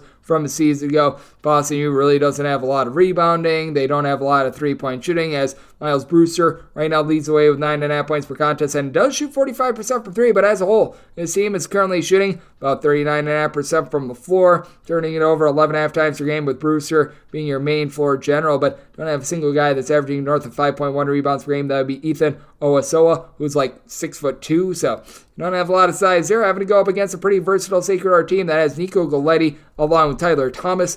Both guys are right around 6'6" combo players, combining for about 13.5 rebounds per game. They've combined for 27.5 points per game. Thomas is shooting 46% for 3. Galletti right around 30.5% from distance. And it's a Sacred Heart team that's looking to push some tempo. They're shooting 36.5% from 3. They're back in the top 100 in terms of total possessions per game. The Metro Atlantic transfers and Raheem Suleiman along with Aiden Carpenter. They're combining for about 17 points, 2 steals. You've got Solomon shooting about 36% from 3-point range, and with the Sacred Heart team winning the battle down low, with them having more versatility, shooting it better from 3-point range, at Boston U, quite frankly, just not putting up points. Sans that one game that we saw against Bryant, against C1 competition all season long. Meanwhile, you've got a Sacred Heart bunch that they've been able to do a nice job of rolling up the points all season long. I do think that this is going to be domination of Boston U. Semi-total 144 at a 144.5, diving in on the under just because Boston U, they are traditionally a slower tempo team and a team that just hasn't been able to find it on offense themselves. So I'm going to be taking a look at the under and willing to lay up to 9.5 with Sacred Heart. 306-523, 306-524. North Florida is going to be playing us a High Point. High Point hopes to not be a low point, as they are a 3-point favorite, as your total is between 154 and 155. Semi-total 154.5. So between the 154 and the 155, I'm mostly seeing 154. And personally, I would have taken the over anyway, but with it mostly being 154 across the board, I'm going to be willing to dive in there. And with this North Florida team, they're always traditionally an up-tempo team, and High Point is as well, and for this High Point team, really like what I'm seeing in the backcourt. Duke Miles has been your main floor general, giving you about 4.5 assists, 18 points per game, but you've also gotten about 4 assists and 13 points per game out of Kiza Grifa as well. Overall, High Point is shooting 38% from 3. I think that that'll drop off a little bit, but with Miles along with Abdoulaye Thiam, between the two of them, they're shooting about 41% from 3-point range. Thiam has been able to give you about 14 points per contest, and the team still does a relatively solid job down low. Kamani Hamilton, Drew Solomon, Bodo. These two guys have been able to combine for about 15.5 rebounds per game with Bodo. He has come in as a true freshman and has really been a nice rim protector with 2 blocks per contest. North Florida just doesn't have anything like that. They lose a lot of their top players like Jaden Parker and company from down low a season ago. So I have to look at 6'7" Dorian James really man the post. 9.6 rebounds per game for a North Florida team that, as a whole, they shoot 35% from 3, 80% the free throw line. The offensive efficiency has been just fine, and they do have a versatile 6'8" combo player from Bucknell and Jake Vanderheischen, who's been able to shoot 44% from 3, chipping in there about 8 points per contest. But with this North Florida team as well, they don't have any sort of facilitation. They have to do it all by isolation. They don't have a single guy that's been able to give you north of 2.3 assists per game, and with High Point, they're just a little bit more of a well-connected team in general, and I do think that with High Point being able to dominate down low and having more of a floor general, they get the job done here. Willing to lay up to 4 with High Point and add a 154 and nothing higher. Looking at the over 3-6-5-25, 3-6-5-26. American is going to be playing us the St. Francis of Pennsylvania. St. Francis is a 13 to a 14-point underdog, and total on this game is 136 after 137. St. Francis looked like a dead team up until a few days ago when they were able to get the job done against Lehigh, and I do think that they can maybe piggyback a little bit of momentum off of it. I'm going to be willing to take the points, set my line at 12.5. Cam Gregory has done a nice job of running the St. Francis team. The problem has been the guys around him have not been too terrific, but he's been able to give the team 11.5 points per contest. You would be facilitating more if you had a little bit more help in the backcourt, but you've got a American bunch that they lose a lot of their top rebounding from a season ago, especially with Johnny O'Neal out of the fold. Now you still have Mark Rogers. I like his versatility, 15 points, 6 boards at 6'9". He's shooting about 32% from 3 for an American team that has really shaped up with the turnovers. Last year, they were turning the ball over darn near 14 times per contest. This year, that's down to more like 11.5 turnovers per game, and it is an American team that is playing much more up-tempo. Last year, they were in the bottom 20 in the country in terms of total possessions per game, not warp speed or anything, but now they're up to about 265th in the country in terms of total possessions per game, with Elijah Stevens having an assist-to-turnover ratio that is north of 3, but in the backcourt for St. Francis, now you're starting to find a good, reliable scorer in Aaron Talbert. He's been able to shoot 57% from 3, chipping in there 8.5 points per game. He has logged at least 12 points in now 3 out of the last 4 games, 9+ points in each out of the last 4, which is big because St. Francis for the season is shooting about 26% from 3-point range, not really finding their way in terms of the low post production, but you've also had Gesson Liberius come in as a gentleman that a season ago was a bit of an afterthought, and now he's been able to give the team 4.5 rebounds per game as well. American is a little bit sloppy on the glass. It is an American team that certainly gives up the 3-point arc as well as for American. This team comes in having given up at least 73 points in 4 of their last 5 games. Meanwhile, for St. Francis, this team against D1 competition, I do not believe has broken the 62-point plateau really all season. So, good old situation is something's got to give. American is used to playing very slowly, so I do think that this is going to be a low-scoring slog. Set my total 130.5, diving in on the under end. At 13 or more, taking the points with St. Francis. 306-527, 306-528. North Texas plays host to Mississippi Valley State. Mississippi Valley State between 27.5 and 28.5 point underdogs. Totals between 118.5 to 120. And if you read between the tea leaves, they're telling you that whether or not Mississippi State is going to be able to get to right around 45 is the question, and I do think that they can reach 45. I did set this line at 24. Going to be willing to take the points with Mississippi Valley State. We saw a heartbeat from them a few days ago. They pushed Pacific to overtime on the road. I think that speaks a lot to what Pacific is this season, but you know what? You do have someone in Raekwon Brown who's able to do a nice job of being able to put the ball in the basket for Mississippi Valley State. He's been able to put in there 16 points, 4.5 boards. I'm sure that he's playing to be able to hit the transfer portal and go to somewhere better, but you know what? 17+ points in 4 of the team's last 5 games. He has been able to contribute for this team. The big issue that you got is nobody else is really performing for this team. Been able to get about 2.5 assists, 10 points per game out of Donovan Sanders, but you don't have a single guy on this roster outside of Brown that has been able to give you north of 3.3 rebounds per game. This team is turning the ball over 17 times per contest, and they have to go up against a North Texas team that once again finds themselves at the bottom of all of college basketball in terms of total possessions per game, and once again, they're just so efficient on offense. 4 of their top 5 scorers are shooting at least 37.5% from 3-point range, including the buggy man, John Buggs III, comes over from UTSA, 7 points per contest. Aaron Scott at 6'7", gives you 5 boards, 15.5 points per game, 1.3 steals per game. This team is just so efficient with everything that they do, but They don't have as much size as they did a season ago. Robert Allen, who comes in from Ole Miss and St. Anford, has become a guy that really doesn't score a lot anymore, only about 4.5 points per game. I remember one year at Samford, he had like 14 points and 7 boards per game, but doing a very solid job down low, doing a nice job of just knowing his role, and I do expect a little bit more moving forward out of Mule Sissoko. If you go back to the NIT run that this team had a season ago, in the final 3 games against Oklahoma State, Wisconsin, UAB, had a combined 30 rebounds in that set as well, but I do think that this number is a little bit too lofty, especially with how few possessions we're going to get in this game. Mississippi Valley State going to get slaughtered on the glass, but I do think that Brown is going to help them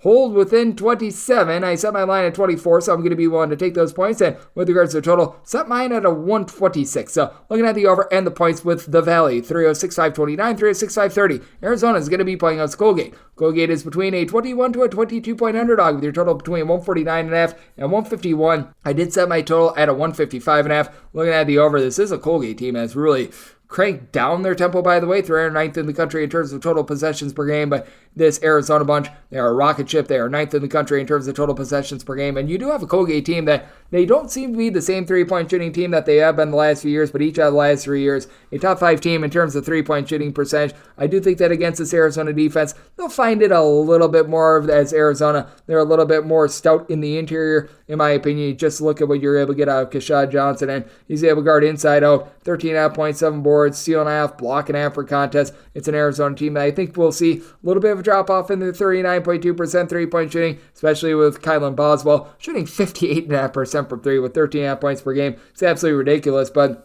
there's no question about it. This team is just so good at executing. Caleb Love, Pell Larson, they're combining for about 25 points per game. And for Colgate, they're looking at Braden Smith being Mr. Do-It-All. 6 boards, 6 assists, 2.5 steals, 15.5 points per game for a Colgate team that right now is shooting 34.5% from 3. I don't think they'll get to 40% this season, but I do think that they'll be able to rise up there. You do have Keegan Records down low, who's been able to give you 8 rebounds per game as well. And Ryan Moffitt, who has shot north of 40% each of the last 2 years. He's up to about 39% 3-point shooting. He's been able to log about 5 boards, a double-figure amount of points per game. So it's a tricky spot here because I did set Arizona as a 21.5 point favorite. Here at 22, I'm going to be willing to take the points with Colgate. I do think that with having a very veteran bunch, a team that just year in and year out, they find a way to be able to win the Patriot League, and they always play well in non-conference play as well. We saw them very nearly get the job done against Syracuse on the road earlier this season. I do expect a little bit of regression with Arizona, that they're going to be able to hang in there, and I do think that we're going to see another patented Arizona big giant scoring day. They have scored 97 plus in 3 of their last 4 games, and for Colgate, seems like they're starting to find it as well, 70 plus in each of their last 2 games. So set my total 155.5 going over,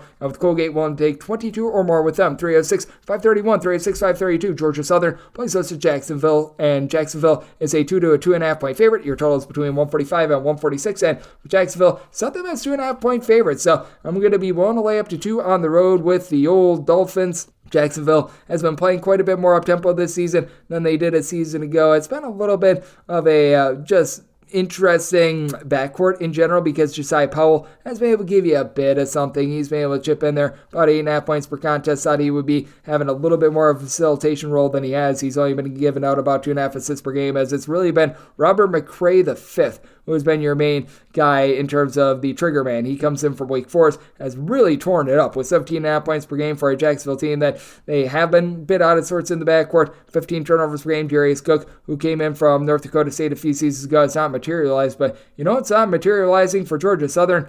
Everything.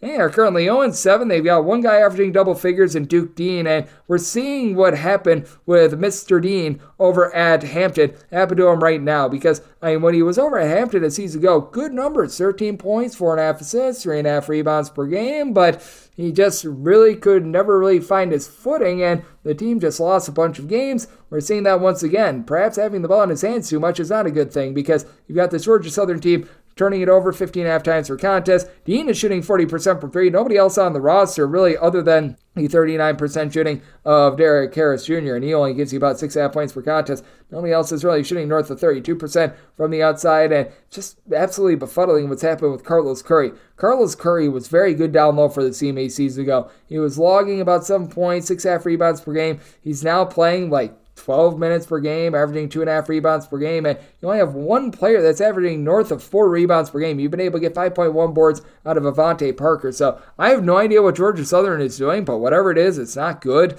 They have scored now 64 points or fewer in 2 of their last 3 games, and their defense has gotten smoked. 82 plus points surrendered in each of their last 5 games. Meanwhile, you've got a Jacksonville team that has given up 68 or fewer in 3 out of their last 5. And this is a rematch of a game that we saw earlier in the year where Jacksonville just pounded the tar out of Georgia Southern by kind of 85-68. I do think that this is going to be a little bit of a lower scoring affair. First time around, you saw Jacksonville really be able to light it up. 9 of 18 from 3-point range. He shot 56% from the floor, and I do think that this is going to be a little bit more of a controlled game, but I think the result will be the same. Jacksonville gets the job done. Set my line at a 2.5 with Jacksonville laying it, so I want to lay the number, and I think that we're going to see a nice tempo shift to the under. So looking under and looking at Jacksonville, willing to lay up to 2 with them. 306-533, 306-534. It is UT Martin who hits the road face-off against McNeese. McNeese is a favorite of 12.5 points. Your total is between 152.5 and 153, and with McNeese State, I did set them as a 10-point favorite, so I'm going to be willing to take the points with UT Martin. Battle of tempos here. McNeese State is in the bottom 20 in all of college basketball in terms of total possessions per game. UT Martin is a top 20 team in terms of total possessions per game. So I did set my total at 148. I do think that McNeese is going to be able to get a little bit more of a control game, though. McNeese, they themselves, even though they don't necessarily play too fast, they're very efficient on offense. With Shahada Wells, he transferred from UT Arlington and TCU, really leading the way. He's been able to shoot 48% from 3, 18.5 points per game, and I do think we should see a little bit of a fall with this McNeese offense. They're turning the ball over 9 times per game while shooting 41.5% from distance. That's just not reasonable in my opinion. Christian Schulmate, he's been able to give you 11.5 points, 10.5 boards per contest, and he should be able to do a nice job down low. But for UT Martin, got a pair of guys I like in Mr. Jacob Cruz along with Issa Muhammad. They're combining for about 18.2 rebounds per game, 28.5 points per game, and Jordan Sears, he should see a little bit of a cool-off with his 3-point shooting as well, but bombing it at 50% from 3, 20.5 points, 4.5 assists per game. He's been able to do a really nice job on that front, and then you're able to couple that with KK Curry, who at 6'6". He's got some versatility, 9 points, 4.5 boards. Last year shot in the mid-30s from 3, down to 25% this season. I think that should be taking a little bit of a rebound. McNeese State certainly has been the real deal in terms of their defense. They have given up north of 71 points, really just once all season long. Meanwhile, for UT Martin, they have not been the real deal on defense, giving up 74 plus points in 4 of their last 5 games. So it's a good old situation if something's got to give, but typically it's easier to slow a game down. I do think that McNeese is going to be able to do so, but with UT Martin being able to match up with Shoemate on the glass, that should keep them lively in this game. And north of 10 taking the points with UT Martin, set by total at 148, so diving under and going to be taking a look at the points with UT Martin. 306-535, 306-536. Merrimack is going to be playing us UMass Lowell. UMass Lowell is a 6.5 point favorite with a total of 136.5, and with Lowell, I set them as a 7-point favorite, so I'm going to be willing to lay the 6.5 and not a half a point more. It is always very difficult to prepare for this Merrimack style, but UMass Lowell, they just should be able to control things down low. They do have a bit of a turnover problem, though. Ayinde Akeem, with the ball in his hands, he's able to create some magic. This guy is giving you 21 points, 5 assists, shooting in the mid-30s from 3-point range. And UMass Lowell was a little bit of a better 3-point shooting team a season ago. Yuri Covington does a good job playing off the ball, being able to bomb it from 3. But one thing that UMass Lowell did last year that has really translated into this year, this has been a really good defensive team. And I mean, really, both of these teams doing their head on defense. UMass Lowell just plays significantly faster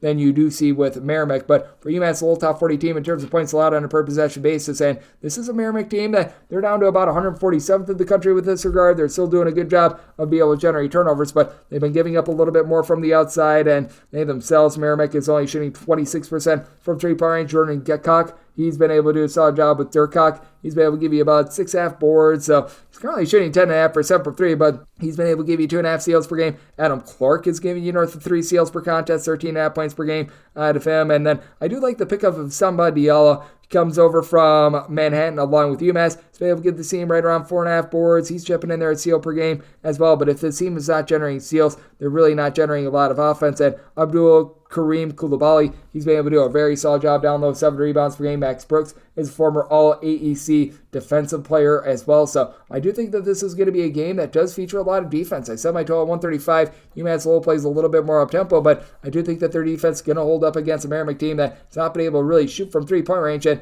that'll allow UMass Lowell to also get the cover. I set Lowell as a 7-point favorite, so I'm going to lay up to 6.5 with them, and going to be diving in on the under semi-total at 135. Through a 6.537, through a 6.538. Nichols is going to be on the road facing off against Louisiana Tech. Louisiana Tech does find themselves as a favorite of 13.5 to 14.5 points. Your totals between 140 and 141.5, and I did set Louisiana Tech as a 14.5 point favorite. Here at 14, I'm going to be willing to lay the number. I do think that Daniel Bacho coming back in the fold for Louisiana Tech is very big after he did not receive a waiver immediately to play in the beginning part of the season, but has one now, and he pairs very well with Isaiah Crawford, who's been tremendous in the backcourt. 15.5 points, 5 boards, shooting 36.5% per three, and that's a career 38% three-point shooter. While Nichols, they just look to Jamal West to do a little bit of everything, and he's been great. 18 points, 2 blocks, 3.5 assists per game, shooting 43% from three-point range, but when you're able to get outside of him is a little bit more of a question mark for a Nichols team that they still do an okay job of being able to generate turnovers, but without Austin Klonch in the fold, it has taken a little bit of a setback. You do have your top 4 scorers outside of West all being able to give you at least 1 steal per contest, and that includes Deontay Smith, who comes over from South Alabama, 12 points, 5.5 boards. He's really done a nice job on the defensive side of things with 2.3 steals per game. But for Louisiana Tech, even though they've had their ups and downs in terms of their backcourt, they are only turning the ball over 11 times per game, which is quite impressive considering the fact that they do lose some of their top players who decided to transfer with their old coach in Eric Conkle to Tulsa in the offseason. You've been able to get some really nice production out of Jalen Henderson, who comes up from the D2 level from a season ago, shooting 45.5% from three, 10.5 points per game. So done a nice job taking care of the ball, and your main ball handler has been Mr. Sean Newman Jr. with about 5 assists per game, shooting about 33% from three-point range, only about 2 turnovers per game, with Louisiana Tech doing such a good job of taking care of the ball. And Nichols, if they don't generate a steal, they are going to leave themselves open to probably an open shot. I do think that that's a liability going up against a Louisiana Tech team that's quite slow, quite controlled. So I did set Louisiana Tech as a favorite of 14.5 points. I'm going to be willing to lay the number, and did set my total 144.5. This is still a Nichols team that plays very up-tempo, and for Nichols, they have been all over the place with both their offense and their defense, and I do think that Louisiana Tech going to be able to take full advantage. I'm going to be taking a look at the over, set my total at a 144.5. I'm willing to lay up to 14 with Louisiana Tech, 3-6-5-39, 3-6-5-40. NC Central is going to be playing us at USC Upstate. Upstate finds themselves as a underdog of 2.5 to 3.5 points. Totals between 133 and 134.5. Did set NC Central as a 2-point favorite. So going to be willing to take the points with the USC Upstate. USC Upstate has been quite impressive this year. They've been close but no cigar in a few upset bids. They do a nice job in terms of their backcourt. Would like to see a little bit more down low, but you've been able to get quite a bit more out of the West Virginia transfer in Amir Langlis, who's been able to give you 6.5 rebounds per game. Trey Bordeaux has really taken over that Jordan Gainey role as the main scorer for the team with 13.5 points, 3 assists, shooting in the mid-30s from three-point range for an Upstate team that has valued the ball 10.5 turnovers per game while generating 9.5 steals per game, going up against an NC Central team that they're just not the same down low. Last year they had Brendan Medley-Bacon, one of the best names in all of college basketball, giving you some blocks.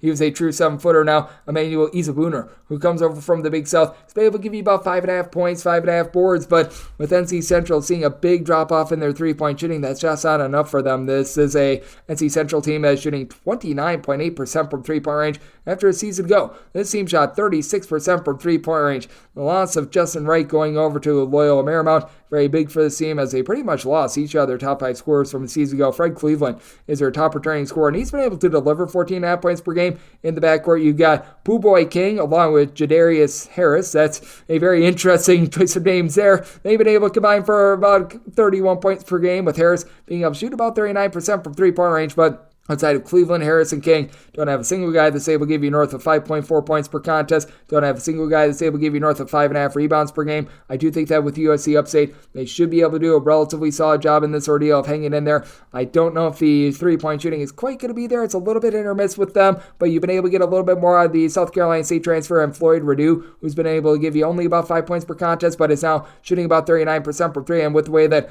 Upstate values the ball, that should keep them very lively in this game. I did set my total at a 134, so here at a 133, diving in on the over, and with NC Central, going to make them a 2-point favorite. Going to be taking a look at the points and the over, 306-541, 306-542. Sunnybrook is going to be playing against Wagner. Wagner is an underdog between 6.5 to 7 points, totals between 124.5 and 125. Did set my total at 129.5. Going to be looking at the over. Wagner once again finds himself as one of the slower teams in all of college basketball, 338th in the country, but unlike past Wagner teams, this team is just not quite as efficient on the defensive side of things. 229th in the country in terms of points allowed on a per possession basis after last year. This was like a top 50 unit. Meanwhile, you've got a Stony Brook team that they were dealing with a lot of injuries from last season, and now they get a lot of their pieces back to the fold, like in Aaron Clark, who 2 seasons ago when he was over at Stony Brook was able to log 15 plus points per contest, so that's just a big piece of the puzzle for the team. D. Knoll, he was the top scorer over at Cornell 2 seasons ago. His season was lost due to injury last year as well. You still have Keenan Fitzmaurice, who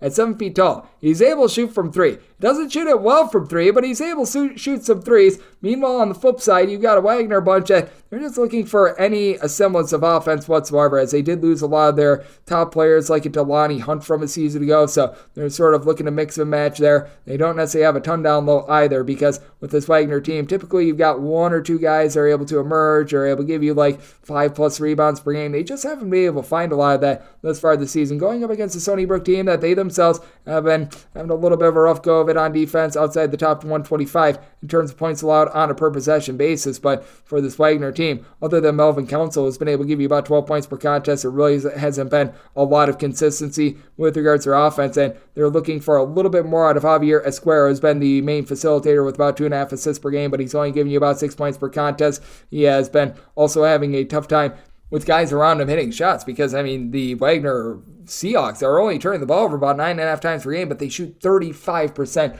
from the floor, and I think that that's going to be their death nail in this one. Did set my total 129.5. I do think that there's a little bit of positivity coming in for Wagner on their offense, so looking at the over, but with Stony Brook, going to be one to lay up to 7 with them. 306-543, 306-544. NJIT is going to be playing us to Fairleigh Dickinson. Fairleigh Dickinson hopes to be fairly priced as a 1.5 point favorite. Totals between 162 and 163, and I did set my total 152. I'm going to be diving in on the under. I just don't know if NJIT is going to be able to do their part with this total, as you've got an NJIT team with a bunch of moving parts. Tariq Francis and Adam Hess are really your top 2 scorers, being able to combine for in the neighborhood about 21.5 points per game. And then you do have about 10.5 points per game as well out of Sebastian Robinson. But with NJIT, you've got Elijah Buchanan, Hess, along with Francis, shooting about 38 to 39% from 3. And now you've got Elijah Buchanan back in the fold. He followed his coach in Rashawn Stores over from Manhattan. He's been able to give you about 10.5 points, 5 boards per contest, but when you have absolutely nothing down low, that's rough for an NJIT team that they just haven't found their footing on offense. They're certainly not an up-tempo team either, as for this NJIT bunch, they've been able to break the 68-point plateau against one Division I foe all season long. They have been a bottom 75 team in terms of points allowed on a per possession basis, and Fairleigh Dickinson has been getting cooked on defense. This team is in the bottom 50 themselves in terms of points allowed on a per possession basis, but this team should be able to do a little bit more on the glass. You don't have a single guy for NJIT giving you north of 5.5 rebounds per game. Meanwhile, Sean Moore, even though he's just 6'4", he gives you 12.5 points, 8 boards, shooting 38% from 3 for a Fairleigh Dickinson team that overall is shooting about 35.5% from 3, and they do a nice job of being able to generate some steals. They get about 9 per contest. They're going up against an NJIT team that they should be squandering a lot of possessions in this game, 13.5 turnovers per game. Other than Sebastian Robinson and his 3 assists per game, you have no sort of facilitation for the team. And for NJIT, they've been dealing with a lot of injuries as well. Though you've got Elijah Buchanan back in the fold, Kajel DeGoff, who is looking like a nice, promising player, 6 points, 4 boards per contest. He is currently out of the fold. They just haven't been able to get out there some of the transfers that they were relying upon as well for Fairleigh Dickinson. They have been up and down with regards to their offense. Meanwhile, their defense, 80-plus points surrendered in each of their last 4 games. But I do think that they're going to reverse course against an NJIT team that just has not been able to find a way to be able to put the ball in the basket. And as a result, I did set Fairleigh Dickinson as a 4-point favorite. I'm going to be one to lay the number, as I do think that they're going to do a much better job on the inside. And against this porous competition that is not necessarily playing too up-tempo, I do think that their defense is going to be able to hold up. Looking at the under, and I'm going to be one to lay up to 3.5 with Fairleigh Dickinson. 306-545, 306-546. Winthrop is on the road facing off against Coastal Carolina. Coastal Carolina finds themselves as underdogs of 4 to 4.5 points. 146.5 to 147.5 is your total. And with Winthrop, I did make them a 7-point favorite. I'm going to be one to lay this number. Coastal Carolina last year was one of the worst teams in all of college basketball in terms of points allowed on a per possession basis. And congratulations to them for picking up right where they left off. And now Coastal Carolina is playing even faster than their top 35 in terms of total possessions per game. Winthrop is not necessarily a rocket ship with their offense. They're just really really efficient, shooting 35.5% from three, only about 11.5 turnovers per game. You haven't gotten as much rebounding out of Kelton Telford as the season ago. Last year, 16 points, 8 boards per contest. He's down to more like 4 boards and 13.5 points per game, but you certainly have the backcourt continuing to click on all cylinders. Kason Harrison shooting 37% from three after last year. He actually shot a little bit north of 40% from three. Sincere McMahon to be able to chip in their 9.5 points per game as well. And with Harrison, he's now been able to give out 4 assists, right around 1.5 turnovers per contest, with having Alex Timmerman as a little bit more of a rebounder coming in for Bucknell. It has allowed Telford to play a little bit more away from the glass and offer more versatility. Meanwhile, for Coastal Carolina, you do have the George Mason transfer in Janika Ojiakpo. He comes over and has been able to, at 6'10", give the team 9.5 rebounds per game, but when you don't play a lot of defense, you play up tempo and you turn the ball over 15.5 times per game while shooting 60.5% at the free throw line, like this Coastal Carolina team has, makes it very difficult. Henry Abraham was also a guy that I thought would give a whole heck of a lot more. Last season, he doled out 2.5 assists. He only gave the team 4.5 points per game, but he's down to 2.3 assists and less than 3 points per game. I feel like he could really help this backcourt out quite a bit because you haven't been able to get about 13 points per contest out of Jacob Meyer. You've also been able to have Kevin Easley Jr. show off his versatility with about 13.7.5 rebounds per game, but they combine for north of 5 turnovers per game. You've got Easley only shooting about 30% from three-point range. It just feels like Coastal Carolina has no idea what they are at this point. Meanwhile, this is a Winthrop team that they do a great job with their execution, and the defense has really improved as well. 70 points or fewer surrendered in 4 of their last 5 games. Meanwhile, you've got a Coastal Carolina team that they have scored 72 or fewer in each of their last 3 games. Meanwhile, this defense has not held a single D1 opponent to less than 70 points. So I did set my total at a 149. I'm going to be taking a look at the over with the way the Coastal Carolina played on defense, and with Winthrop willing to lay up to 6.5 with them. 3-6-5-47, 3-6-5-48. You've got Central Florida playing us the Lipscomb. Lipscomb is a underdog of 10 to 10.5 points with your total 153.5, and I did set Central Florida as an 11.5 point favorite. I'm going to be willing to lay the number. I still do have my question marks when it comes to this Lipscomb team because Jacob Aniesovich, he was the team's top scorer a season ago, did a solid job on the glass. He still has yet to hit the floor for the team. Now, good news for Lipscomb, they've been able to mix and match. Darren Boyd along with A.J. McGinnis have been your top 2 scorers, with Boyd about 17.5 points per game, been able to give you a steal on 36% three-point shooting, and McGinnis shooting an unreal 46% from the outside, but you don't have a single guy giving you north of 5 rebounds per game. You've had Owen McCormick give you about 10 points, 4 boards per contest, and Will Pruitt was like 6'3". This has been very versatile. 10.5 points, 5 boards, 3.5 assists per game, but you take a look at this Central Florida team, and they should be able to do a very solid job down low end for Central Florida. They also do a nice job of being able to generate steals. Jalen Sellers, Darius Johnson, your top 2 scorers, combining for about 3.5 steals per game. Now, they themselves are turning the ball over about 13 times per contest, but with Sellers, 22.5 points per game. He's been one of the most underrated scorers in all of college basketball. Now, Johnson needs to cut down on the 4 turnovers per game, but bringing in Ibram Diallo from San Jose State with his 6.5 rebounds per game, he's been able to give you nearly 3 blocks per contest. Does give this team a little bit of rough and tumble down, though. You've also got Omar Payne, who's been very well traveled. Began his career at Florida, spent some time at Illinois. He spent a year at Jacksonville where he didn't do a whole heck of a lot. He brings a 6'10" body and is a former top 200 recruit that's able to hit the glass as well. It's a little bit of a top-heavy team, but you're now starting to get a bit more out of Shamari Allen. He was a stud scorer over at UMKC. He's coming off of scoring 7+ points in 3 out of the last 4 games, shooting in the mid-30s from 3-point range, and being able to ease up a little bit on the production that Johnson and Sellers need to do, I think is going to make Central Florida all the more versatile. It is a Lipscomb defense that they've been having a really rough go of it. 75+ points surrendered in 4 of their last 5 games. Meanwhile, for Central Florida, they've actually really been able to develop some offense. 72+ points in each of their last 5 games. It's an interesting scenario in which I did set my total at a 145.5. You do have still a Central Florida team that they're still not necessarily a super-duper up-tempo team. Lipscomb, they're looking to play a little bit faster this year, but Central Florida, in terms of total possessions per game, I do think that they're going to be finding themselves once again towards the bottom of all of college basketball, and this is a Central Florida team coming off a year last year in which they were top 40 in the country in terms of points allowed on a per possession basis. So I'm diving in on the under, set my total 145.5, and with Central Florida, made them an 11.5 point favorite, so I'm going to be one to lay it. 3-6-5-49, 3-6-5-50. Albany is going to be playing against Dartmouth. Dartmouth is an underdog with 5.5 to 6 points. Totals between 144 and 145.5, and with Dartmouth, I did set them as a underdog of 5.5 points, so here at the 6, I'm going to be willing to take the points with Dartmouth. Dartmouth's biggest issue is the fact that they've got absolutely nothing on the glass, especially with them losing Dame Edelkuhn from a season ago. But with Dartmouth, you still have Dusan Netskovich. He stands right around 6'8", has some versatility with 16.5 points per contest. Shot last year, 42.5% from three-point range this year. It's been down to about 30% from three, but Dartmouth has won the small sample sizes in all of college basketball. They've only played 4 games against Division I competition, and you're starting to get a little bit more down low out of Brandon Mitchell-Day, who's been able to contribute about 12 points, 6 boards. It's a Dartmouth team that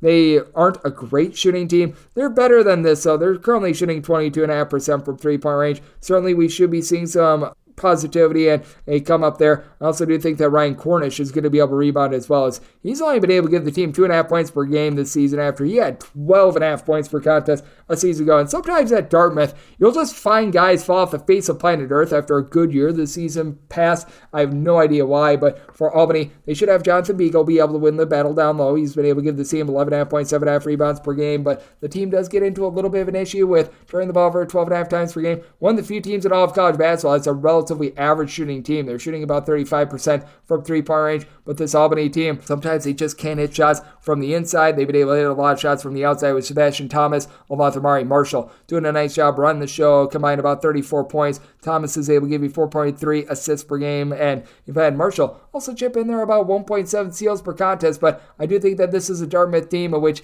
their numbers are a little bit warped from a very small sample size. They had to play against Duke to begin the season. I do think that they're going to be able to rise up a little bit more. We saw them give a pretty spirited effort against Vermont. They held within their owns with losing only by 1 point against St. Louis as well. So it is a Dartmouth team that we're probably not going to see a ton of offense out of them. 65 points or fewer scored in each of the first 4 games against D1 competition. As a result, I did set my total at 141 after diving in on the under, but I do think that they're going to hold their own down low against an Albany team that, other than Beagle, they don't necessarily have a ton in the backcourt. And for the Dartmouth team, they do a good job of being able to play under control. So I'm going to be taking a look at the points with Dartmouth at 6 or more. I'm going to be taking a look at the under 306.551, 306.552. Alabama A&M, it's the road face off against for Vanderbilt. Vanderbilt, a 15.5 to a 16.5 point favorite with a total of 146. And did set Vanderbilt as a 17-point favorite. I'm going to be one to lay this summer. Vanderbilt has been dealing with some injuries and just some, in general, embarrassing losses, but now they get a gift going up against one of the lesser teams in all of college basketball in Alabama A&M.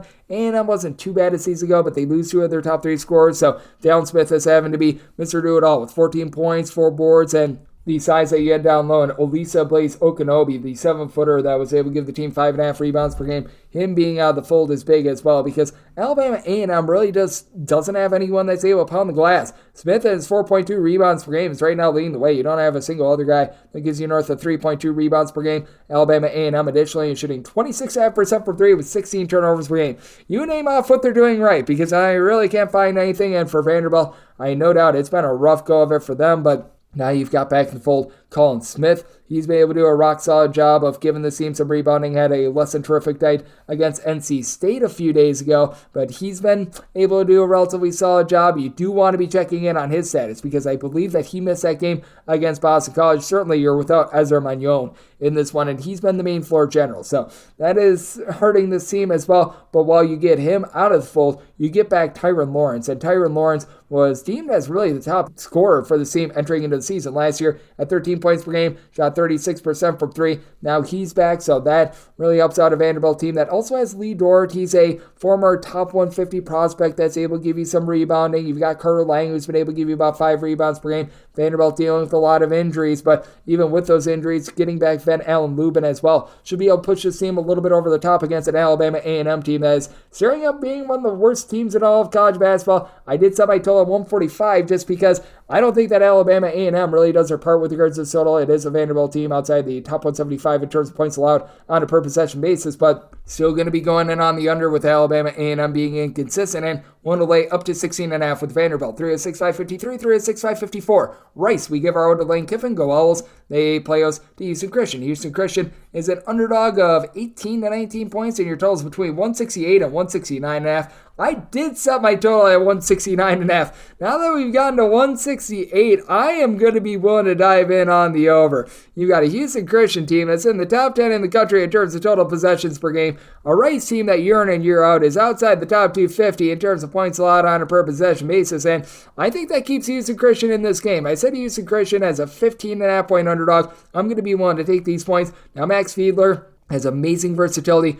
He's able to give you 7+ rebounds, 10 points, 5 assists. I mean, the guy is an absolute marvel, but you really don't have a ton in terms of backcourt with them losing Quincy Oliveri from a season ago. You still have Travis Evie. He's been a career about 36% three-point shooter that I think is going to be able to pick it up. And then they bring in Sam Elajiki, who a season ago was over at Cal. He's been a hit-or-miss sort of guy thus far this season with only about 6 points per contest. He's shooting about 36% from three-point range. And to the credit of Rice, they're only turning the ball over about 11 times per contest, but you have got a Houston Christian team that has been able to get some relatively good scoring in the backcourt. Marcus Green is shipping in there about 14 points per contest. Jay Alvarez has been a little bit in and out of the fold, but he's back. He's been able to give the team 15+ points in each of his last 3 games. Houston Christian certainly not going to be going bombs away from 3. They're shooting 21.5% from 3, but against this terrible Rice defense, I think that is going to be going northward, and even if it wasn't against Rice, that should be going northward. Bonke Marang is a 6'10" big man that he was able to pop about 31% from three-point range with 13.6 boards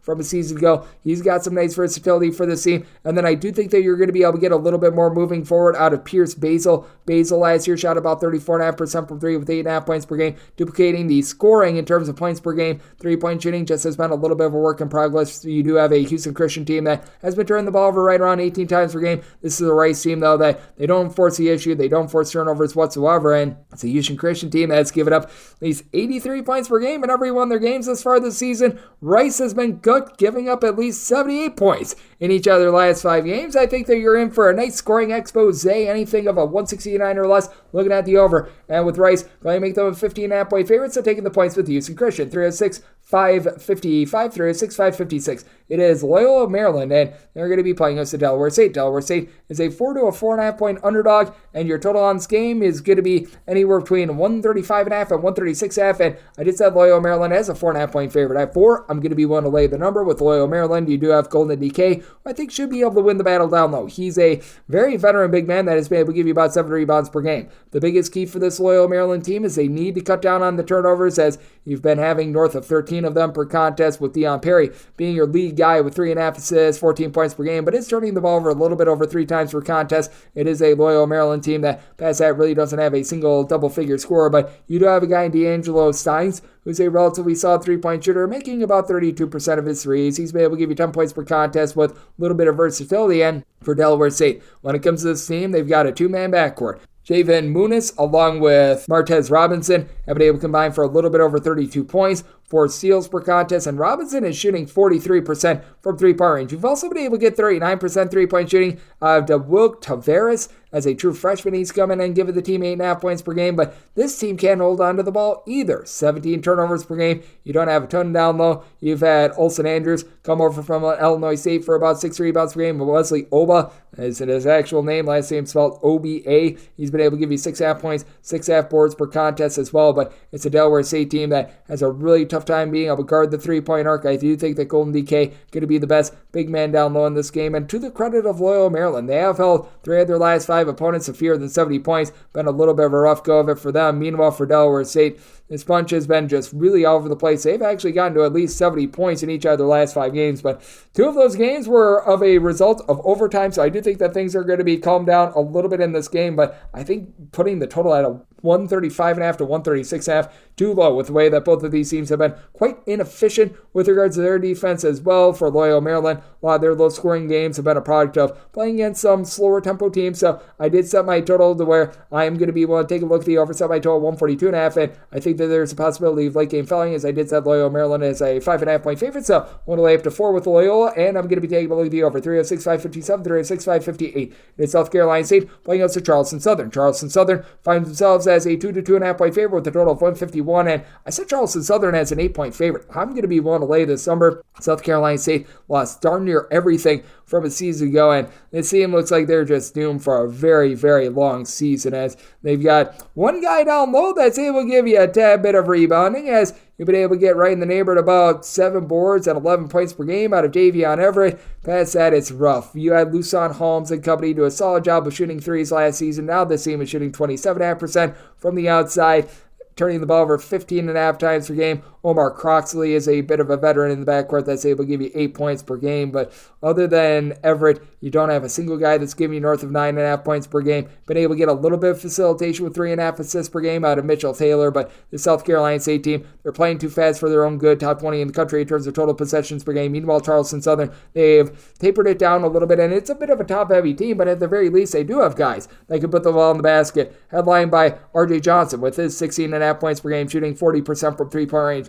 DJ Patrick comes over from South Florida. He's currently shooting at home 42% from three. Overall, more like 33% from the outside with 12 points per contest. Got a Charleston Southern team that also should be able to win the battle down low with Tajay Kelly being able to log about 8.5 rebounds, 15.5 points per game. I think that he does a good job up against Everett in this game. Now, for Charleston Southern, they've got a bit of an issue with about 14.5 turnovers per game, but like South Carolina State with their 15.5 turnovers per game are doing a much better job. You've got a Charleston Southern team that, fortunately for South Carolina State, really doesn't force the issue in terms of generating a lot of turnovers. And I do think that that's going to lead to a little bit more offense in general and a little bit of higher scoring game, which is why I did somebody total 152. Going to be one to dive in on the over, especially with our good friend South Carolina State giving up at least 82 points in each of their last 5 games. Meanwhile, for Charleston Southern, against D1 competition, they have now given up at least 79 points in each out of their last 5 games. So it is a spot which I'm going to be taking a look at the over, but with Charleston Southern just having more reliable scoring,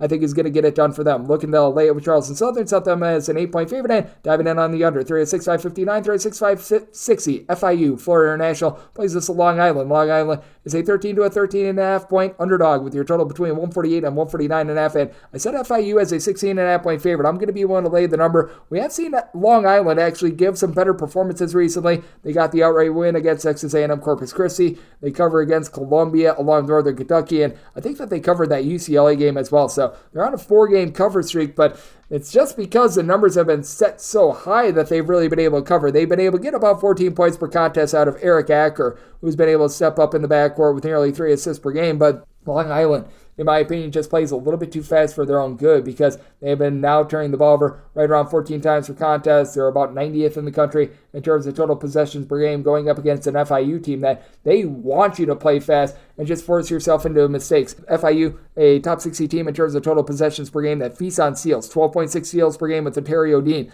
leading all of college basketball in terms of steals per game with 4.2. You've got each of your top 4 scorers for this FIU team generating at least 1.3 steals per game. They've got nothing down low. FIU does not have a single player that's giving you north of 4.4 rebounds per game. I expect a little bit more of Jonathan Ibar, the North Florida transfer a season ago, was able to log about 8.5 points per contest, but he's a little bit more of a versatile 6'9" big man that's willing to pop it from 3, shooting about 37.5% from 3. And for Dean, he gives out 5 assists along with those 4 steals, 12.5 points per game to lead the way. You've also had Deshaun Giddens be able to give you about 11.5 points per game. It is an FIU team that they themselves turn the ball over 17 times per game, but LIU does not generate the same amount of steals as this Florida International team. It is a Long Island team that they themselves have broken the 67-point plateau just once this far this season for Florida International. This also has been a little bit of a sloppy team, scoring 71 points or fewer in 4 out of their last 5 games. But I do think that with the tempo that you get in this game and with the way that LIU is able to turn offense into defense, it does lead to an over and a Florida International dominant win. I did set Florida International as a 16.5 point favorite, one to lay the number, and with my total at 154.5, seeing out there things below 150, going to be looking at the over and want to lay it with FIU. 306.561, 306.562. Northwestern State is on the road facing off against Baylor. Baylor finds themselves as favorites of 33.5 to 34.5 points with a total between 161 and 161.5. I set my line at 31, so I'm going to be one to take the points with Northwestern State. Northwestern State really had their season ended before it started because Addison Patterson, a top 10 junior college transfer in all of college basketball, went down with an injury and he's out for the entirety of the season. So this team has had to try to mix and match without him. They've gotten some nice production out of Ryan Forrest, who's giving you about 16 points per game. You've been able to get about 8 rebounds per game as well out of Jamison Epps, a 6'7", little bit of a combo player, but for Northwestern State, they really are missing that main trigger man as they've been turning the ball over 13.5 times per game. They've been really relying upon Chase Forte to deliver the offense, 7.5 points, 4 boards.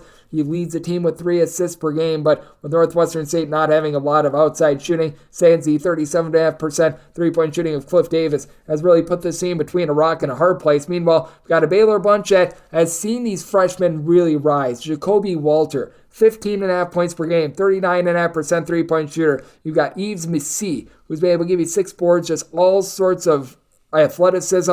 Jonathan Chama has been in college basketball for about 500 years, and he can't get out there on the floor because all these freshmen are taking his minutes. Ray J. Dennis, Langston Love have been combined for about 27 points per game. Dennis needs to cut down on the 3.5 turnovers per game, but 6.6 assists per game. He's shooting it well from 3, and you should see this Baylor three-point shooting taper off a little bit. They're shooting 44.3% from 3. Now, Northwestern State is getting absolutely destroyed on defense. They have not been good at being able to guard the arc, and if you look at the overall points allowed on a per possession basis for Northwestern State, they're clocking in 335th. This is a Baylor team that they themselves, with all the offense that they have delivered, they've taken a little bit of a step back on defense as well and earned 21st. But I do think that this is going to be a game where we do see Baylor start to miss a few of those threes. I think that comes back to earth a little bit. And for Northwestern State, I do think that in terms of what they're able to do on the glass, they're going to lose that battle, but I don't think they lose it as badly as a lot of people think, because you do have a little bit of overall athleticism with this team, with all the junior college transfers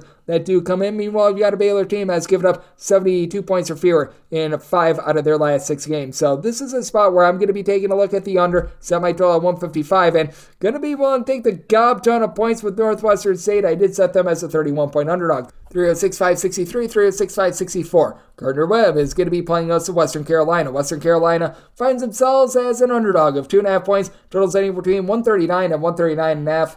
I said Western Carolina is a 2-point favorite. I'm going to be willing to take them outright on the money line. It's a Gardner Webb team that has always been a relatively solid defensive team that just doesn't provide a whole heck of a lot on offense. And with them losing Lufail Dufiel along with Kareem Reed, their top 2 shot blockers from a season ago, I mean, it's still a very good defense, but it's not quite the same interior defense as they were a season ago. As in terms of points allowed on a per possession basis, you've got a Gardner Webb team that's currently clocking in 157th after they were in the top 75 each of the last 2 seasons. Meanwhile, Western Carolina has really tapered off in terms of their tempo. They have improved with regards to their defense into the top 125 in terms of points allowed on a per possession basis. And for Gardner Webb, Julian Sawarmo has been able to give you about 12 points per contest, but past that, you really don't have a lot of reliable scoring outside of Caleb Robinson, who has been able to give you in his own right about 13 points per contest. DQ Nicholas is only shooting about 26% from 3. Does an okay job being able to dole out the ball with 3 assists per game, but there's just nobody on this Gardner Webb team that can match up with Vontravius Woolbright.